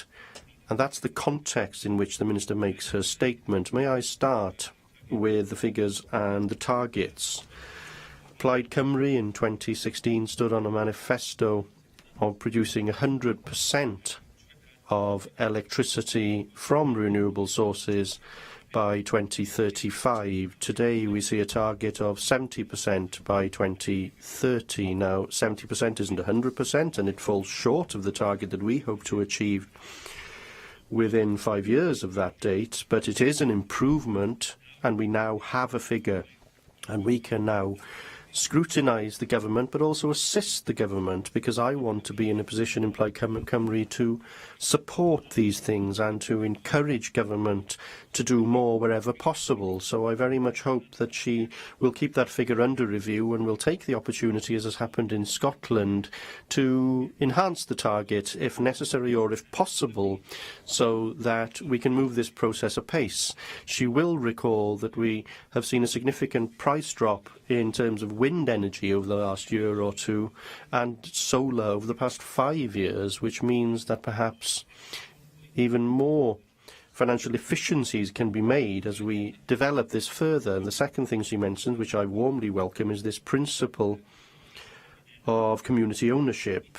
I very much hope that we will see that delivered. In my view, much of the opposition that we see to renewable energy development sometimes emerge from the fact that people feel that it's been done to them rather than them being part of the project from the very outset, and community ownership is a huge assistance in getting over that problem. There are some people who will oppose for opposition's sake, of course, but it certainly helps in disseminating information and support, and I'm disappointed that the Cabinet Secretary hasn't decided to adopt one of our ideas, namely the concept of an independent energy company for Wales, something such as an Cymru Energy Wales, as something that could bridge the gap between the community, the government and the commercial side of things, as a vehicle that could take ownership of some of these developments on behalf of the local community. And what I'm asking, therefore, is that as there is a consultation on community ownership, has the door been closed entirely on this concept of an energy company for Wales, or is that something that could be discussed again in the consultation on ownership? Now, the third point I wanted to mention is the issues of the grid. Unless we see significant improvements, and not just improvements, but a transformation of the grid, then we won't be able to achieve some of the targets and the vision outlined in the statement. I welcome the fact that the government wishes to work with the owners of the grid and those responsible for the national grid, but I also recall that the government itself, and the statement blames the Westminster government from time to time, but this government was also responsible for preventing grid developments in mid-Wales, because the government dragged its feet and got cold feet because so many people had opposed to those improvements, and that certainly stopped 2 or 3 onshore wind energy proposals which would have developed if it weren't for that, and would have contributed significantly to the targets we currently have. So I very much hope that the Cabinet Secretary on this occasion will oppose, well, not oppose, but will be willing to be robust and innovative against any opposition proposed to making proper improvements to the grid. I regret that there are no specific targets for heat. I hear what the government's had to say on that. Now, can the Cabinet Secretary confirm that it is her intention to develop targets in due time for the heat system and also for transportation? The decarbonisation of transport is exceptionally important in the bigger picture. It means, in my view, that we need to invest in infrastructure for electric vehicles. We've heard some discussion on that already this afternoon, but I would like to see the government being more innovative still in investing in our infrastructure for electric vehicles, and I would like to hear her comments on developing targets on infrastructure in that regard. A lot of questions for a lot of points in the statement, if I may say so. But the final couple of points, very quickly. I welcome the fact that there will be a permitted development presumption in favour of rooftop solar and hydro. I would like her to consider whether this should be extended to on-farm wind developments. And I'm talking specifically about wind turbines that are directly related to farm activities, not just for the selling of commercial electricity, because that can be dealt with in a different way. But I think it would be enormously welcome post-Brexit for many farmers in Wales if there was a permitted development approach to on-farm wind development, which I think would help many farmers make their businesses more viable. And I conclude with the final point that we have been discussing around the need for the tidal lagoon in Swansea Bay as a pathfinder, as has been clearly set out in the Henry Review. I am one of the community investors in there, along with hundreds of local people who just want to see this done, because we believe that renewable energy can not only happen and be part of our energy mix in Wales, but we can be leading the world, in particular in the light of tidal energy. I very much welcome what's already been announced for Anglesey and Pembrokeshire in terms of tidal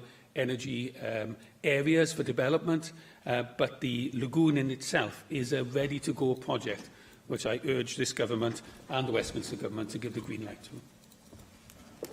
Thanks, Simon Thomas, for a very long list of questions, which I will endeavour to cover.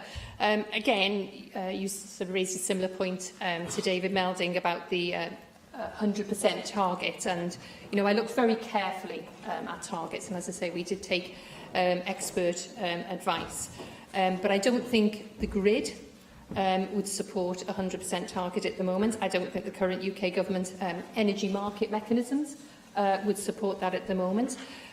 We are connected to a global energy system, and I just don't think at the current time it would be the right thing to do. But it's like any target, and I hear what you say about, Plaid Cymru's target was for 100% by 2035. Well, who knows, from 2030 to 2035 we could make it. It's like our recycling targets, we're there already, we're there 2 years beforehand, so I'm looking at whether we should be changing that target. So obviously we can certainly keep it under review. You referred to the work that we're doing with community energy and local ownership. We've got over 330 megawatts of renewable generation capacity owned by our communities and locally owned organisations. So, that's a significant amount, and it's a good amount to build on. You'll be aware our local energy service currently works closely with 34 different groups across Wales at the current time, and we are supporting a further 2 at the moment, which are due to be completed by the end of this year, and I think that will take us up then to about 17. So, as I say, I will be consulting later in the year. Simon Thomas referred to the possibility of an energy company for Wales, which was an idea that you and I met over, and we certainly took it forward. And I did make a written statement last month indicating that we do not believe a strong enough case was made for establishing an umbrella supply company for Wales. Again, we collected evidence and views about the potential for energy services companies. We held a series of consultations back in March, and that really created a very clear consensus, I think, around the risks and the challenges and the tensions that would be inherent if we did set up and run an energy supply company. And I think many people, and I know I've discussed this with Simon, felt that the government had a sort of trusted neutral voice, if you like, and that could be lost if we then did participate in the market. So the balance was that the conclusion was that the risks of creating Welsh Government supply company could heavily outweigh the potential benefits. Have we closed the door? No, of course not. We will always listen to views, so maybe it is something that we consider looking at a future date. You raised about grid flexibility, and clearly we need a modern, efficient, reliable energy infrastructure, and that has to be alongside a very robust and fit-for-purpose grid. That grid has to enable our low-carbon energy objectives to be delivered. So we are engaging with National Grid. I've met National Grid. I know the First Minister's met the Chief Executive of National Grid to make sure that their delivery plans include a grid that's absolutely fit for purpose for what we want to do in Wales. You mentioned about heat, and I think I gave the reasons why we didn't choose to include heat, but you're right, we need to have that development of that policy forward. It's so important if we are going to reach our decarbonisation targets. So that will be policy that we are developing. The point you mentioned about onshore wind on farms, and I have seen a couple of farms where farmers have diversified already, but you're quite right. Brexit, I think, has made diversification that much more of an issue being discussed by farmers, and I think we will see more of that going forward. In relation to the Henry review, you will have heard my earlier answer to David Meldon. It's very important we get a response as quickly as possible. They really are dragging their heels now, and we do need to know what they're doing. But certainly we remain supportive of that principle. But it's for the UK government to trigger the green light, not us. And you mentioned the funding that Ken Skates announced, I think it was yesterday, on Anglesey, which I agree is very welcome. Neil Hamilton. It's always a pleasure to listen to the Cabinet Secretary, but I'm afraid I can't be quite so complimentary about the content of the statement itself. I'm going to introduce a certain diversity into the proceedings this afternoon, as might be expected. I want to question the assumptions upon which the statement is made. I've got 3 points to make altogether. First of all, the statement says the Paris Agreement is gaining momentum, and there's a clear commitment to decarbonise economies and energy systems across the globe. But I'm afraid all the evidence is the opposite. China and India, between them, emit more than a third of the world's CO2. China is planning to double its output of CO2 in the next 15 years, and India to triple it. That's one reason why President Trump of the United States, which also emits 15% of the world's CO2, wants to resile from the Paris Accords altogether, because he says that he was elected to represent the citizens of Pittsburgh, not Paris. And what motivates him is that there is a let-out clause in the Paris Agreement itself, Article 4, sub-Article 7, which says that the extent to which developing countries will effectively implement their commitments under the Convention will take fully into account that economic and social development and poverty eradication are the first and overriding priorities of developing country parties. So that is why, although China and India have signed up in principle to the fundamental theories behind the Climate Change Convention, they're not actually going to contribute anything in practical terms to its realisation. And even in Germany, which fully signed up to anti-global warming policies, CO2 emissions have risen in each of the last 8 years, including the present one. So I'm afraid the world is not going in the direction that the Cabinet Secretary assumes. Secondly, there is an assumption here that the economic case for renewables continues to strengthen, and that renewables are lowering costs, as confirmed by the recent Contracts for Difference auction. Well, I'm afraid it isn't possible to draw that inference from these prices, and I commend to the Cabinet Secretary this publication by Professor Gordon Hughes, Professor of Economics at the University of Edinburgh, which analyses this in his publication Offshore Wind Strike Prices Behind the Headlines. And his fundamental point here is that these are complicated contracts, but are fundamentally options. They're not actually necessarily going to be realised, these projects, at the prices which have been awarded. At £74.75 for the Triton Knoll contract and £57 for the Hornsey 2 and Murray East contracts, the three which have recently been in the headlines in the newspapers, that would represent, if it did correspond to a fall in operating costs and construction costs, of 55% for offshore wind in the last 5 years. I mean, that is simply not credible. Even though there have been advances in turbine technology, there is no way in which costs of construction and development in offshore waters could possibly have fallen by 55% in that period. In fact, to some extent, because we're having to go further and further offshore in order to build these wind farms, then costs are likely to increase, or at least the extra costs of going into deeper waters will outweigh the technology costs. So what we're seeing here is a replication of what happened 20 years ago in relation to the fossil fuel obligation, because there 247 wind farm contracts were awarded, but only 57 were actually built, a sixth of the capacity which was intended to be present. And what happened there was that the early contracts, which had high prices, were built, and the later contracts which had low prices weren't. And that's exactly what we're seeing here. So this is all part of the government's policy, the UK government as well as the Welsh government, of soaking the poor. You know, we produce nothing in global terms in CO2. Wales, probably 0.1% of world emissions. We're the poorest part of the United Kingdom, with a quarter of our households in fuel poverty, and yet the bills, household bills of ordinary people are rising year in and year out. £115 a year at the moment, and green levies on the average electricity bill, that will rise by 2020 to £170, and by 2030 to £245 a year in constant pounds. I think this is an appalling policy to impose greater and greater costs upon those who are least able to withstand them. Well, Neil Hamilton, I think we're going to have to agree to disagree. I did have a little bet when I was doing some prep for the statement today, you know, how long it would take you to mention the word China. So I'm glad you didn't disappoint me. But, you know, the scientific evidence is clear.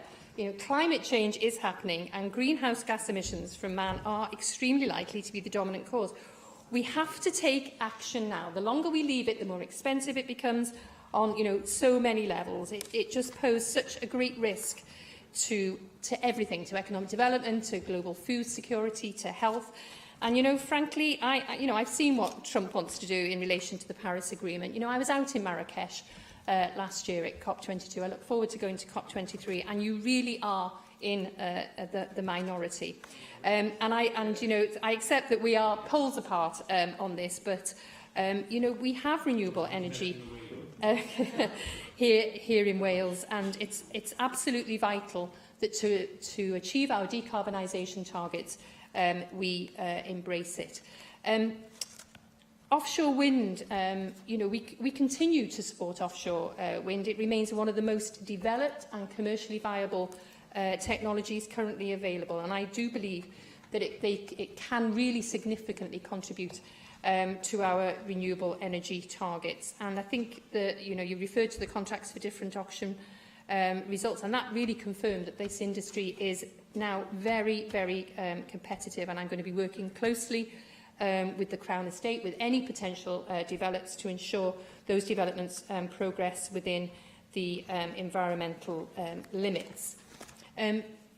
Talking about, you know, about the contracts for difference, as I said, I really do want the UK government, and I've called on the UK government repeatedly in correspondence, to stop the ideological exclusion of onshore wind and solar from the CFD processing, and I really wish that they would consider our views and the impact of the decisions they're taking on Wales when they are making these decisions on contracts for difference.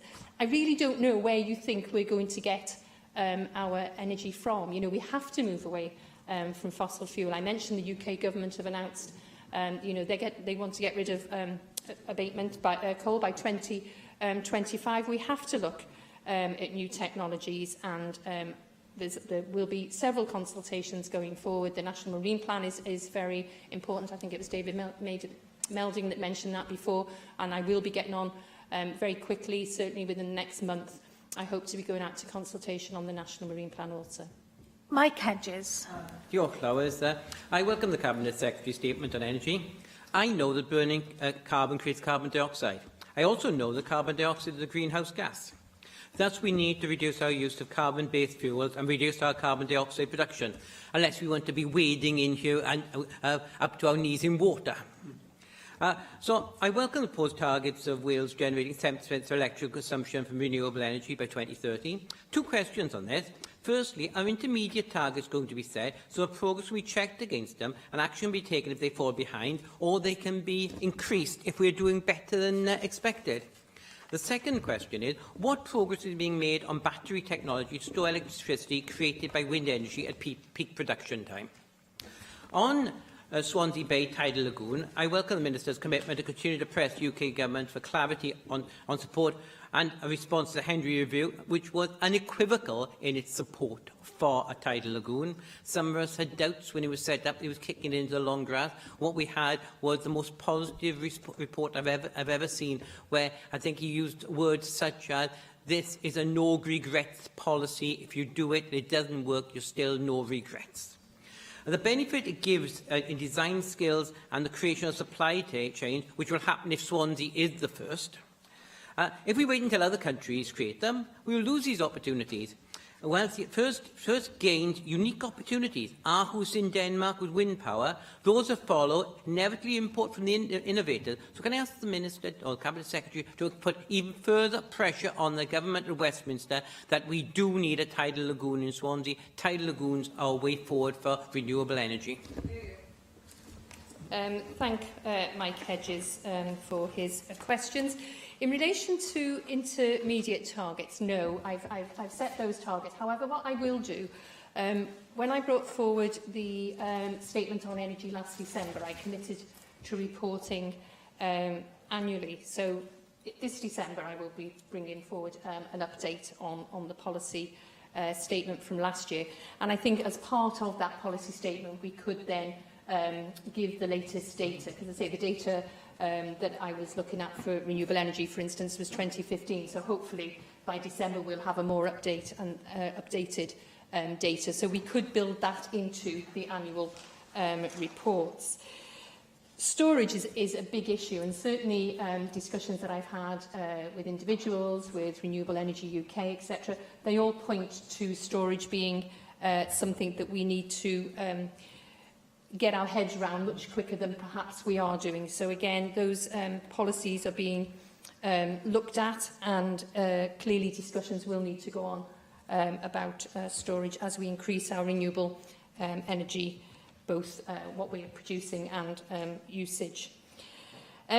You're right about the Henry Review. It certainly was a very unequivocal report, and maybe the UK Government shouldn't have asked the question if they don't like the answer. I don't think I can put any more pressure than I am doing on them. As I say, the last letter I wrote was a month ago. I'm still awaiting a response from Richard Harrington, asking him, to set out a timescale.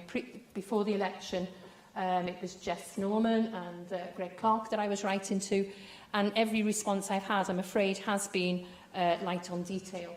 But I do want to assure members that we are putting as much pressure as we can on the UK Government to bring forward a response as soon as possible. Paul Davis. Cabinet Secretary, in your statement today, you've made it clear that the Welsh Government has invested around €100 million of EU structural funds in marine energy, which I very much welcome. However, recently it's been brought to my attention that the Welsh Government has invested in certain marine projects off the coast of Pembrokeshire, one of which will be in the ownership of a local authority based in England. Now, some of my constituents are concerned if projects in Wales are run by local authorities outside Wales, then we could end up where places like Pembrokeshire and indeed the whole of Wales don't actually get the local benefits from such projects. So in the circumstances, can you tell us how are you and your officials making sure that any grant funding provided to marine projects will be reinvested in Welsh communities, and can you tell us how your department is monitoring the effectiveness of such projects to make sure that communities in Wales actually benefit, because you refer in your statement today to the importance of community-owned projects? Thank Paul Davis for those questions. Certainly monitoring is continuous, and I'll be very happy to give the member an up-to-date response in relation to the project you refer to. I think Wales we're very well placed to take advantage of any of the opportunities associated with the blue economy. We have a high tidal range, for instance, and of course I want to see Welsh companies doing that, and officials absolutely know that that's the case, that we're happy to offer them the right support, and I think that is a very strong message to give them. I think we also need a strong message from the UK Government around support of marine energy, and I know that the developers who are actively involved in Wales at the current time in relation to marine energy have indicated an expected investment of £1.4 billion, so significant amount. But I will write to the member with a an update on that particular one. Joyce Watson. Diolch, Llywydd, and I'm really pleased to see this statement today by you, Cabinet Secretary, and I'm really pleased to see the continued support with innovation in marine energy projects, something that I've been involved in for a very long time. I'm not going to repeat, I'm sure you'll all be pleased, all that's gone before, but I will point to one area of particular interest for me, and that is that as part of the £1.3 billion Swansea Bay City regional deal signed earlier this year, that £76 million has been pledged for the Pembroke Dock Marine project, and that will be used to develop innovation in offshore renewable marine energy technology. And that project itself has 4 pillars, and I'm hoping that will bring some skills and innovation and training into the area that I both live in and represent. So I'm wondering if you have any further information regarding that particular scheme in terms of when it might start and how many opportunities might be available. I don't have those figures to hand, but you're quite right. It's really important that we have the innovation, we have the research and development, we make sure the training and the skills work alongside these projects, and it's certainly a significant amount of money. And I obviously meet with my colleague Julie James, the Minister for Skills, in relation to ensuring that we have those skills ready to go. And it's the same with Tidal Lagoon. We need to make sure that once the UK government do press the green light, we have those skills there. Julie Morgan. I welcome this statement. I think it's absolutely essential that Wales tackles and does all it can to mitigate climate change, because I think we've got to accept it's the poorest of people in the world who suffer from what climate change is bringing to us. So I think we have an absolute duty to do this. So I welcome this statement very much. I welcome the ambitious targets, the 70% I welcome, and I also welcome, as many people have, the issue of local ownership. Because we do know that some countries, in particular Germany, have made a much bigger step ahead than we have, and I think it's very good if there is going to be a drive on this. Does the Cabinet Secretary believe that there is a case or opportunity really for more local government involvement in renewable energy? I've raised in this chamber many times the development of the Radawea scheme in my constituency in Cardiff North, and that's actually been operating for a year now, and it has generated electricity equivalent of powering 500 average-sized family homes during that time. And there's also been some downtime when they fine-tuned the mechanics, so I think in the future it will generate even more. So could she say what future she thinks, or what opportunities there could be given to local government to work and develop this sort of scheme? And the other point I just wanted to make was that I do think it would be, I think it would be a good move really to look again at the Wales Energy Supply Company. Okay, thank Julie Morgan for those questions. You're absolutely right about climate change, and we've obviously got a long-standing commitment around climate change. You know, we're only a small country, but I'm very proud of the commitment that we've given on the action that we take on climate change. And you mentioned Germany, and certainly, you know, out in Marrakesh in COP22 to talk to some of the very small regions about the fantastic work they were doing around decarbonisation and around renewable energy was incredible, and some of the targets that they had set were, you know, again, like ours, very ambitious, and it was good to hear how they were achieving those targets. I certainly do think there is a role for local government, and you mentioned the project in your own constituency of Cardiff North, and I opened a hydro scheme that had been done in conjunction, again, with the community, with the developer, and also with, I think it was Merthyr Tydfil Council. So I think certainly local government do have a role to play. You will have heard my earlier answer to Simon Thomas that we haven't absolutely closed the door on it. I just took the advice following the events that were held in March, and at the current time it's not, I don't think it's the right time for us to do that, but certainly we can look at it. And if it's possible to have it as part of the consultation, I'll be very happy to do that. Diolch I thank the Cabinet Secretary. The next item is the debate on data and increasing openness and availability. I call on the Minister for Skills and Science to move the motion. Julie James. Diolch Llywelyn. I'm very pleased to be opening this debate today to focus on how and why we should be increasing the openness and availability of data. I just wanted to start off by clarifying that by that I mean data that relates to non-personal and non-sensitive issues. Our involvement in the Open Government Partnership initiative demonstrates that we are committed to being a more open, accountable and responsible to citizens' government. And as with other areas of the UK, open data plays a key role in our government's ability to be a more open and responsive government. We all know that data is an extremely valuable resource in today's world, which, if made accessible, can provide numerous benefits and opportunities to both governments and to our citizens. It's becoming a critical part of the national infrastructure, and the benefits of a robust open data ecosystem include improved openness, transparency and accountability, in that it provides a much better understanding of how Welsh Government and public services are performing and how their budgets are being utilised. It can enable better planning and targeting of services, which in turn leads to increased efficiency, efficacy and savings. It can drive innovation and economic growth through the development of applications that enhance people's daily lives and consequently their economic ability to join in our society. It improves public empowerment and participation. It helps people make informed decisions and empowers them to participate much more actively in our society. It can also reduce the burden on government of freedom of information requests and help reduce the amount of data and reporting requirements that we've imposed on public authorities by making the information publicly and accessibly available to all of our citizens. We've made good progress to date. We've published our first ever open data plan in March 2016, and we're improving our statistical and spatial open data platforms, Stats Wales and Llay.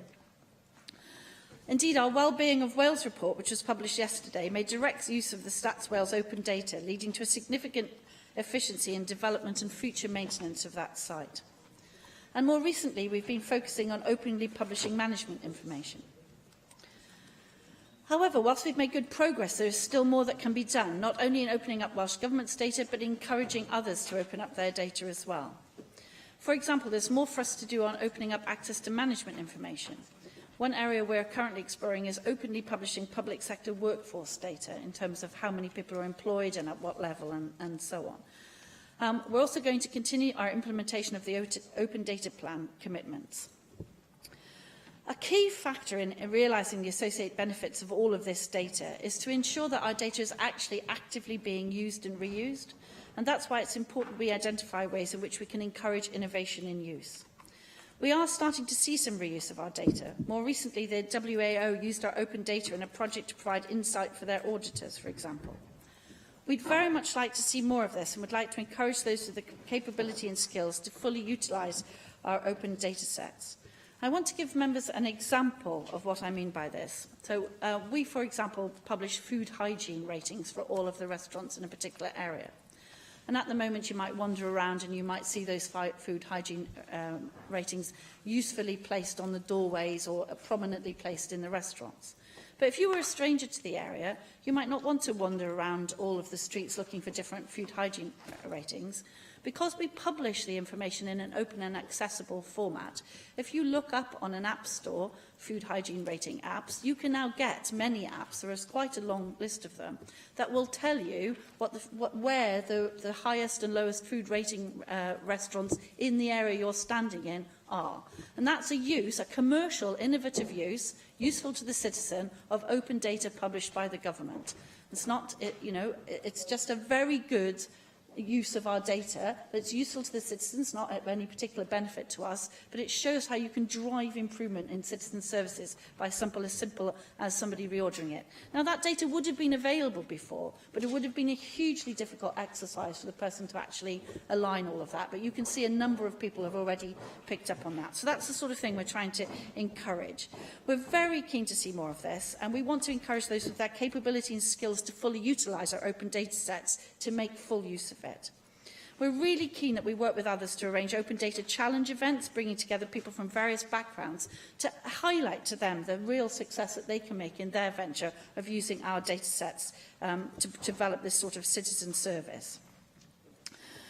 We're also developing other examples of how Welsh open data can have a positive impact and will help persuade others of the benefits of increasing the openness and availability of data.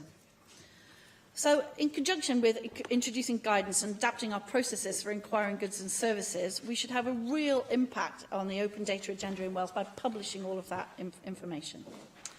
So I will be supporting the First Amendment. We're committed to reducing the burden associated with collecting data, and where possible, we'll support this through encouraging greater publication of open data.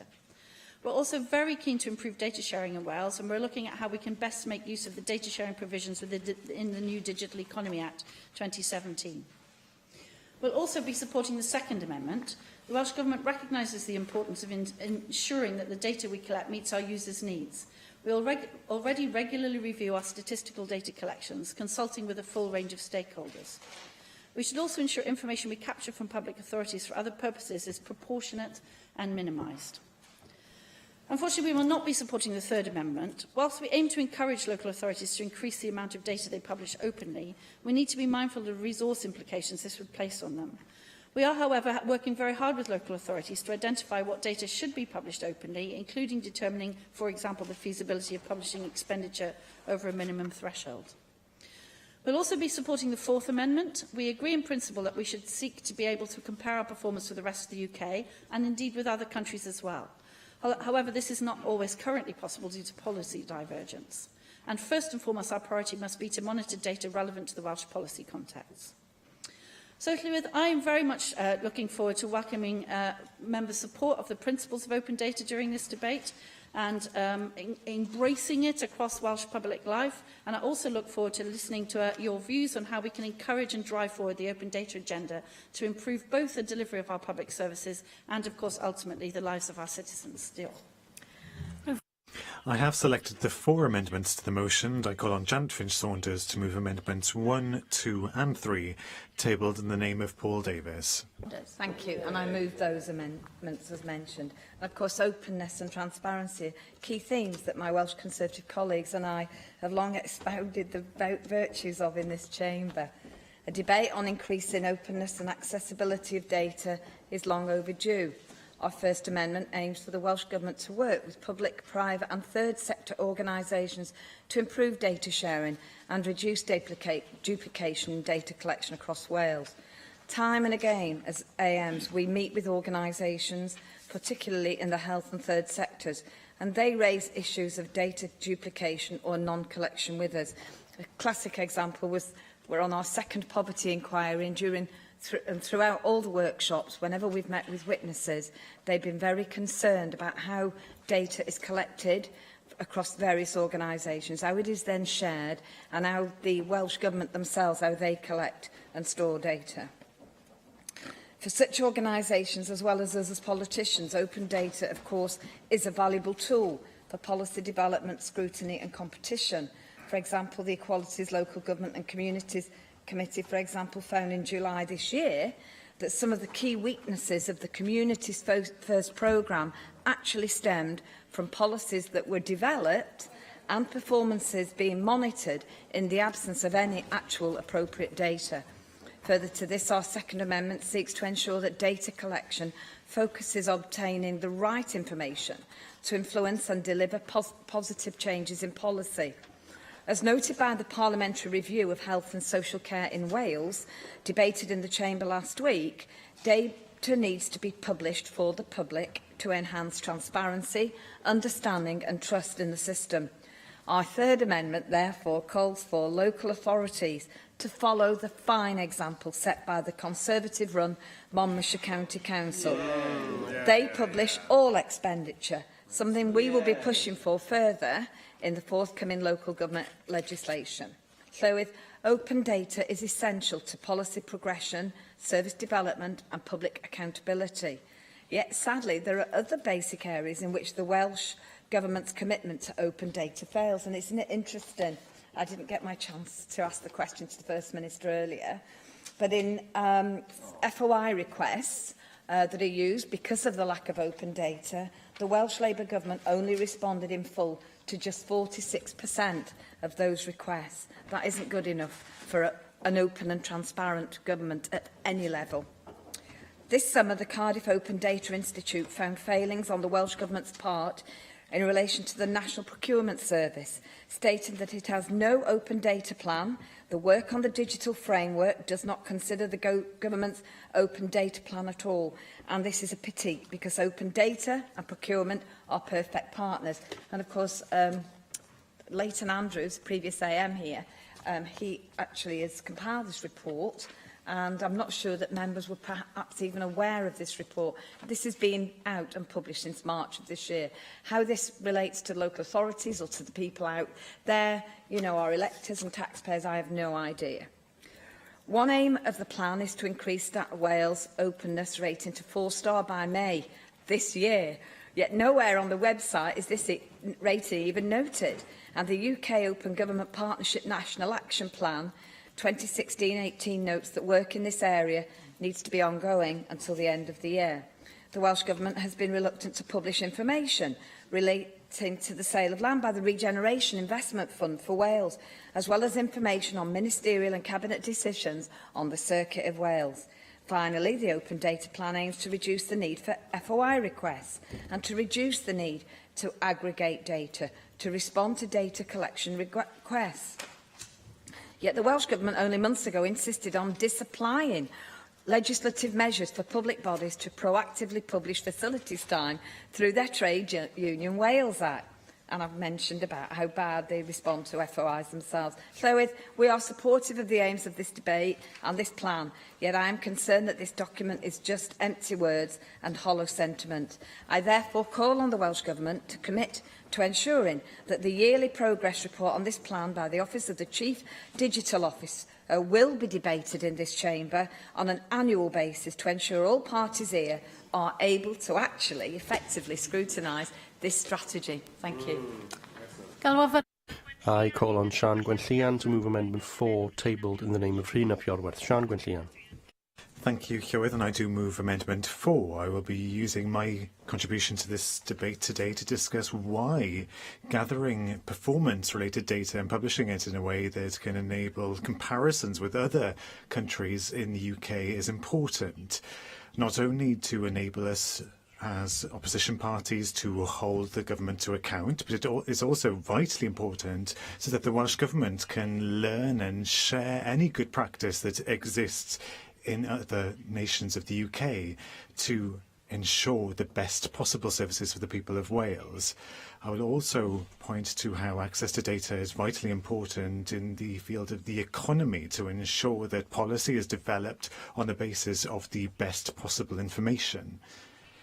With regard to health, the lack of data and the quality of that data means planning services and specific policies and getting a full picture of the performance of the services in the area of health increasingly difficult. A lack of data and transparency in the health service is a cause of concern and frustrates our ability as opposition party members to scrutinise the government with regard to the development of alternative and better policies. Unfortunately, over the past few years, despite the recommendations of the OECD and reports by the Nuffield Trust, there is less data available to make the comparison between Wales and other nations of the United Kingdom. For example, with regard to changes of the ambulance service targets and the way that data is collected means that it's no longer possible to compare where we are in Wales.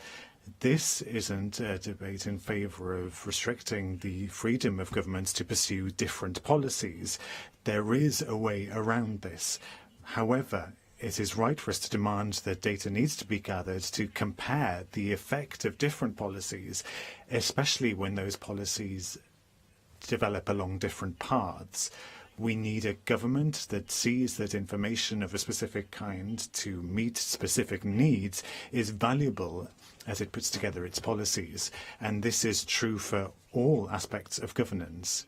At present, a lack of information with regard to the economy, specifically related to Wales, is in existence, and it makes it difficult to tailor a strategy according to the requirements of the Welsh economy. Figures of government expenditure and revenue Scotland are published every year by the Scottish Government, namely data that provides a specific analysis of the public sector.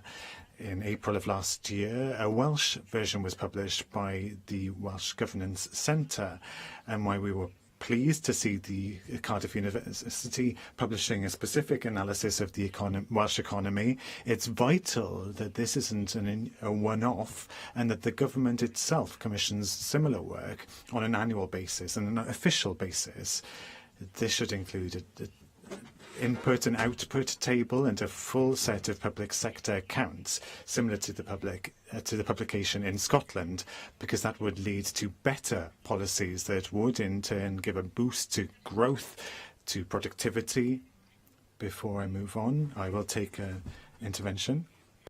I'm grateful to the member for taking this intervention. The fundamental point, of course, is that the purpose of having an open data policy is that the data should be useful, particularly to citizens. One of the examples which is quoted by the government on its website in terms of the open data plan is those tables that summarise grants over £25,000 per annum. The problem is that they are only available month by month. They are available for years, but you do have to go back on a month-by-month basis. You can't do something as simple as inputting the name of one company to find out how much that company has received. You have to go through every single Excel files on a monthly basis. So could I appeal to government that something as simple as a summary of data in one file would assist people in making use of the information that is published? Thank you very much for that specific example. This does draw attention to the problem in detail and does show clearly why we have to be much more organised and effective in the way that we gather data and use that data for the benefit of this nation. Thank you. Gareth Bennett. Diolch, Llywydd, and thanks to the Minister for bringing forward today's debate. Now, the government's motion today looks perfectly benevolent in that nobody is really going to start arguing that we need less openness in the provision of government data. What we do need to know, though, is what this greater openness will actually mean in practice. The future intentions of the Welsh Government in providing some new level of openness is all well and good. But how effective is their current provision of government data and information in general? Now, Adam Price raised a very specific example just now relating to the difficulties in obtaining government statistics on grants. But if we look at how they disseminate information in general, in particular thinking about how the citizen can access this information, it does pose rather a lot of difficulties.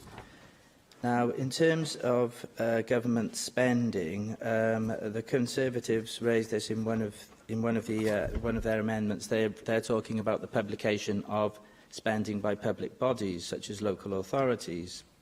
Now, by coincidence, yesterday I met a couple of representatives from the Marine Conservation Society, and they observed that you can't actually track the level of Welsh Government spending on marine conservation because it's packaged as part of a general spend in the field of the environment. So they can't actually ascertain themselves how much of that pot of money is actually being spent on marine conservation. So that's one example of where Welsh Government openness of data does need to improve. But if we think about how the Welsh Government actually deal with information in general, they're not perhaps as benevolent as today's motion would appear, that they seem to want to be in their aims. For instance, let's have a look at the government's statements that we get before the plenaries once a week. Now, it's good that we get these. I'm not making a general complaint, but we do get them roughly an hour before. It's a courtesy, okay, thank you for extending the courtesy, but the point is that we all know in this chamber that we could get this information a lot earlier. We could get this information probably at the end of last week. So if you were really going for this policy of more openness, perhaps you could extend that to the field of how you disseminate the government statements. We do welcome the courtesy, but you know, if you could extend the courtesy, it would be good. Now, if we look at the Welsh Government websites, which is one place where the citizen may first come across government information. Now, when I mentioned the Welsh Government website to a staff member today, she had an immediate reaction to it. She said, and I quote her exact words, "Oh God, it's that website where you can't find anything." When I asked her to expand on this remark, she stated that the search function doesn't appear to work properly. I can never seem to find what I want there, and I have to end up Googling the information. Another staff member observed that it's just not kept up to date. It's all very well being a mouthpiece for whatever the government want to push out, but if you want to find out about government policy, it's the last place you would go. Because it's out of date, they'll make an announcement and then they won't update the page. Recent examples from my own experiences, the Housing Supply Task Force, set up in 2013, the page was last updated on the 4th of March 2014. Now, it would appear that that body is now defunct, but the point is that we don't actually know that from the Welsh Government website because it doesn't tell us. It seems to effectively leave things like this hanging in mid-air. It doesn't make it clear whether the Welsh Government are doing anything in this field of activity or not. So if this kind of information is to have any value, then the pages need to be regularly updated. Somebody should be specifically tasked with doing this, and also defunct organisations, grants and schemes need to be removed from the website altogether. We could go on and look at other websites relating to the government, but probably the point has been made. So, in general, we do agree with what you're saying in your motion today, and we only hope that it's put in practice in some meaningful way. We also agree with the Conservative amendments, which seem to be largely sensible. Now, the Minister did raise the issue that there is a resource implication if you are publishing a lot of information, and I agree that there is going to be a balance, and you have to look at that. But in general, we do agree with the Conservative amendments. The Plaid amendment also seems sensible. Yes, we should integrate our data so that, as far as possible, Welsh Government performance is comparable with that of similar public bodies. But another important point for the future may be how easily obtainable Welsh Government information will be to the lay person or the citizen, as the Minister referred to the person, as well as to the specialist. Thank you. I call on the Minister to reply to the debate. Julie James. Well, I'm very grateful to members for their support of the open data agenda, which is evident across the chamber. I think there's maybe a little bit of a confusion between what we mean by open data and open government in this context and publication in general. I take the points about publication that people have made. I feel duty-bound, I'm sure Llywydd won't mind my saying so, that the idea of publishing an oral statement before it's made orally is obviously problematic in many regards, and the whole point of an oral statement is you make it orally in the chamber. I just wanted to reiterate that point. And that's not at all connected to data. I thought that Adam Price made a very good point in his example. The idea of open data is that you have access to the base data in an open and accessible way, which allows you to collate it in different ways to come to different conclusions. So the example is a good one.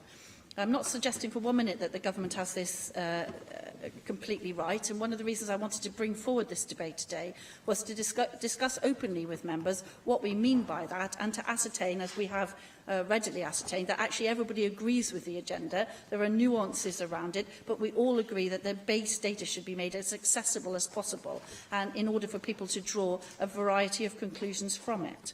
And we do have to do that in a proportionate way, of course. We have been working with public sector bodies through participation, for example, in the Cardiff City Region Open Data Group, and meeting with local authorities in the Wales Audit Office across Wales.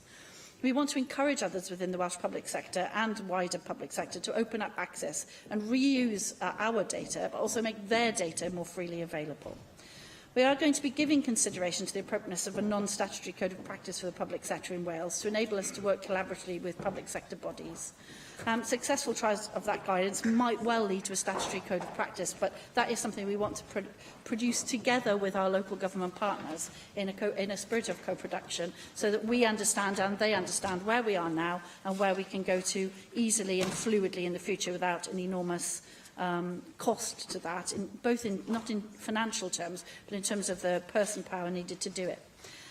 I think Janet Finch-Saunders alluded to the procurement processes. I absolutely agree with her that adapting our procurement processes will encourage our suppliers to publish their data openly and make use of our open data sources to make that a more transparent process.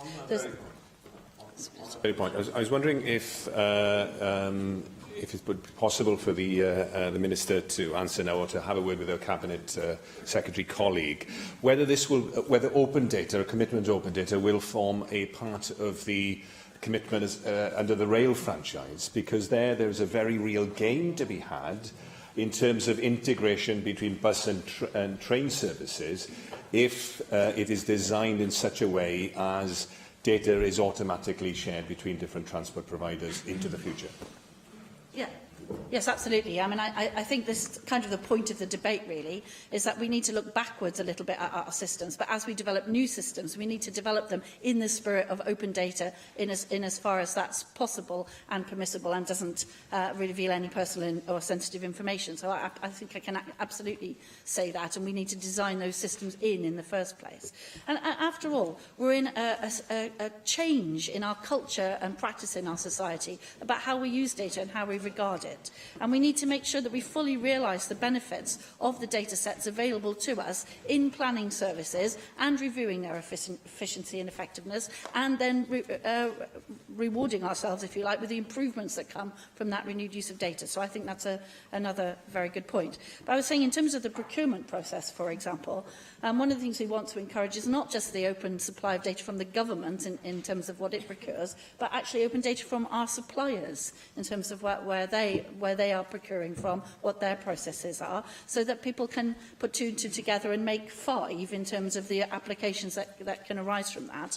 And I very much wanted to end on that point, really. What this is actually about, it is about holding us to account and holding us accountable for the data that we produce. It's not the same as publication of policies and so on. This is about the base data underneath that. So you can see when we put forward a policy on open data, for example, you can go back and look at the data we currently hold and see whether we're holding true to that. You don't just look at when we publish the policy itself. We have a challenging economic climate. We need to make the most of the resources available to us all. One of the new resources in the 21st century is indeed data. And the government needs to make sure that as we create more data than ever before, it's imperative that we make that data accessible, usable, reusable, innovative.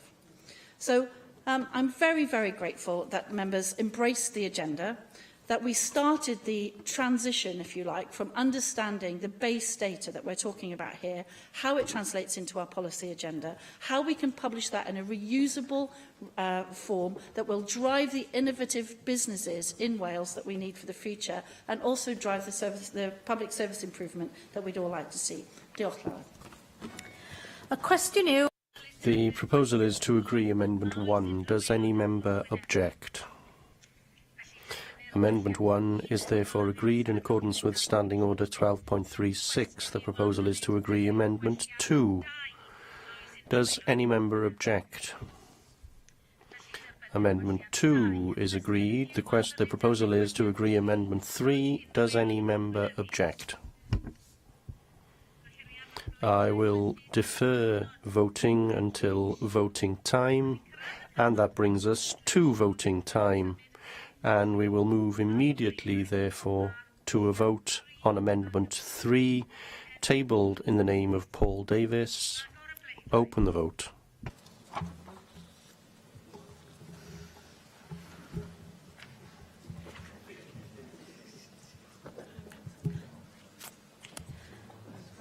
Caer. Close the vote. In favour 12, 8 abstentions, 27 against, and therefore Amendment 3 is not agreed. I now call for a vote on Amendment 4, tabled in the name of Rhun ap Iorwerth. Open the vote.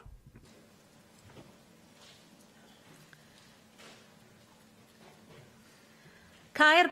Close the vote. In favour 48, no abstentions, none against, and therefore Amendment 4 is agreed.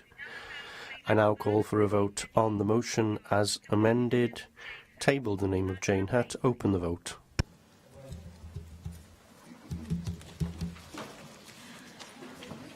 Caer. Close the vote. In favour 47, no abstentions, none against, and therefore the motion as amended is agreed, and that brings today's proceedings to a close.